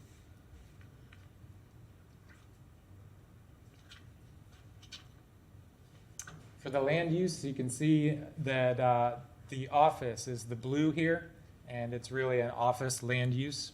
In the middle of other land uses, there's the residential medium for the apartments to the east. Urban mixed use, which is what is being requested, the change goes to, is existing to the north here for both the apartments and then also the commercial uses here on the to the north. Down to the west and south here is single family, the single family land use for Kirkwood neighborhood, and the conservation zoning that buffers the Kirkwood subdivision from the apartments to the north, and then some conservation zoning to the south here that is associated with some environmental features. This shows the zoning. You can see the RMF7 associated with the apartments to the east. Again, this is another PD zoning that is specifically written for this auto repair use. This PD zoning for the subject property was associated with building the office buildings, such as you see the one building that exists there today. There is the U8 for the apartments to the north and northwest here, and then RSF1 for the Kirkwood subdivision, and again, the conservation zoning in green. So there is one thing that I want to point out here from your backup. This number, the 13,000, was a typo. It wasn't filled out in the staff report. So that's 13,000 here. In the staff report, it just says X is there as a placeholder. So like you saw in the last staff report, putting the existing and juxtaposing it with the proposed. So you can see the very prescriptive, again, requirements of the land use and the PD as it exists. The land use, of course, is office and follows the standard office, but the PD ordinance limits building on the property to this 13,000 square feet of office space in total. It does not make references to bedrooms, and it limits any building on the property to 15 feet and 1 story. The PD also points out building footprints for office buildings. The request is to go to UMU land use, which then will facilitate increasing the density, and the zoning that would be coupled with that is the U6 zoning. And that would allow it to go roughly to 224 bedrooms by right, 4 stories by right, 5 with a bonus system. The height would go to 60 feet by right, 74 with a bonus system, and the redevelopment would be held to U6 standards, including the 17 feet to 27 feet minimum build-to line, min-max build-to line.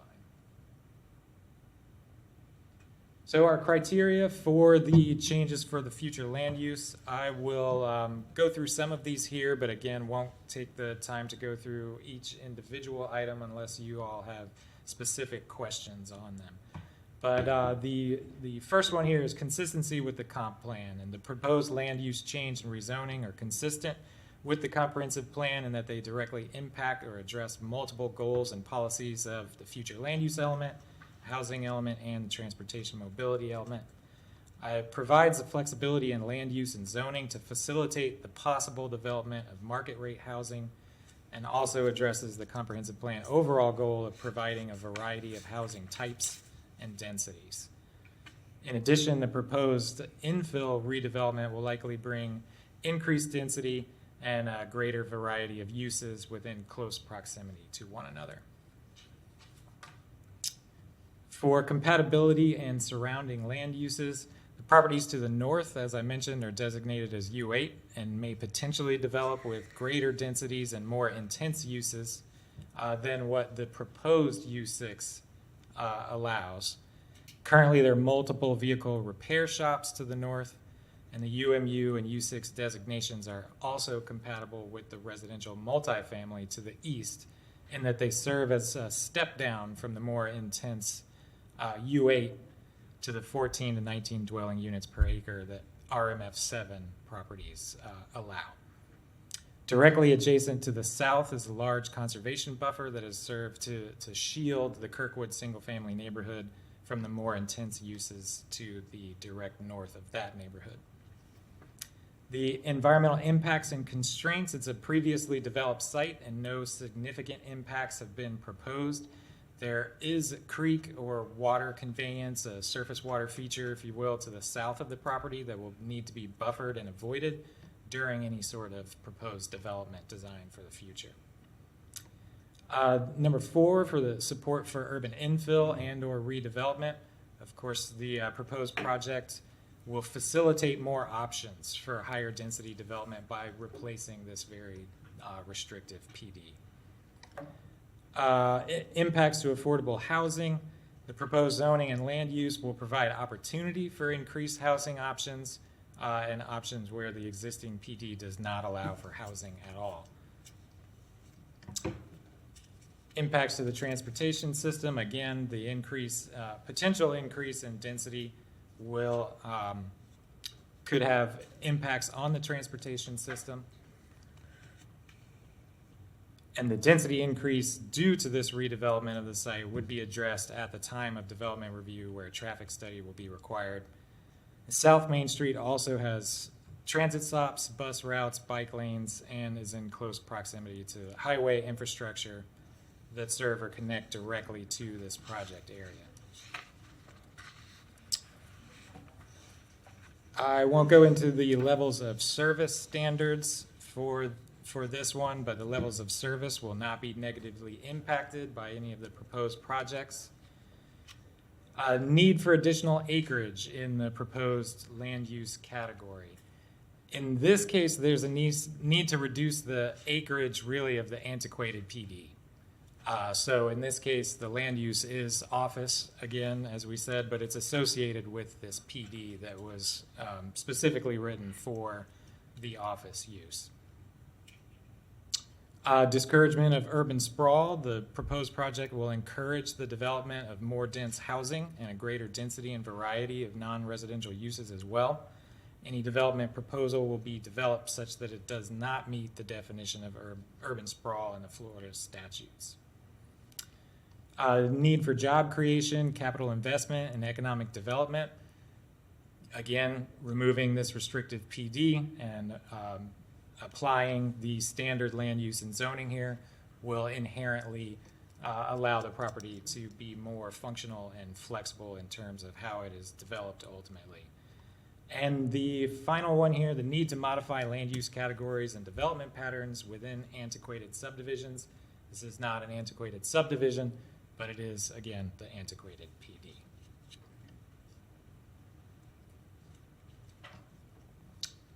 And so staff has found that it is consistent with the comprehensive plan, and many of these criteria that are spelled out in the LDC here overlap with the items that I just went through. So really the answers are largely the same here for most of these.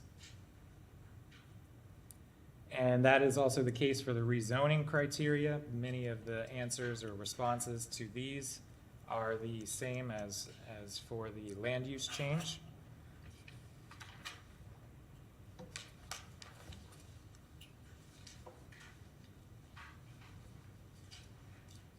And again, this is the rest of the rezoning criteria here. I will go into a little bit of detail on G here, whether there have been substantial changes in the character of development of areas near the rezoning. As you all are aware, I'm sure, there have been substantial changes along the South Main Street corridor. A land use change and rezoning of these subject parcels will facilitate sort of the completion of the larger planning strategy that has taken place here on South Main.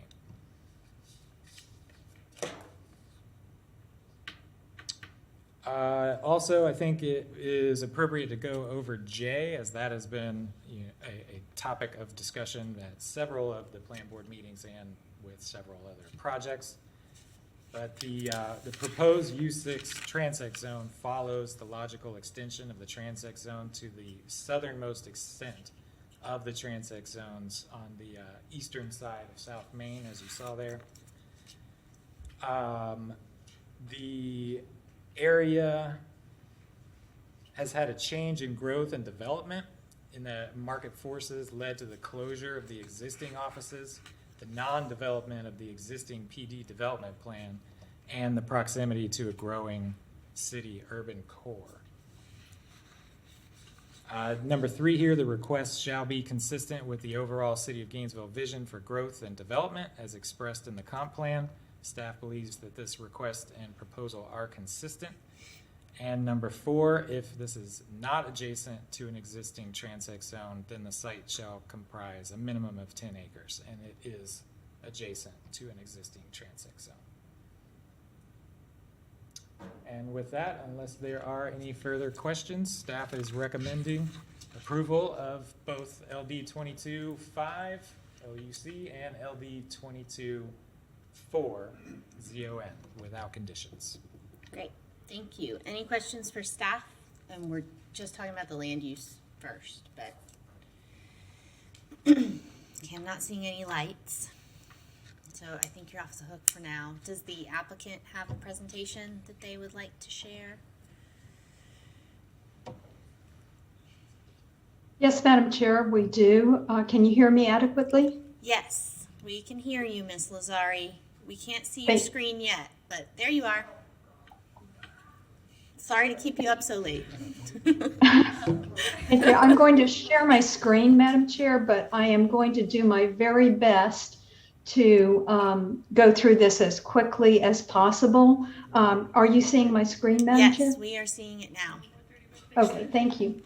As Mr. Edelston pointed out, these are petitions LD-22-5 LUC and LD-22-4 ZON.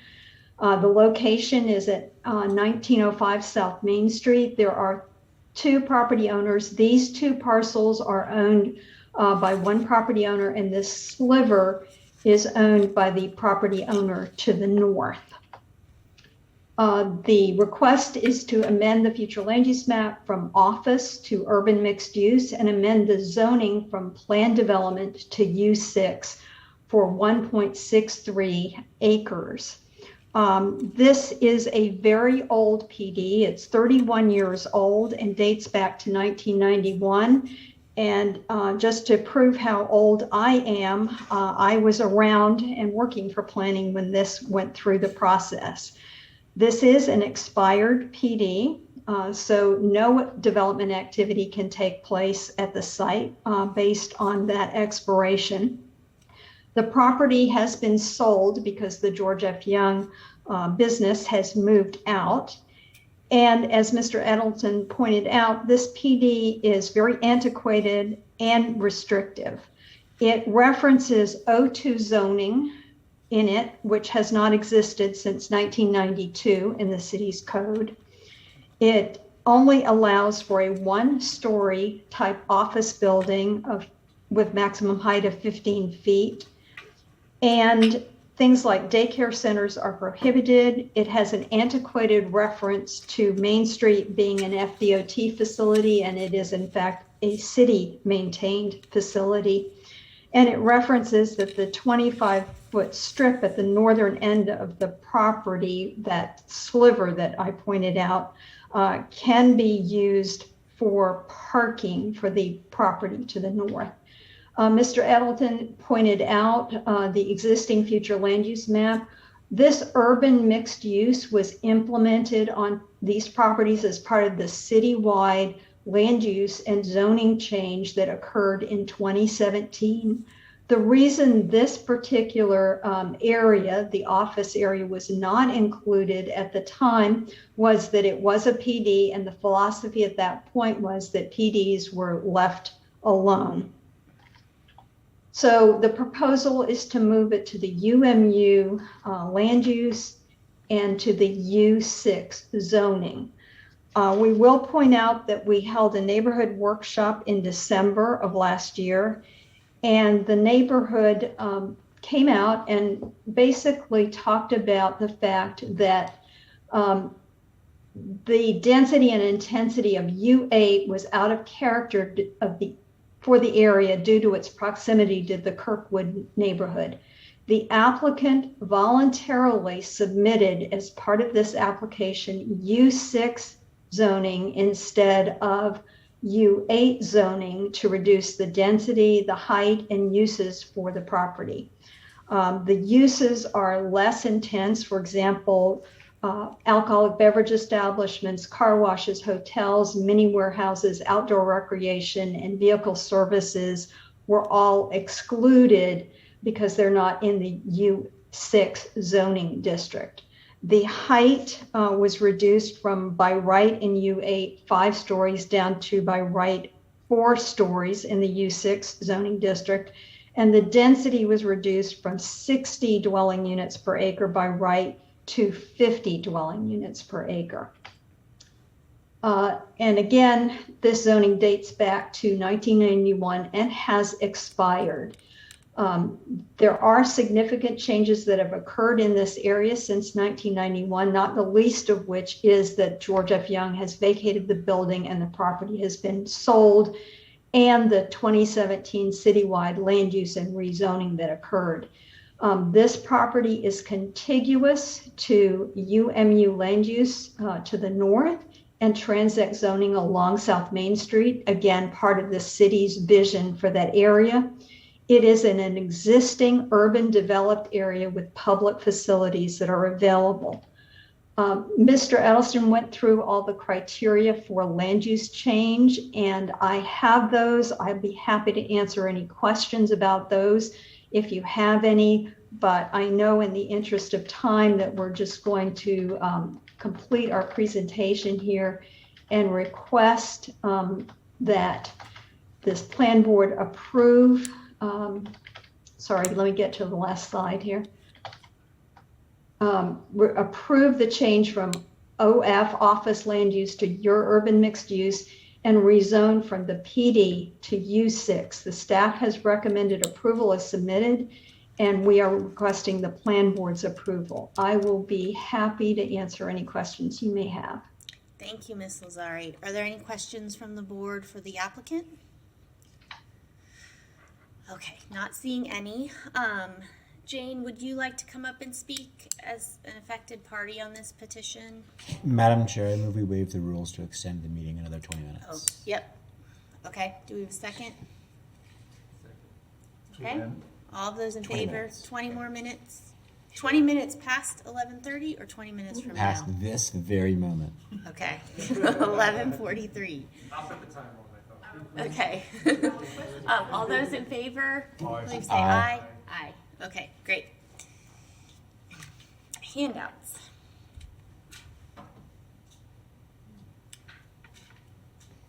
It's my computer, I was on the fritz, and also my printer. So I had no. Thank you. Plus, I couldn't get access to put all your forms in, because the URL. Yeah, it said that the website wasn't working on your email. Oh, yeah. Sorry, the photos are lousy. Thank you, My Jane. computer doesn't want to do a PowerPoint, so hopefully I can show these. Can I show these? Is that right? I can just- Yeah, with the overhead? Yep. Can we get the overhead camera for the PowerPoint? Where would it be? Or is it on the computer? It's on an open. Do you want the camera? Yep, there you go. You just Google this one? Mm-hmm. Yep. And see where it is? Yep, there you go. So you can just flip it there. Probably zoom it in a little more. Okay. Perfect.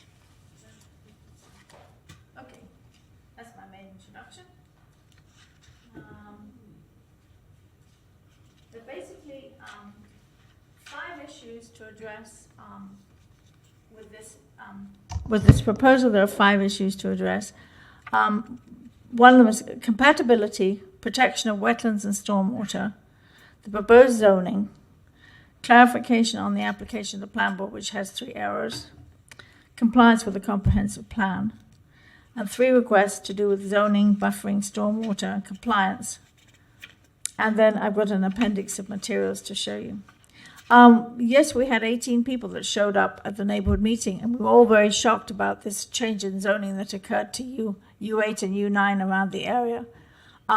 But keep in mind that the main street doesn't go past 16th, so we're talking about south of the depot, Main Street redevelopment.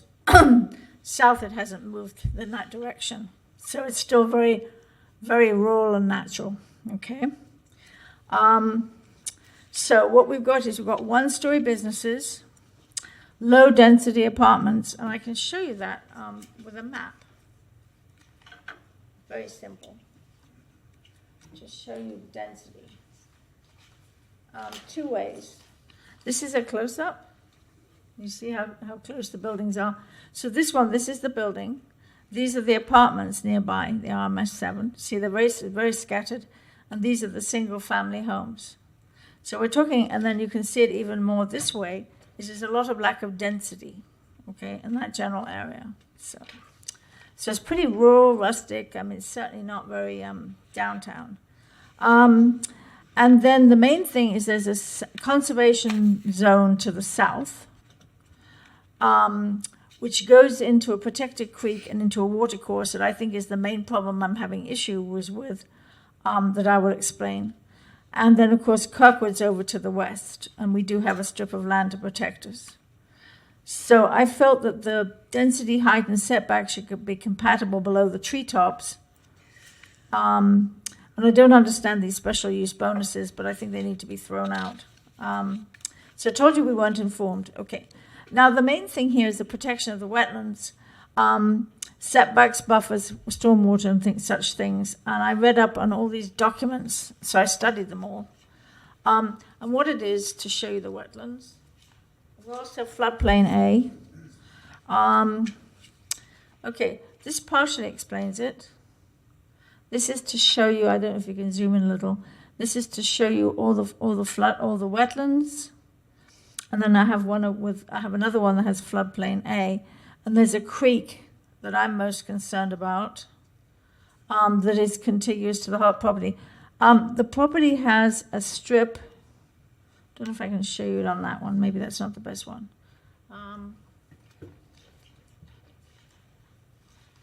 One of these, I've got so many of them. It didn't print very well. This one shows the creek, protected creek. Up here, whoops, on this map. Oh, I think. So many pieces of paper.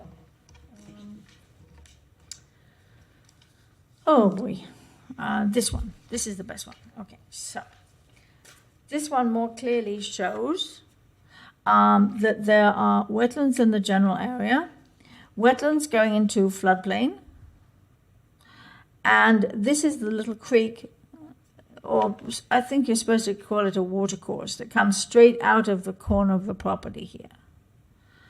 Water comes across there.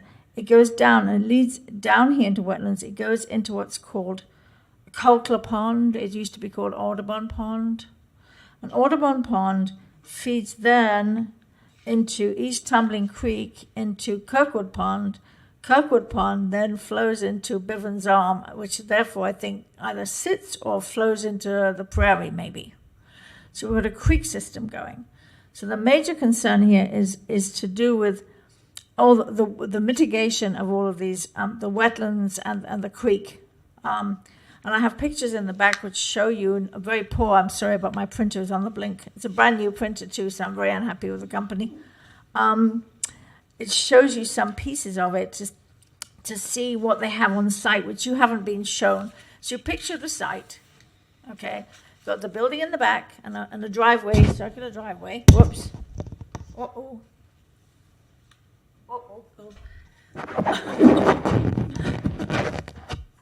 Okay, anyway, you've got a circular driveway and a small low building in the back.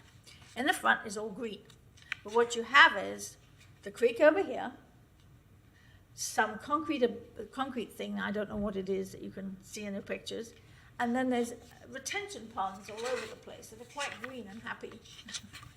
But that suggests that there's really a problem that needs to be addressed in terms of water. So I therefore looked at the comp plan. So that's one piece of it. I therefore looked at the comprehensive plan, which goes into such words, and it has the shall words, and I loved it. I studied all this, and I love the fact that the word shall means there's no choice in the matter. There's no ifs, ands, and buts. So that needs to be addressed to the wetlands. The other part, of course, is the zoning, because it's a very natural zone with a creek and a watercourse. Nature park, there's a nature park, ponds, and a protected creek, a very heavy tree canopy. And I feel that buildings should blend with the surroundings with buffers, wide setbacks, and roof lines that do not go up beyond the rooftop, beyond the treetops. So therefore, I'm not sure that use 6 would be compatible. I would suggest a lower category. And when I studied the application to the board, I had some problems. Page 2B stated, are there any other properties within half a mile of proper land use or zoning of intended use? And they went, no. Well, for a start, no one would tell me what the intended use is. So I requested twice, including to the person that bought the place. So no one will say what it's intended for. But I'm sure there's plenty of land within half a mile that is U8 and could be used for whatever the intended use is. So I thought no is an incorrect answer. The second part was no, will the property be impacted by any creeks, lakes, wetlands, native vegetation, greenways, floodplains, or other environmental factors, or by property adjacent? It abuts a conservation area, a floodplain, a wetland, a creek that goes straight into and feeds through into protected creeks and bivens. So I had problems with that. So I've got that in there. Yes, it will. So there is basically would be a requirement to have a buffer according to, I think you have to go with county codes right now. So there's a buffer of, I think, 75, 50, minimum 50. Possibly, if I had looked up enough about protected species and such things, because it's Audubon Park and Audubon owns pieces of it, it may even go up to 100. So there's a buffer, okay? So I think that's important. And compliance with the comprehensive plan.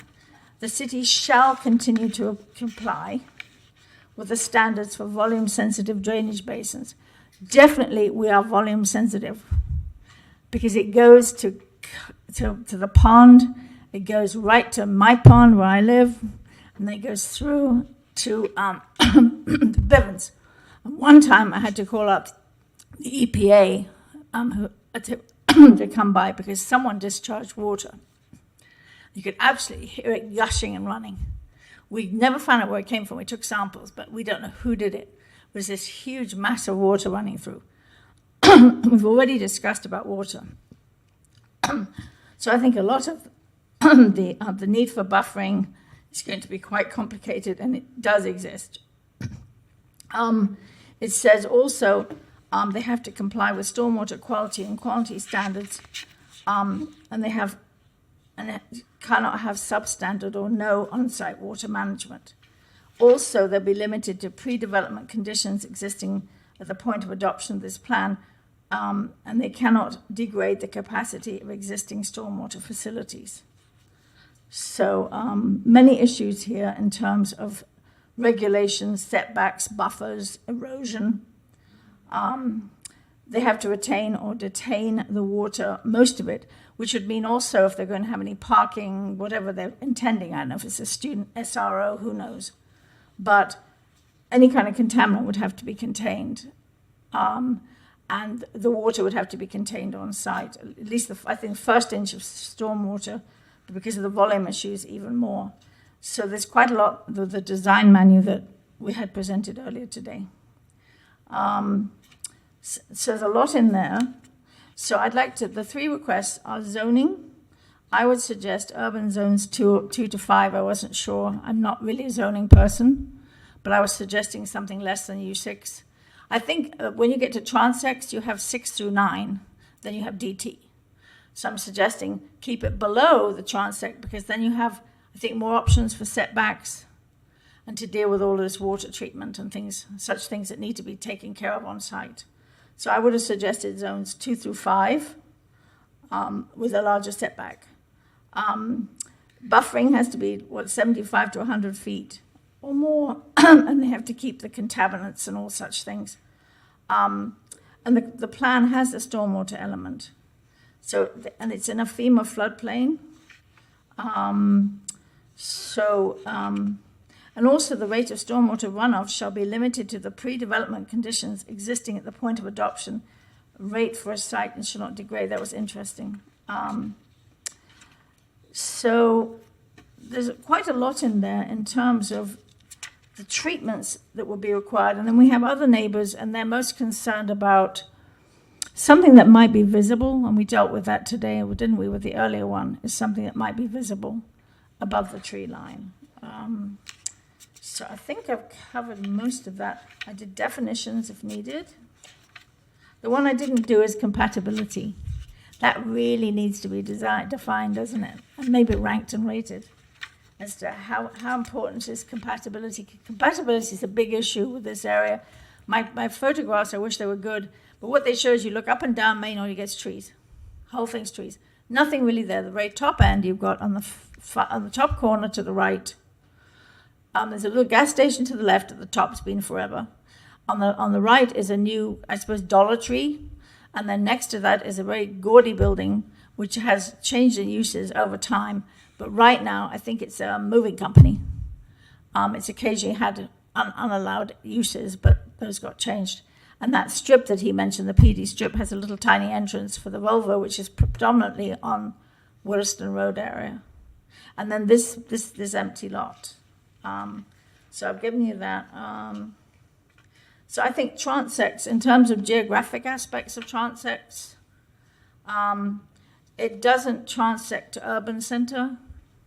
It transects more to natural zone because it's right next, it's undeveloped and right next to a conservation area and lots of trees.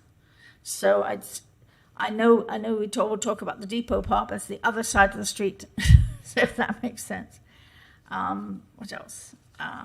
Pictures. You've got pictures. The Colcler Park, I gave you a picture. It is Colcler Nature Park. And the pictures are not very clear, so I apologize for that.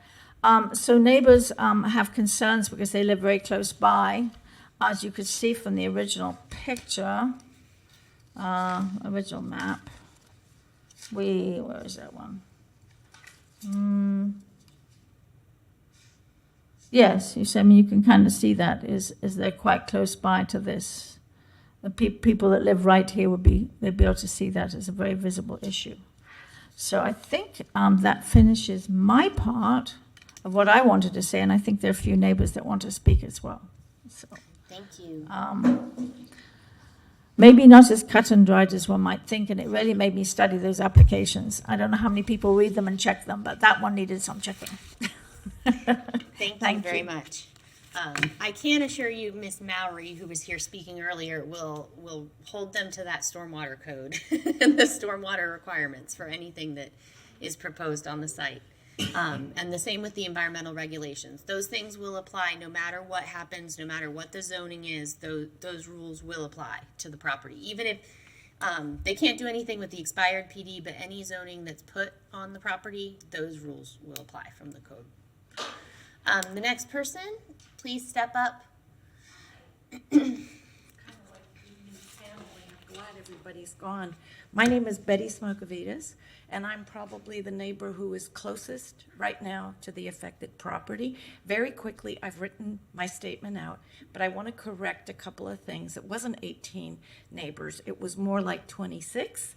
It was not a workshop. We were literally notified with very little advance warning. We weren't shown any plans, nothing. We were just notified that we would have this rezoning request.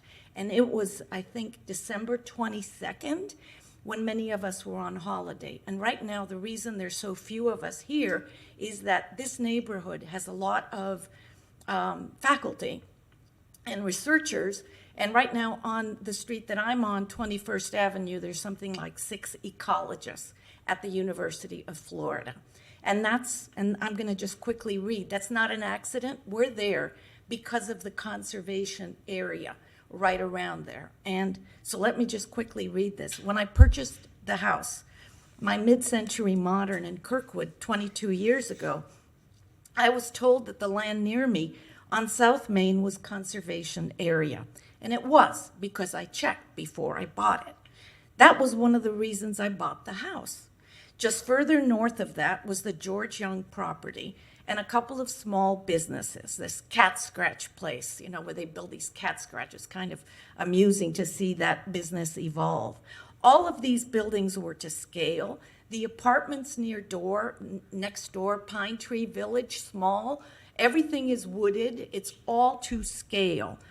And I never imagined that this area would be upzoned to urban scale. To me, I just have a hard time wrapping my head around urban because I never would have purchased a house near an urban zone.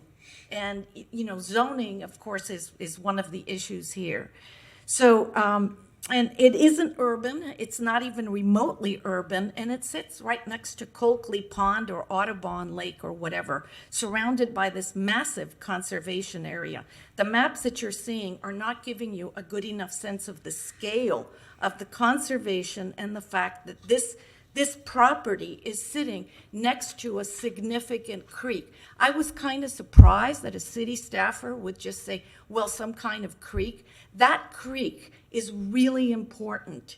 And right now it gets filled with garbage and trash, with even the small use, the pedestrians, the streets, people just walking by.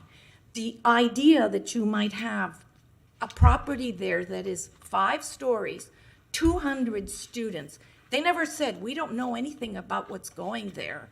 And we just assume it's going to be more luxury student housing. But the idea that you would have something that dense in that region, not just close to the fact that, I will be looking out my kitchen window and seeing a structure. There's no doubt about that. But that's not why I'm here. I'm just horrified that anybody would contemplate something of that high density, even 5 stories on that particular creek, that close to that watershed. And that water does go down to Sweetwater. So, I really think it's a bad idea. I would love to see senior housing, as Jane said, 3 stories, workforce housing, something that's kind of, lower in impact. So please consider this zoning request. Thanks for listening to me. Thank you. Thank you. Anyone else that would like to speak to this item? Yes, hi, good evening. My name is Sergio Quintana. I live in Kirkwood. I've been there since 1990. I would just like to encourage, I'm glad that the applicants decided to reduce the size. UA was way too much. I'd like to see it go down to U4, U5, more in line with what Treehouse Village. That's a condominium complex. That's not, I guess there are a lot of rentals in there, but it's a condominium complex. And it's built really nicely, and it blends well with that conservation area. I walk that, you can get from Treehouse Village, Audubon Park, and then come out Coakley Hills and come over to Main Street. I also walk 13th Street where the Live is, the old Holiday Inn, and that's what I had pictured in mind that they were proposing to build, and that was certainly not something that I wanted to see on South Main. I don't know that you all have been up onto the garage at the Live. You should go up there and take a look down at Tumbling Creek. The amount of trash and stuff that ends up in the creek is just amazing, and I don't want to see that happen on the Coakley Hill side. Nobody speaks up for Mother Nature too much, and I think it's important that when you build right next to a conservation area, that you take that into account. The only other thing I'd like to say is in Arbor Park, which is the corner of Main Street and 16th. It's an older facility or an older apartment complex. It's affordable housing now. They have a brick wall on the southern end, and the amount of garbage that's gone over the backside of that brick wall into the wetlands back there is just phenomenal. I'll send you guys some pictures. But that's the neglected stuff that happens when you have people that are just there for a year and are out. They don't really take care of the place like they should. So anyway, please, something smaller than, U6, U4 would be my preference. But thank you very much. Thank you.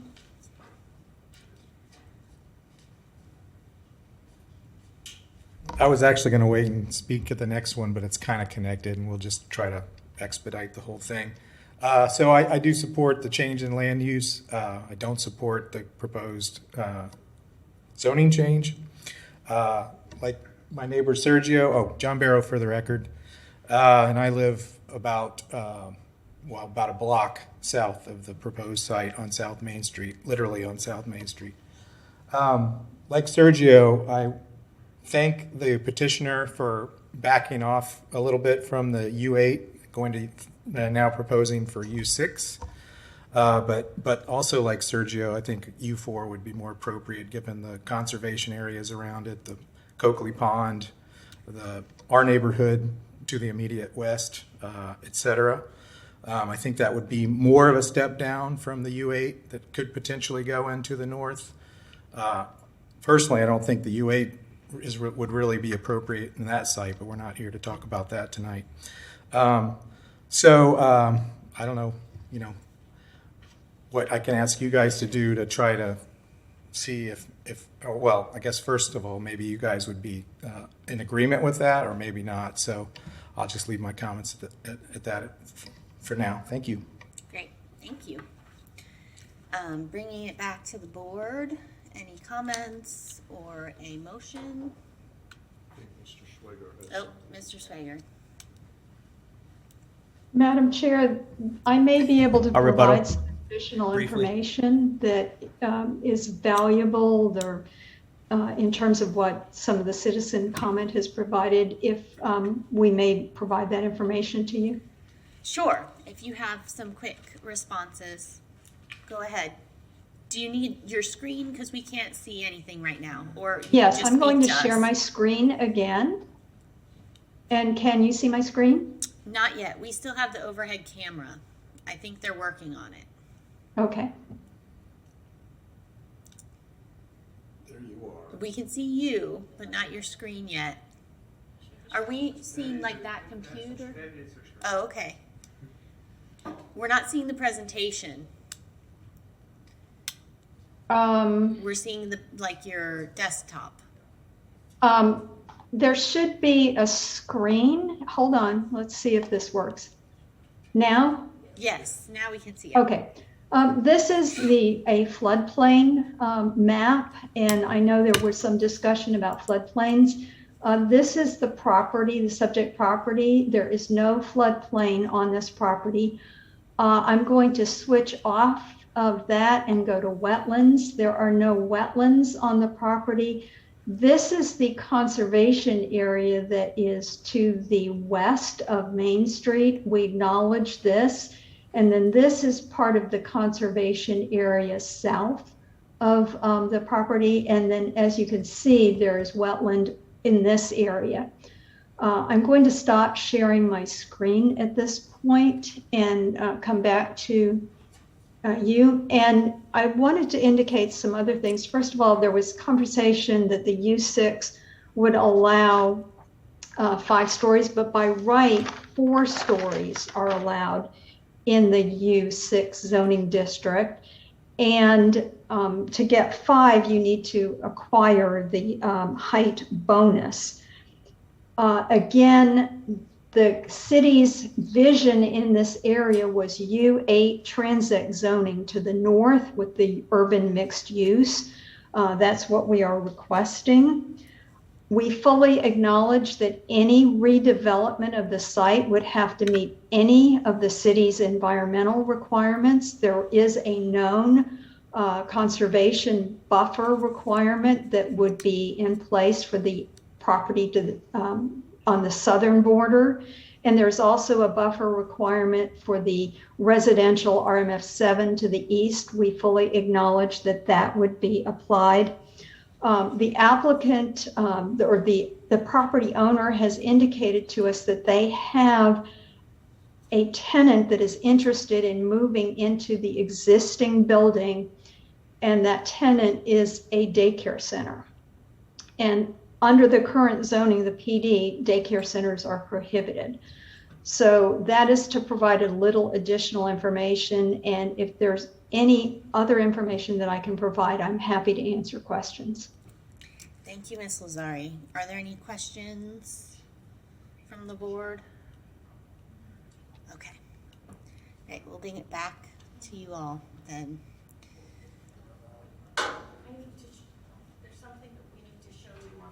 Okay, very quickly, because I think we're over our extended meeting time again. What's missing on the diagram and what has me in a tizzy? I'll show you right here. Can we get the overhead quickly? Yeah, right here, this is what's missing from, the water flows in this direction, and this is the creek, which is right next, as you can see, to that property. There is a creek. I mean, It goes right under. I had good pictures. I'm And sorry I it's couldn't get big. It's and about I mean, I'm sorry, O'Neill. Okay. O'Neill, but she You needs to look at understand that. there's no development request at this time. Right. So they will be required to Good. meet all of the Good. setbacks from wetlands, whatever they decide to do. Good. I'm just concerned when someone says there isn't. Yes, there is. So definitely there is. I'm welcome to leave it that. Thank Yeah, you. Great, thank you. Okay, Mr. Hawkins. I was just gonna point out, Mr. Barrow had this comment that he's okay with the land use, but less so the zoning. So the zoning, the land use they requested is urban mixed use, and U6 through U8 are compatible zonings without land use designation, but U4 and 5 are not. U4 is only, it looks like it's only listed with mixed use office, and U5 looks like it's only listed with mixed use residential. So I don't know that we can, if we're looking at going in a different direction with the zoning, I don't think we can go in the same direction in the land use. Okay, thank you for looking that up. Do we have a motion on what you all would like to do for the land use?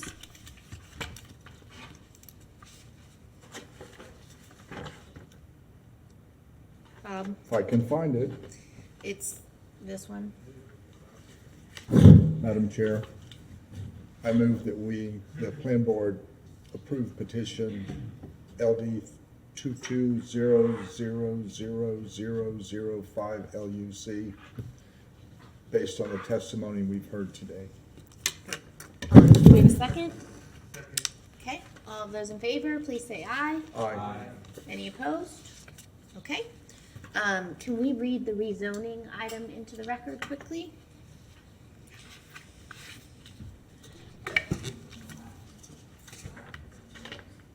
Petition number 211225, petition LD 22-000004, ZON, EDA Consultants Incorporated, agent for Florida Madmen LLC, applicant. Request to rezone from planned development PD to urban transit 6, U6 through, has 50 units per acre and up to 60 units per acre with development bonus system, located at the 1905 South Main Street. Forrest, are you comfortable with us accepting the previous presentation? Okay. Onelia, are you okay with us just moving forward based on your previous presentation? Yes, Madam Chair, in the interest of your time and our time, we are happy to let you proceed. Okay, thank you. Any members of the public that would like to speak to the zoning item, please come forward. Okay, we heard all of your concerns previously, so thanks for bearing with us. Bringing it back to the board for discussion or a motion.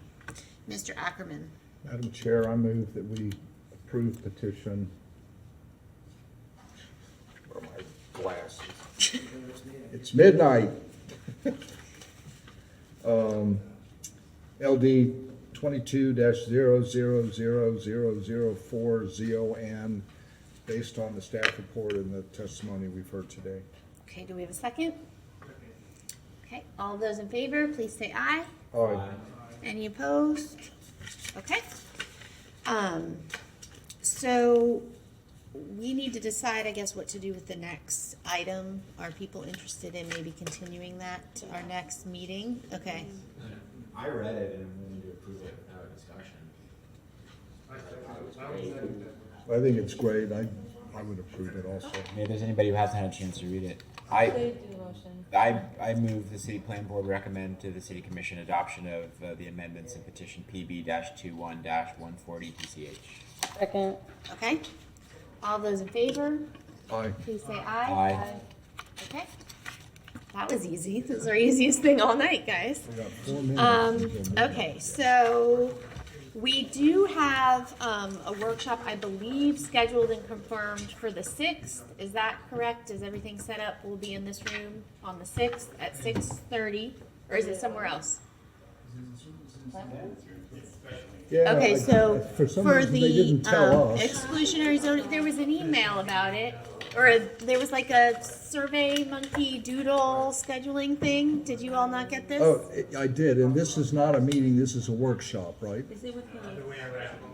It is a meeting. Is it with the commission? It's with us about the exclusionary zoning Yeah, items. they've got a Because special the meeting for workshop got exclusionary zoning. continued, we are having a special meeting for those items. And the agenda is actually posted, so thank you to staff for getting that posted. And they've broken the items up into like 9 different things, which is great.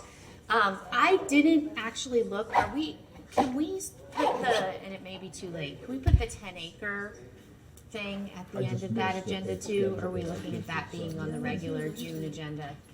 The 10-acre transect? June 6th.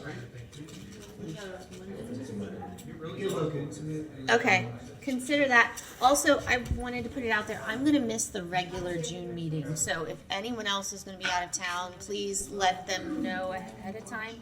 So we may need to do a little poll on attendance for that. With that, watch your email, because we may need to do something different for the regular June meeting, but we'll see you all on the 6th.